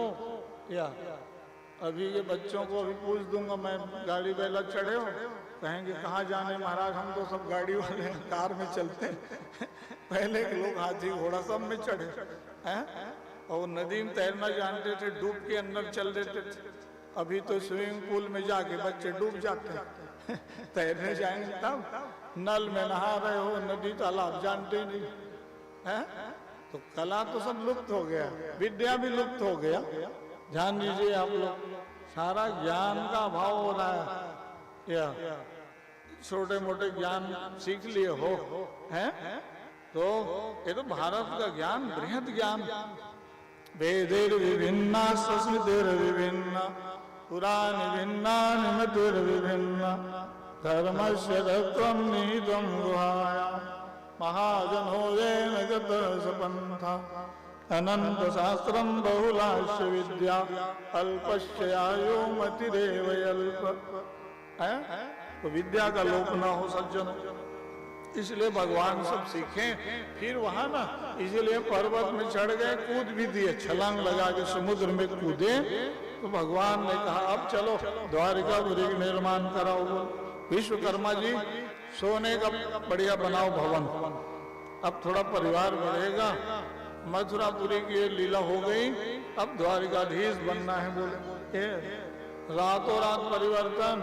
बोलो द्वारिकाधीश भगवान की। ये दिव्य द्वारिकापुरी का निर्माण हो गया। वहां जरासंध ने कहा अरे भैया अब जो युद्ध के मैदान से भाग गए, अब क्या लड़ने जाएंगे। काले वन को भेजे तो भगवान ने उनको भी मरवा दिया। कहाँ तक मरवाने लाए थे जानते हो? छत्तीसगढ़ मुचकुंद ऋषि का आश्रम चले जाना, सिहावा पर्वत, जहाँ से महानदी निकली न, वहाँ गुफा खो में है आगे भगवान ने ये मुचकुंद के ऊपर दुपट्टा डाल दिया, काले वन जगा दिया, शरीर जल के भस्म हो गया। क्योंकि वरदान था, जो निद्रा में सोते समय कोई जगाएगा तो जल के भस्म हो जाएगा। कथा बड़ी विलक्षण है। तब भगवान द्वारिकापुरी में प्रवेश किए, वहाँ तब कथा बताने लग गए। धन्यो शास्त्रम है ना, 4 आश्रम, ब्रह्मचार्य आश्रम, गृहस्थाश्रम, वानप्रस्थ और संन्यासाश्रम है ना। तो भगवान जब वहां प्रवेश किए तो बलराम भैया का विवाह पहले हुआ है नी। रेवत नाम के राजा थे, रेवती नाम के कन्या से विवाह संपन्न हुआ था। भीष्मक राजा के यहाँ रुक्मणी माँ लक्ष्मी के अवतार है, कन्या बन के आई थी वहां। रुक्मी, रुक्मरथ, रुक्म बाहु ये सब उनके भाई थे। रुक्मी बड़ा भाई था। रुक्मणी माँ जब विवाह के योग्य हुई तो कहाँ विवाह तय करें। पिताजी ने कहा तो ऐसा करते हैं पिताजी, इस समय शिशुपाल जो है बढ़िया योग्य राजकुमार है। दमघोष के पुत्र का नाम शिशुपाल, पूर्व जन्म का रावण था शिशुपाल। विवाह तय करा दिए। क्यों? ये भगवान के जितने विरोधी ग्रुप वाले थे ना, सब एक थे उस समय। जरासंध, शिशुपाल, दंतवक्त्र, साल्व, विदुरथ। उस समय देखना भाई द्वारिकाधीश का क्या है, नाम प्रभाव ज्यादा बढ़ गया। ये लोग अपना विरोधी ग्रुप बना लिए, तो ये शिशुपाल को भी अपने ग्रुप में ले लिए थे। विवाह जब तय हो गया वहां, ये जब रुक्मणी माँ को मालूम पड़ा, देखे मेरे भैया लोग मेरा विवाह पूर्व जन्म के रावण के साथ तय कर दिए, बोले बड़ा अनर्थ हो जाएगा ये। तो बोलो क्या करूंगा। महात्मा लोगों से पूछे तो कहा भाई अयोग्य वर्ग के साथ यदि विवाह तय हो तो कन्या को अधिकार है, वो वहां बात रख सकती है, स्मृति में लिखा है।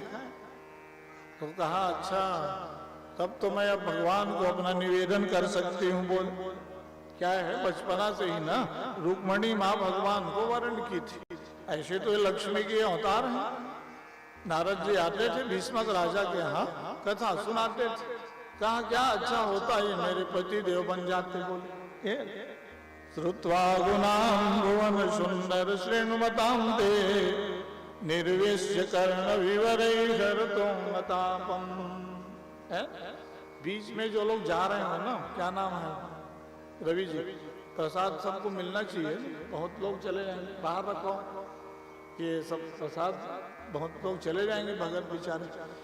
बोलो भक्तवत्सल भगवान की। तो वहां पत्र मिल गया भगवान के पास। जब ये समाचार मिला तो भगवान ने कहा कि भाई ठीक है, अब तो जाना पड़ेगा, अपने शक्ति को ग्रहण करना है। ये निवेदन किया इन्होंने कि भाई आपकी मैं शक्ति हूँ और आप ग्रहण नहीं करेंगे तो ये तो अन्य लोग के भार में चला जाएगा, है ना। इसलिए वहां भगवान ने तैयारी की। भगवान कब मिलते हैं? जब सदगुरु की कृपा होती है। ब्राह्मणों की कृपा, गुरु की कृपा। ये रुक्मिणी ने एक वैदिक ब्राह्मण विद्वान को भेज दिया। भगवान अपना रथ सजाए वहीं पहुंच गए। इधर शिशुपाल बराती लेके पहुंच गए। अनेकों राजा महाराजाओं के साथ भीष्मक राजा के यहाँ विवाह की तैयारी हो गई। अब प्राचीन काल की बात है नहीं, पहले बराती पहले ही पहुंच जाते थे। प्रथम बरात लगन ते आए। अभी जैसे थोड़ी, आप लोग तो बोलते हैं 2 घंटा पहले ही आना भैया, एक जलपान एक भोजन फिक्स रहेगा, बोल दोबारा कुछ नहीं मिलेगा। बोल होटल सिस्टम बुक है, वहाँ प्लेट सिस्टम रहेगा, बोल है। अब वहाँ तो भैया 10 दिन पहले ही बराती आ गया, हो रहा है सेवकाई अपना, चल रहा है जलपान भोजन है। राजा महाराजा थे, बहुत सेवा बहुत प्रेम। तो वहाँ क्या हुआ कि कन्या को जब मंडप में ले जाते हो उसके पहले नियम, गिरिजा पूजन जननी पठाए, जाओ भाई पूजा करके आओ। राजा साहब ने कहा बेटी रथ में बैठ के जाओ, पूजा करके आ जाओ। माँ लक्ष्मी ने कहा नहीं पिताजी, पूजा करने पैदल जाना चाहिए। बोल सखियों के साथ गीत गाते हुए गौरी पूजन के लिए माँ रुक्मिणी माँ गई, या पूजा करके ध्यान की। ये भगवान यही अवसर है कि आप जो है कृपा करके मुझे यहाँ वरण कर लो, नहीं तो ये तो बराती आ गए हैं, विवाह मंडप में बैठा देंगे, वहां फिर तो शिशुपाल पहुंच जाएगा। बोल भगवान पहुंच गए। बट वृक्ष था, अपने शाखा पकड़े खड़े थे। जैसे ही रुक्मिणी माँ पूजा कर रही थी तो ये विप्र देवता जाके समाचार दे दिया आपकी कामना पूर्ण हो गई, माने भगवान आ गए। माँ रुक्मिणी निश्चिंत हो गई, चलो भगवान का आगमन हो गया। बोले श्रद्धा से पूजा करोगे तो वरदान तो अच्छा मिलेगा ही, है ना? इसलिए पूजा बहुत श्रद्धा से करनी चाहिए, विश्वास पूर्वक निष्ठा पूर्वक, नहीं ये आवश्यक। मम अनुरूप निज अनुरूप सहज वर मांगा। पूजा में फल मिलता है, श्रद्धा की कमी न रहे। जब ये पूजा हो गई ना, तो जैसे ही रुक्मिणी माँ बाहर निकल रही थी मंदिर से, तो जितने सेना पुलिस थे ना, ये थोड़ा सा कुदृष्टि से देख दिए। लक्ष्मी माँ को लक्ष्मी भाव से देखो, वासना से नहीं, गर्हित विचार। तो मातृभाव से नहीं देख पाए वो लोग। असुर दानव राक्षस भी थे, या कई वहां लोग थे, भावना बदली, धड़ाम धड़ाम गिर गए। ये कोई मूर्छित हो गया, कोई बेहोश, कोई गिरे, तो सेना पुलिस सबको संभालने में लग गए। यही अवसर था। लक्ष्मी माँ अपना बाहर निकली, भगवान ने रथ आगे बढ़ा दिया और सीधा माँ लक्ष्मी को वरण करके भगवान आगे बढ़ गए। बोलो लक्ष्मी नारायण भगवान की। ये है वरण करना, यही तो विवाह है, मूल जो है ना। भगवान क्या है? वरण्य, या वरण करना बोलते हो नहीं। भगवान जो है पति है, पति माने रक्षा करने वाले, पातिथि, जो हमारा संरक्षण प्रदान करें। इसलिए असुरों के पास हमारा भाग न पहुंच जाए, भगवान ने अपनी शक्ति का वरण किया। तब वरण किया, जब वातावरण शांत हुआ ना, तब दानव लोग चिल्लाए, अरे राजकन्या का तो अपहरण हो गया, देखो देखो। भगवान ने कहा बोलना नहीं आता असुरों को, अपहरण नहीं, हमने वरण किया। बोल तो भाई 8 प्रकार के विवाह होते हैं। हाँ भाई, आर्ष वैदिक विवाह तो पानी ग्रहण से होता है, गंधर्व विवाह। तो कहा भाई अब ठीक है, पानी ग्रहण संस्कार भी हो जाएगा। बोले तो इसलिए भगवान जा रहे थे, तो फिर ये रुक्मी पहुंच गया था बीच मार्ग में, भाई था, छुड़ाने के लिए भगवान ने उसको अभिदंड दिया। भगवान मारना चाहते थे, रुक्मिणी माँ की प्रार्थना पर उसके ना 3 जगह चोटी रख दिए, आधा मूंछ दाढ़ी बना दिए। जा रहे रुक्मी हमसे विरोध करने आए, हंसी के पात्र बन गया वो बेचारा। कुंडलपुर में प्रवेश नहीं किया, कुंडिनम न प्रवेश्यामि सत्यमेतद् ब्रवीम्यहम्, इसलिए वो बाहर में ही ना एक गांव नगर बसा के फिर रहा, वो भोजगढ़ नाम का नगर। हाँ, गए ही नहीं वहां। भगवान भी तो विनोद किए ना, रिश्तेदारी में साले 1.5 साले हैं, बोले आधा मूछ दाढ़ी बना दिए, 3 जगह जुटिया रख दी, सीखा। कहा महाराज इससे अच्छा पूरे ही मुंडन कर देते, बोले। हाँ, भगवान से विरोध करोगे थोड़ा लक्षण दिखना चाहिए ना, बोला। ये तो उसको भी छोड़ दिए थे। इधर बलराम जी पहुंच गए रस लेके। अरे कन्हैया आज गया है विवाह में, बहुत विरोधी लोग आए होंगे, कुछ घटना मत हो जाए। बड़े भाई थे, बीच रास्ता मिल गए। अच्छा, कन्या को लेके आए हो तो जाओ, अब तुम अपना विवाह की तैयारी कराओ, अब देखता हूं मैं कौन आएगा, बोलो। और जो असुर विरोधी राक्षस आए ना, सबको फिर मारे बलराम जी। ये सब वहां से भागे। उधर जाके बढ़िया द्वारिकापुरी सज गई, वहां सोने की द्वारिका वहां है। अब भगवान के ऐश्वर्य का बखान कितना करो तो भी कम। वहां तो राजा महाराजा नहीं, देवता, ऋषि, मुनि, गंधर्व, किन्नर, सब देवलोक, स्वर्ग लोक से, ब्रह्म लोक से आ गए थे सज्जनों। भगवान का विवाह महोत्सव है, बोले। भारी व्यापक तैयारी। अब तो जितना कर लो, इसी सौभाग्यशाली भक्त को अवसर मिल जाता है भागवत कथा में कि भाई आप जो है यजमान बन जाओ, विवाह करो, भगवान का बोलते हैं ना।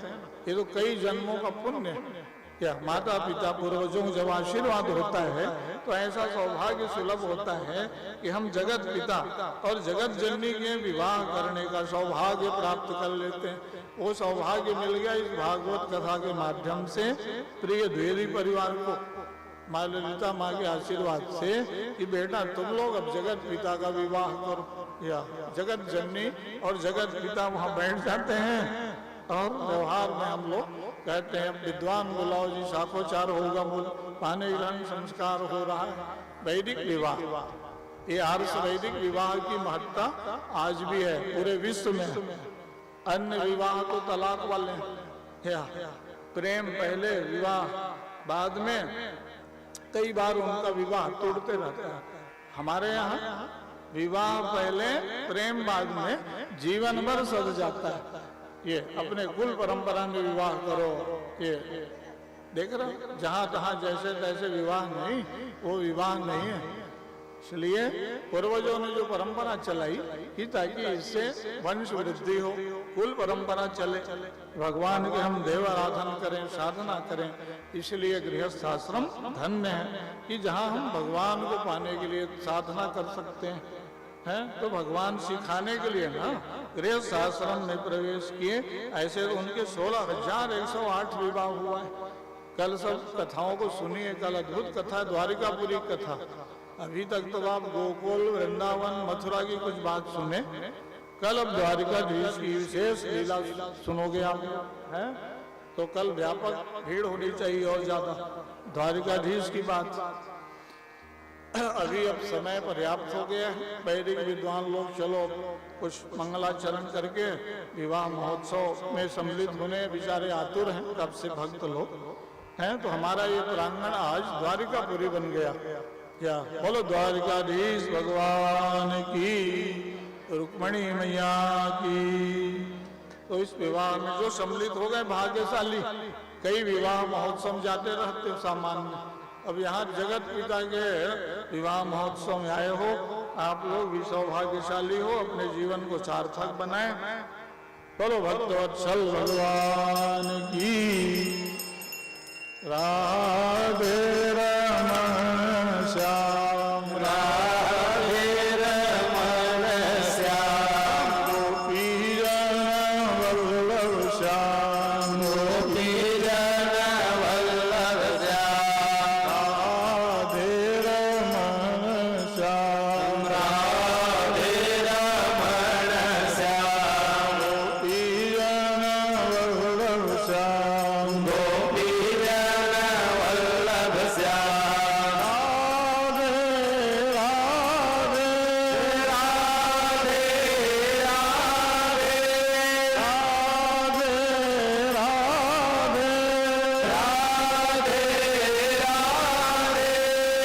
राम से मिला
पूजन कराइए।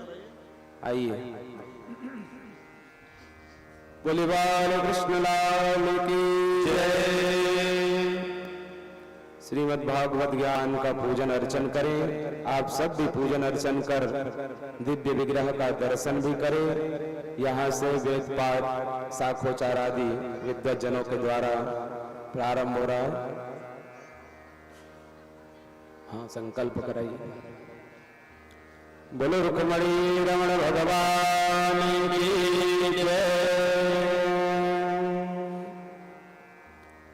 हरि ओम ब्रह्मज्ञानं प्रथमं पुरस्ताद्यसेमदा सुरचोनयावः सवदन्यावमा सविष्टा सतस्य योनिमा सतस्य विवाह इदं विष्णुर्चक्रमे त्रेधानि ददे पदं वा समूढवस्य वा सुदेशा श्रीष्यते लक्ष्मे सुवदन्यां वहोरात्रे वर्षेण चन्द्राणि रूपमस्मिनो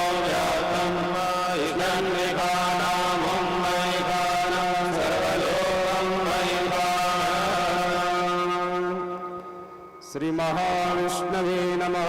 रुक्मणी रमणाय नमः।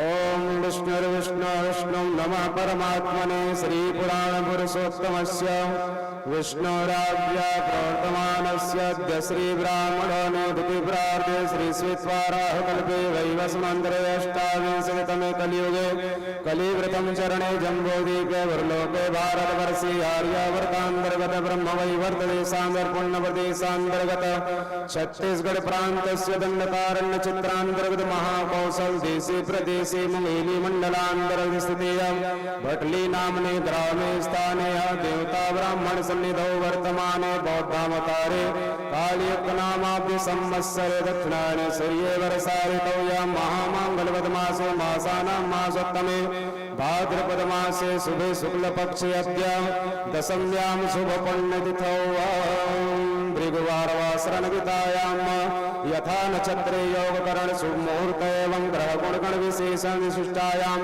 शुभ पुण्यतिथौ अमुक गोत्रोत्पन्नो हम अमुक नामनो हम सपत्निको हम सपरिवारस्य श्रुति स्मृति पुराणोक्त वेदोक्त पुण्यफल प्राप्ति कामनयाः धर्मार्थ काम मोक्ष चतुर्विध पुरुषार्थ सिद्धि द्वारा मम मातु अमुक नामनी देवी तस्य प्रथम पुण्य स्मृत्याः मोक्ष लक्षण उपासनादि क्रमेण गोलोक धाम निवासनार्थं विष्णुपदी प्राप्त्यर्थं संपद्यमान श्रीमद् भागवत सप्ताह ज्ञानयज्ञस्मिन् मध्ये श्री कृष्ण रुक्मिणी विवाह पर्यन्तं कन्यादान पुण्य फल प्राप्त्यर्थं यथोक्त राशि सहितेन नाना सामग्री देवी श्री कृष्णार्पणमस्तु।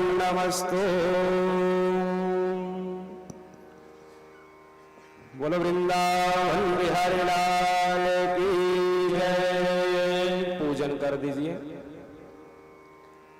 हरि ओम सहस्रशीर्षा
Nade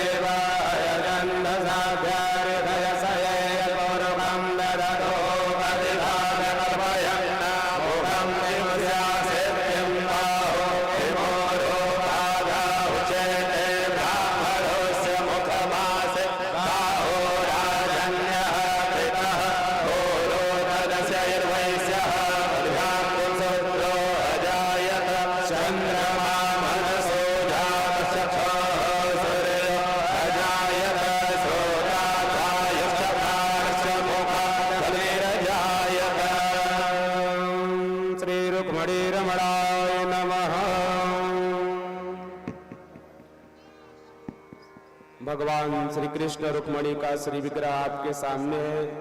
जिन माताओं को, जिन भक्तों को पूजन करना है, आप आकर के पूजन करके अपना भेंट रुक्मणी विवाह मंगल में जैसा आप सब करते हैं आकर के भेंट कर सकते हैं।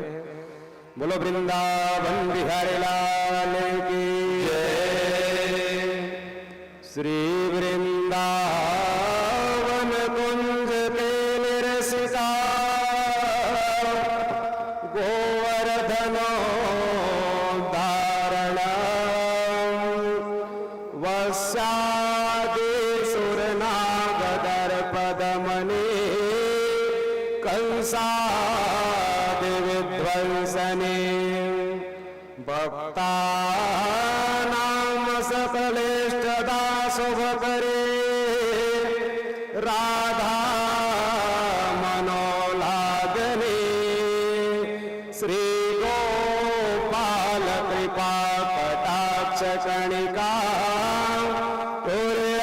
सदा मंगलम् कंठे यस्य लसद्गराळ गरलम् गंगा जलम् मस्तके वामाङ्गे गिरिराजराजतनया जाया भवानी सती श्री स्कंधादिसहिता श्री विश्वनाथ प्रभो काशी मंदिर संस्थितो अखिल गुरु भूया सदा मंगलम्।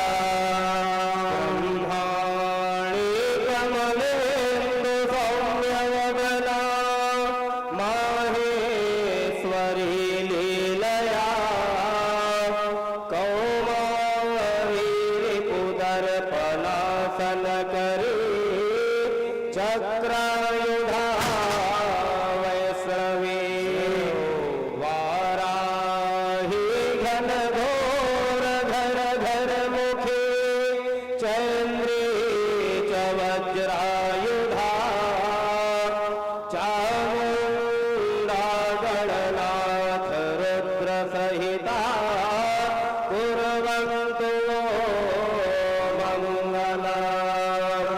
स्वस्ति श्रीगणनायकं गजमुखं मोरेश्वरं सिद्धिदं वल्लालं मूढं विनायकमहं चिन्तामणिं घेवरम् लेण्याद्रिं गिरिजात्मकं सुवरदं विघ्नेश्वरं ओझरं ग्रामे राञ्जनसंस्थिते महागणपतिं कुर्वन्तु मंगलम्।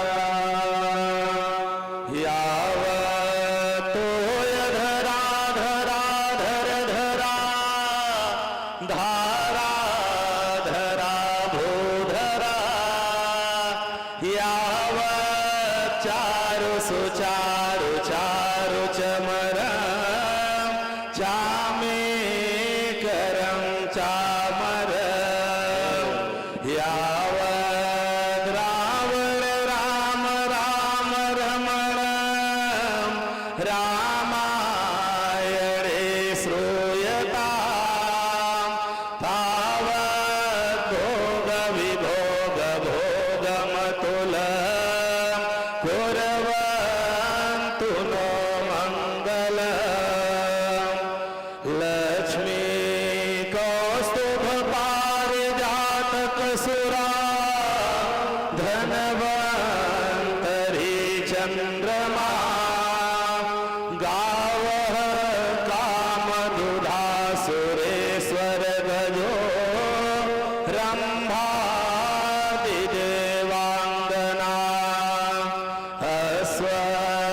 सप्तमुखी सुधाहरिधनो शंखो विषम चाम्बुजे रत्नानि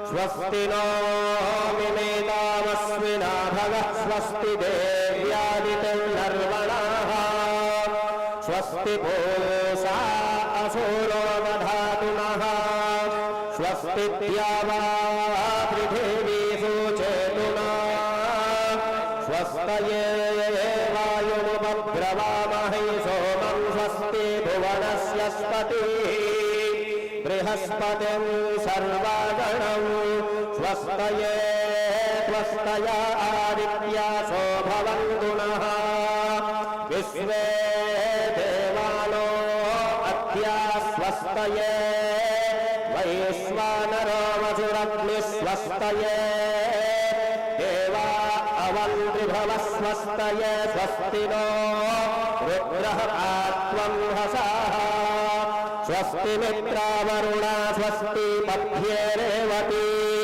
स्वस्ति न इन्द्रश्चाग्निश्च स्वस्ति नो अदिते कृधि स्वस्ति बन्धामनोचरेमा सूर्या चन्द्रमसा विवा पुनर्दधताघ्नता जानता सङ्गमे महे स्वस्त्ययनं तारक्षं मरिष्टनेमिं महद्भूतं वायसं देवतानाम् अचुरामिन्द्रसखं समक्षो बृहद्यसो नावामि वारुहेमा अहो मुचमाङ्गिरसं जयञ्चं स्वस्त्यात्रेयं मनसा च तारक्ष्यम् प्रयतपाणिः शरणं प्रपद्ये स्वस्ति संवादे स्वभयं नोऽस्तु हरिः ओम् बोलो वृंदावन बिहारी लाल की जय।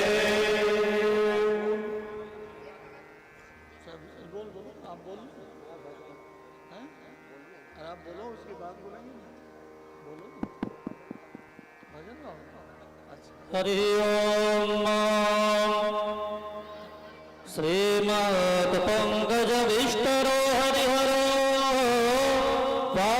वायुर्महेन्द्रो नला चंद्रो भास्कर विद्यपाल वरुणो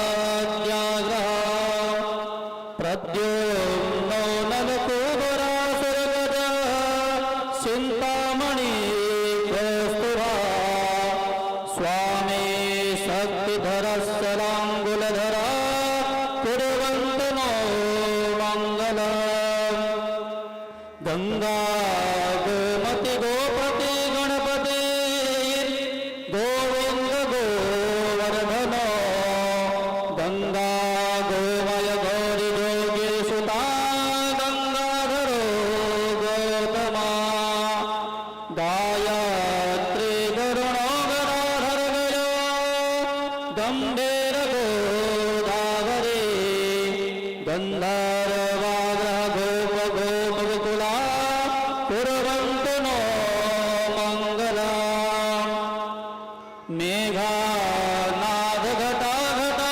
घट घटा घाटा घटा घो घटा मण्डोकस्य वको वको वक वको वाकावकी गो वको विद्यो ज्योति चकीमकी चकमकी चाकामकी चूमको इत्थं नंद किशोर गोपवनिता वाचस्पति पातु मां कुर्वन्तु नो मङ्गलं मङ्गलं भगवान् विष्णु मङ्गलं गरुडध्वज मङ्गलं पुण्डरीकाक्ष मङ्गलायतनो हरि हरि ओम हिरण्यवरदां हरिणं पूर्णारविदप्रजां चन्द्राहरणमयीं लक्ष्मीं जातवेदो महावः गङ्गा सिन्धु सरस्वती च यमुना गोदावरी नर्मदा कावेरी सरयू महेन्द्रतनया चरमान्वती वेदिका क्षिप्रा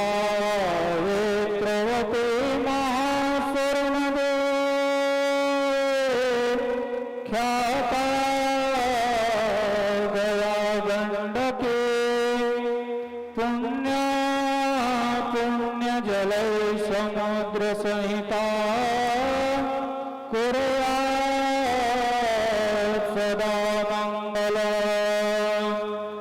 ब्रह्मारे कमलेन्द्र संवदना माहेश्वरी लीलया कौमारी ऋतुदर्पणासन करे चक्रायुधा वैष्णवे वाराही घन घोर घर घर मुखे चंद्रे च वज्रायुधा चामुंडा गणनाथ रुद्र संहिता कुर्यात् सदा मंगलम् हरि ओम मंगलम भगवान विष्णु मंगलम गरुड़ध्वज मंगलम पुंडरीकाक्ष मंगलाय तनो हरे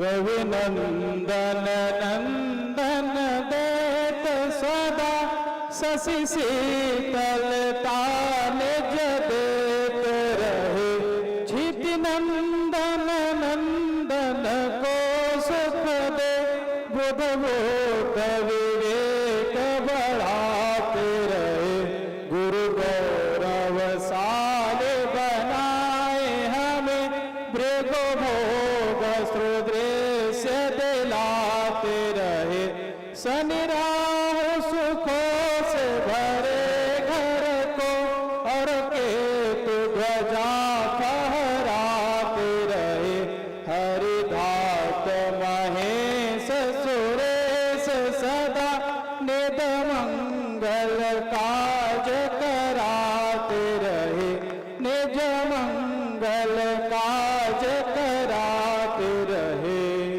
मंगलम भगवान विष्णु मंगलम गरुड़ध्वज मंगलम पुंडरीकाक्ष मंगलाय तनो हरि। आरती की तैयारी कर लें। आइए इससे पूर्व एक भजन हो जाए। बोलो रुक्मणी रमण भगवान की जय। मैंने मेहंदी रचाए रे कृष्ण नाम के, मैंने मेहंदी रचाए रे कृष्ण नाम की, मैंने बिंदिया सजाए रे कृष्ण नाम के, मैंने बिंदिया सजाए रे कृष्ण नाम की, मैंने चुनरी सजाए रे कृष्ण नाम की, मैंने चुनरी सजाए रे कृष्ण नाम की, मैंने मेहंदी लगाए रे कृष्ण नाम की, मैंने मेहंदी लगाई रे कृष्ण नाम की, मेरे नैनों में गोकुल वृंदावन, मेरे नैनों में गोकुल वृंदावन, मेरे प्राणों में मोहन मन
तन मन रंगा है मेरे रंग में, कृष्ण तन मन रंगा है मेरे रंग में।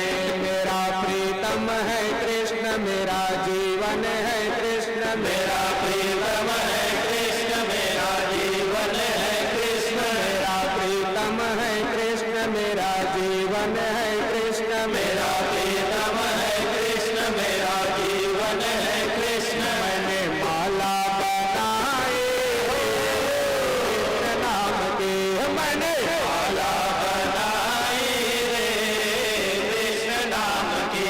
मैंने मेहंदी लगाई रे कृष्ण नाम की, मैंने मेहंदी लगाई रे कृष्ण नाम की। बिंदिया सजाए रे कृष्ण नाम की, मैंने बिंदिया सजाए रे कृष्ण नाम की। मैंने बिंदिया सजाए रे कृष्ण नाम की, मैंने बिंदिया सजाए रे कृष्ण नाम की। भक्तों के राजा श्याम मोरे आजा, भक्तों के राजा श्याम मोरे आजा, भक्तों के राजा श्याम मोरे आजा, भक्तों के राजा श्याम मोरे आजा। श्याम मोरे आजा गोविंद मोरे आजा, श्याम मोरे आजा गोविंद मोरे आजा, श्याम मोरे आजा गोविंद मोरे आजा, श्याम मोरे आजा गोविंद मोरे आजा। माखन चोरा जा श्याम मोरे आजा, माखन चोरा जा श्याम मोरे आजा। भक्तों के राजा श्याम मोरे आजा, भक्तों के राजा श्याम मोरे आजा। श्याम मेरे आजा गोविंद मेरे आजा, श्याम मेरे आजा गोविंद मेरे आजा, श्याम मेरे आजा गोविंद मोरे आजा, श्याम मोरे आजा गोविंद मोरे आजा। रास रचा मोरे आजा, रास रचा जा श्याम मोरे आजा। भक्तों के राजा श्याम मोरे आजा, भक्तों के राजा श्याम मोरे आजा, भक्तों के राजा श्याम मोरे आजा, भक्तों के राजा श्याम मोरे आजा। श्याम मोरे आजा नंदलाल मेरे आजा, श्याम मोरे आजा नंदलाल मेरे आजा, श्याम मेरे आजा गोपाल मेरे आजा, श्याम मेरे आजा गोपाल मेरे आजा। गैया चरा जा मोरे आजा, गैया चरा जा श्याम मोरे आजा। भक्तों के राजा श्याम मोरे आजा, भक्तों के राजा श्याम मोरे आजा, भक्तों के राजा श्याम मोरे आजा, भक्तों के राजा श्याम मोरे आजा। बोले बाल कृष्ण लाल की जय। जी चलो आर्थिक तैयारी कर। अच्छा कुछ गाना चाह रहे हैं, चलो चले गाओ गाओ। कौन गा रहे हैं?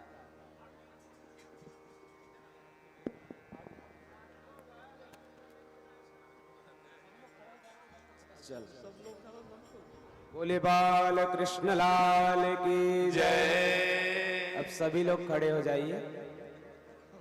हाँ। बोलो कृष्ण कन्हैया लाल की जय। आज दुल्हा बने हैं नंदलाल, आज दुल्हा बने हैं नंदलाल के जोड़ी का जवाब नहीं। आज दुल्हा बने हैं नंदलाल के जोड़ी का जवाब नहीं। आज दुल्हा बने हैं नंदलाल के जोड़ी का जवाब नहीं। आज दुल्हा बने हैं जवाब नहीं, के जोड़े का जवाब नहीं, के जोड़े का जवाब नहीं, जवाब नहीं, के जोड़ी का जवाब नहीं। आज दुल्हा बने हैं जोड़ी का जवाब नहीं, आज दुल्हा बने हैं नंदलाल, के जोड़ी का जवाब नहीं। आज दुल्हा बने हैं नंदलाल के जोड़ी का जवाब नहीं, आज दुल्हा बने हैं नंदलाल, के जोड़ी का जवाब नहीं। रुक्मणी मेरी गोरी गोरी, रुक्मणी मेरी गोरी गोरी, रुक्मणी मेरी गोरी गोरी, रुक्मणी मेरी गोरी गोरी। सावल सावले नंदलाल के जोड़ी का जवाब नहीं, सावले सलोने नंदलाल, के जोड़ी का जवाब नहीं। सावल सलोने सरकार के जोड़ी का जवाब नहीं, सावले सलोने सरदार, के जोड़ी का जवाब नहीं। आज दुल्हा बने हैं नंदलाल के जोड़ी का जवाब नहीं, आज दुल्हा बने हैं नंदलाल, के जोड़ी का जवाब नहीं। के जोड़ी का जवाब नहीं, के जोड़ी का जवाब नहीं, जोड़ी का जवाब नहीं, के जोड़ी का जवाब नहीं। आज दुल्हा बने हैं नंदलाल के जोड़ी का जवाब नहीं, आज दुल्हा बने हैं नंदलाल, के जोड़ी का जवाब नहीं। आज दुल्हा बने हैं नंदलाल के जोड़ी का जवाब नहीं, आज दुल्हा बने हैं नंदलाल, के जोड़ी का जवाब नहीं। रुक्मणी ओढ़े लाल चुनरिया, रुक्मणी ओढ़े लाल चुनरिया, रुक्मणी ओढ़े लाल चुनरिया, रुक्मणी ओढ़े लाल चुनरिया, लाल चुनरिया, लाल चुनरिया, लाल चुनरिया, लाल चुनरिया, लाल चुनरिया, लाल चुनरिया, लाल चुनरिया, लाल चुनरिया। आरे कमरिया नंदलाल का जवाब नहीं, काली कमरिया नंदलाल, के जोड़ी का जवाब नहीं। आज दुल्हा बने हैं नंदलाल के जोड़ी का जवाब नहीं, आज दुल्हा बने हैं नंदलाल, के जोड़ी का जवाब नहीं। के जोड़ी का जवाब नहीं, के जोड़ी का जवाब नहीं, के जोड़ी का जवाब नहीं, के जोड़ी का जवाब नहीं। आज दुल्हा बने नंदलाल के जोड़ी का जवाब नहीं, आज दुल्हा बने हैं नंदलाल, के जोड़ी का जवाब नहीं। आज दुल्हा बने हैं नंदलाल के जोड़ी का जवाब नहीं, आज दुल्हा बने हैं नंदलाल, के जोड़ी का जवाब नहीं। रुक्मणी मेरी महलों वाली, रुक्मणी मेरी महलों वाली, रुक्मणी मेरी महलों वाली, रुक्मणी मेरी महलों वाली, महलों वाली जी महलों वाली, महलों वाली जी महलों वाली, महलों वाली जी महलों वाली, महलों वाली जी महलों वाली।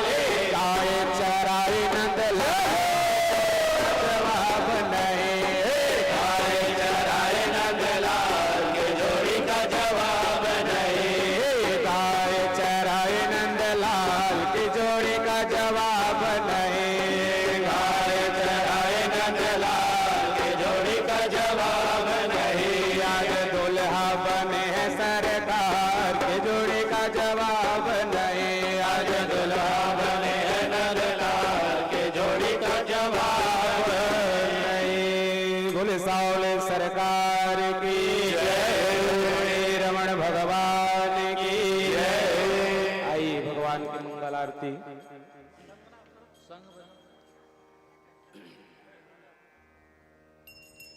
बोलो भाव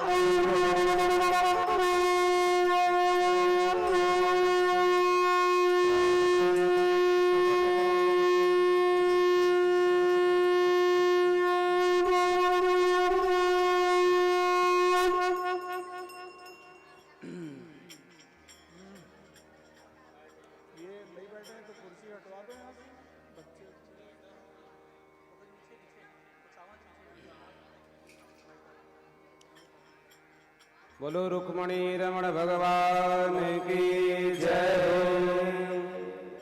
श्याम तेरी आरती कन्हैया तेरी आरती, श्याम तेरी आरती कन्हैया तेरी आरती, सारा संसार करेगा हाथ जोड़ के, सारा संसार करेगा हाथ जोड़ के।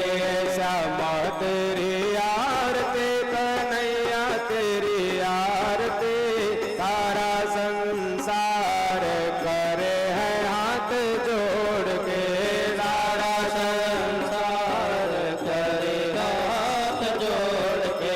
सिर पर सोहना मुकुट विराजे, सिर पर सोहना मुकुट विराजे, गल बैजंती माला साजे, गल बैजंती माला साजे, और फूलन के हार करेगा हाथ जोड़ के, श्यामा तेरी आरती कन्हैया तेरी आरती, सारा संसार करेगा हाथ जोड़ के, सारा संसार करेगा हाथ जोड़ के।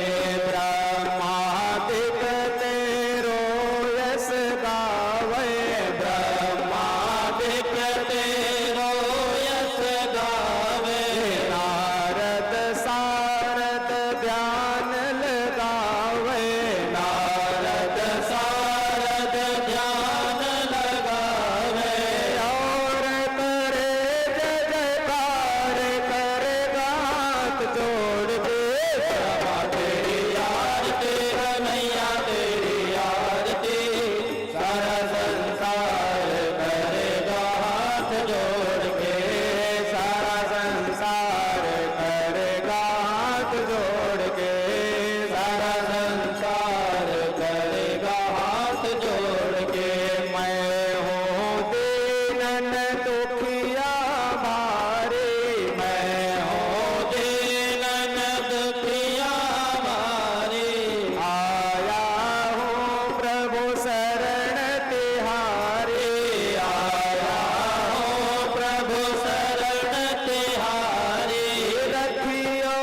त्रिकाहस्तानि खङ्गिणः तेधागुं सहस्रयोजने वदन्वानि तन्मसि आरार्दिक्यं माचमनीयं जलं समर्पयामि नैवेद्यं निवेदयामि मंत्रपुष्पांजलि। कोई भी एक श्रद्धालु आरती सभी श्रद्धालुओं को दिखला दें। बाकी सभी अपने स्थान पर हाथ जोड़कर भगवान से प्रार्थना कर लें। त्वमेव माता च पिता त्वमेव बन्धुः च सखा त्वमेव विद्या द्रविणं त्वमेव सर्वं मम देव देव।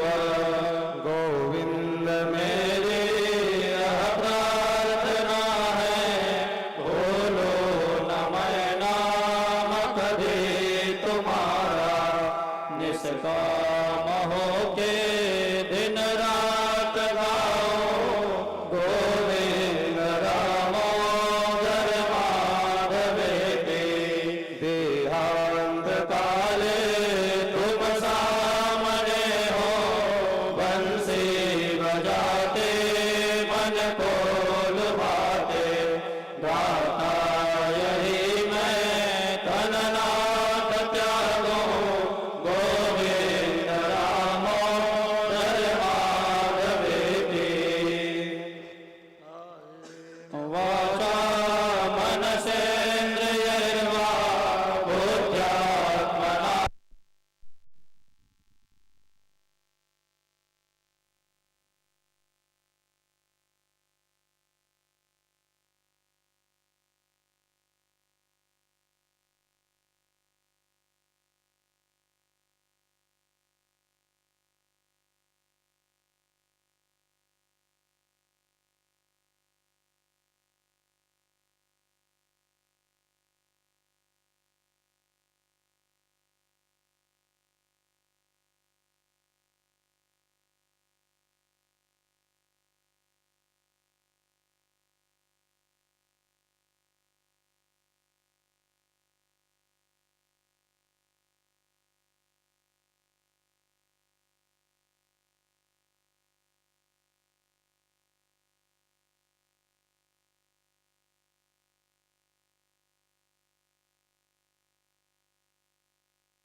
महापुरुष ते शरणारविंद कृतं वा कायजं कर्मजं वा श्रवणनयनजं वा मानसं वा पराध विहितं वा सर्वमेतत्क्षमस्व।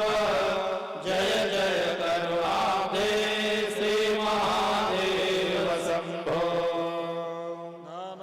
सुगंध पुष्पाणि यथा कालो भवानि च पुष्पांजलि मया दत्त गृहाणां परमेश्वर। मंत्र पुष्पांजलिं समर्पयामि। श्री पुराण पुरुषोत्तमाय नमः, श्री रुक्मणी रमणाय नमः, श्री राधा कृष्णाभ्यां नमः। द्वारिकाधीश भगवान के राजा रामचंद्र के उमापति महादेव के काशी विश्वनाथ भगवान के श्री हनुमान जी महाराज के राम के समस्त देवी देवताओं के सत्य सनातन धर्म के अधर्म का वाणियों में विश्व का गो हत्या माता के भारत जगतगुरु शंकराचार्य भगवान के धर्म सम्राट पूज्य स्वामी श्री करपात्रे जय महाराज के पूरे पीठाधीश्वर श्रीमद जगतगुरु शंकराचार्य भगवान के जय व्यास जय महाराज के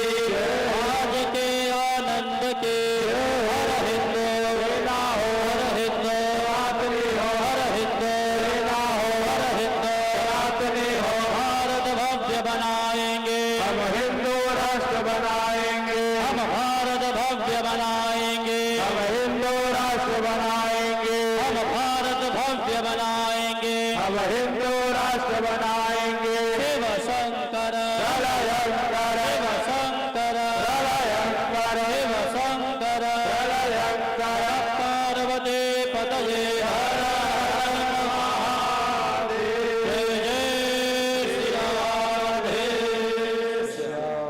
सर्वे भवन्तु वन्तु सुखिनः सर्वे सन्तु निरामया सर्वे भद्राणि पश्यन्तु मा कश्चित् दुःखभाग् भवेत्। स्वस्ति प्रजाभ्यां परिपालयन्तां न्यायेन मार्गेण मयि महिषां गोब्राह्मणेभ्यो सोमस्तु नित्यं लोकाः समस्ताः सुखिनो भवन्तु सुशान्तिर्भवतु।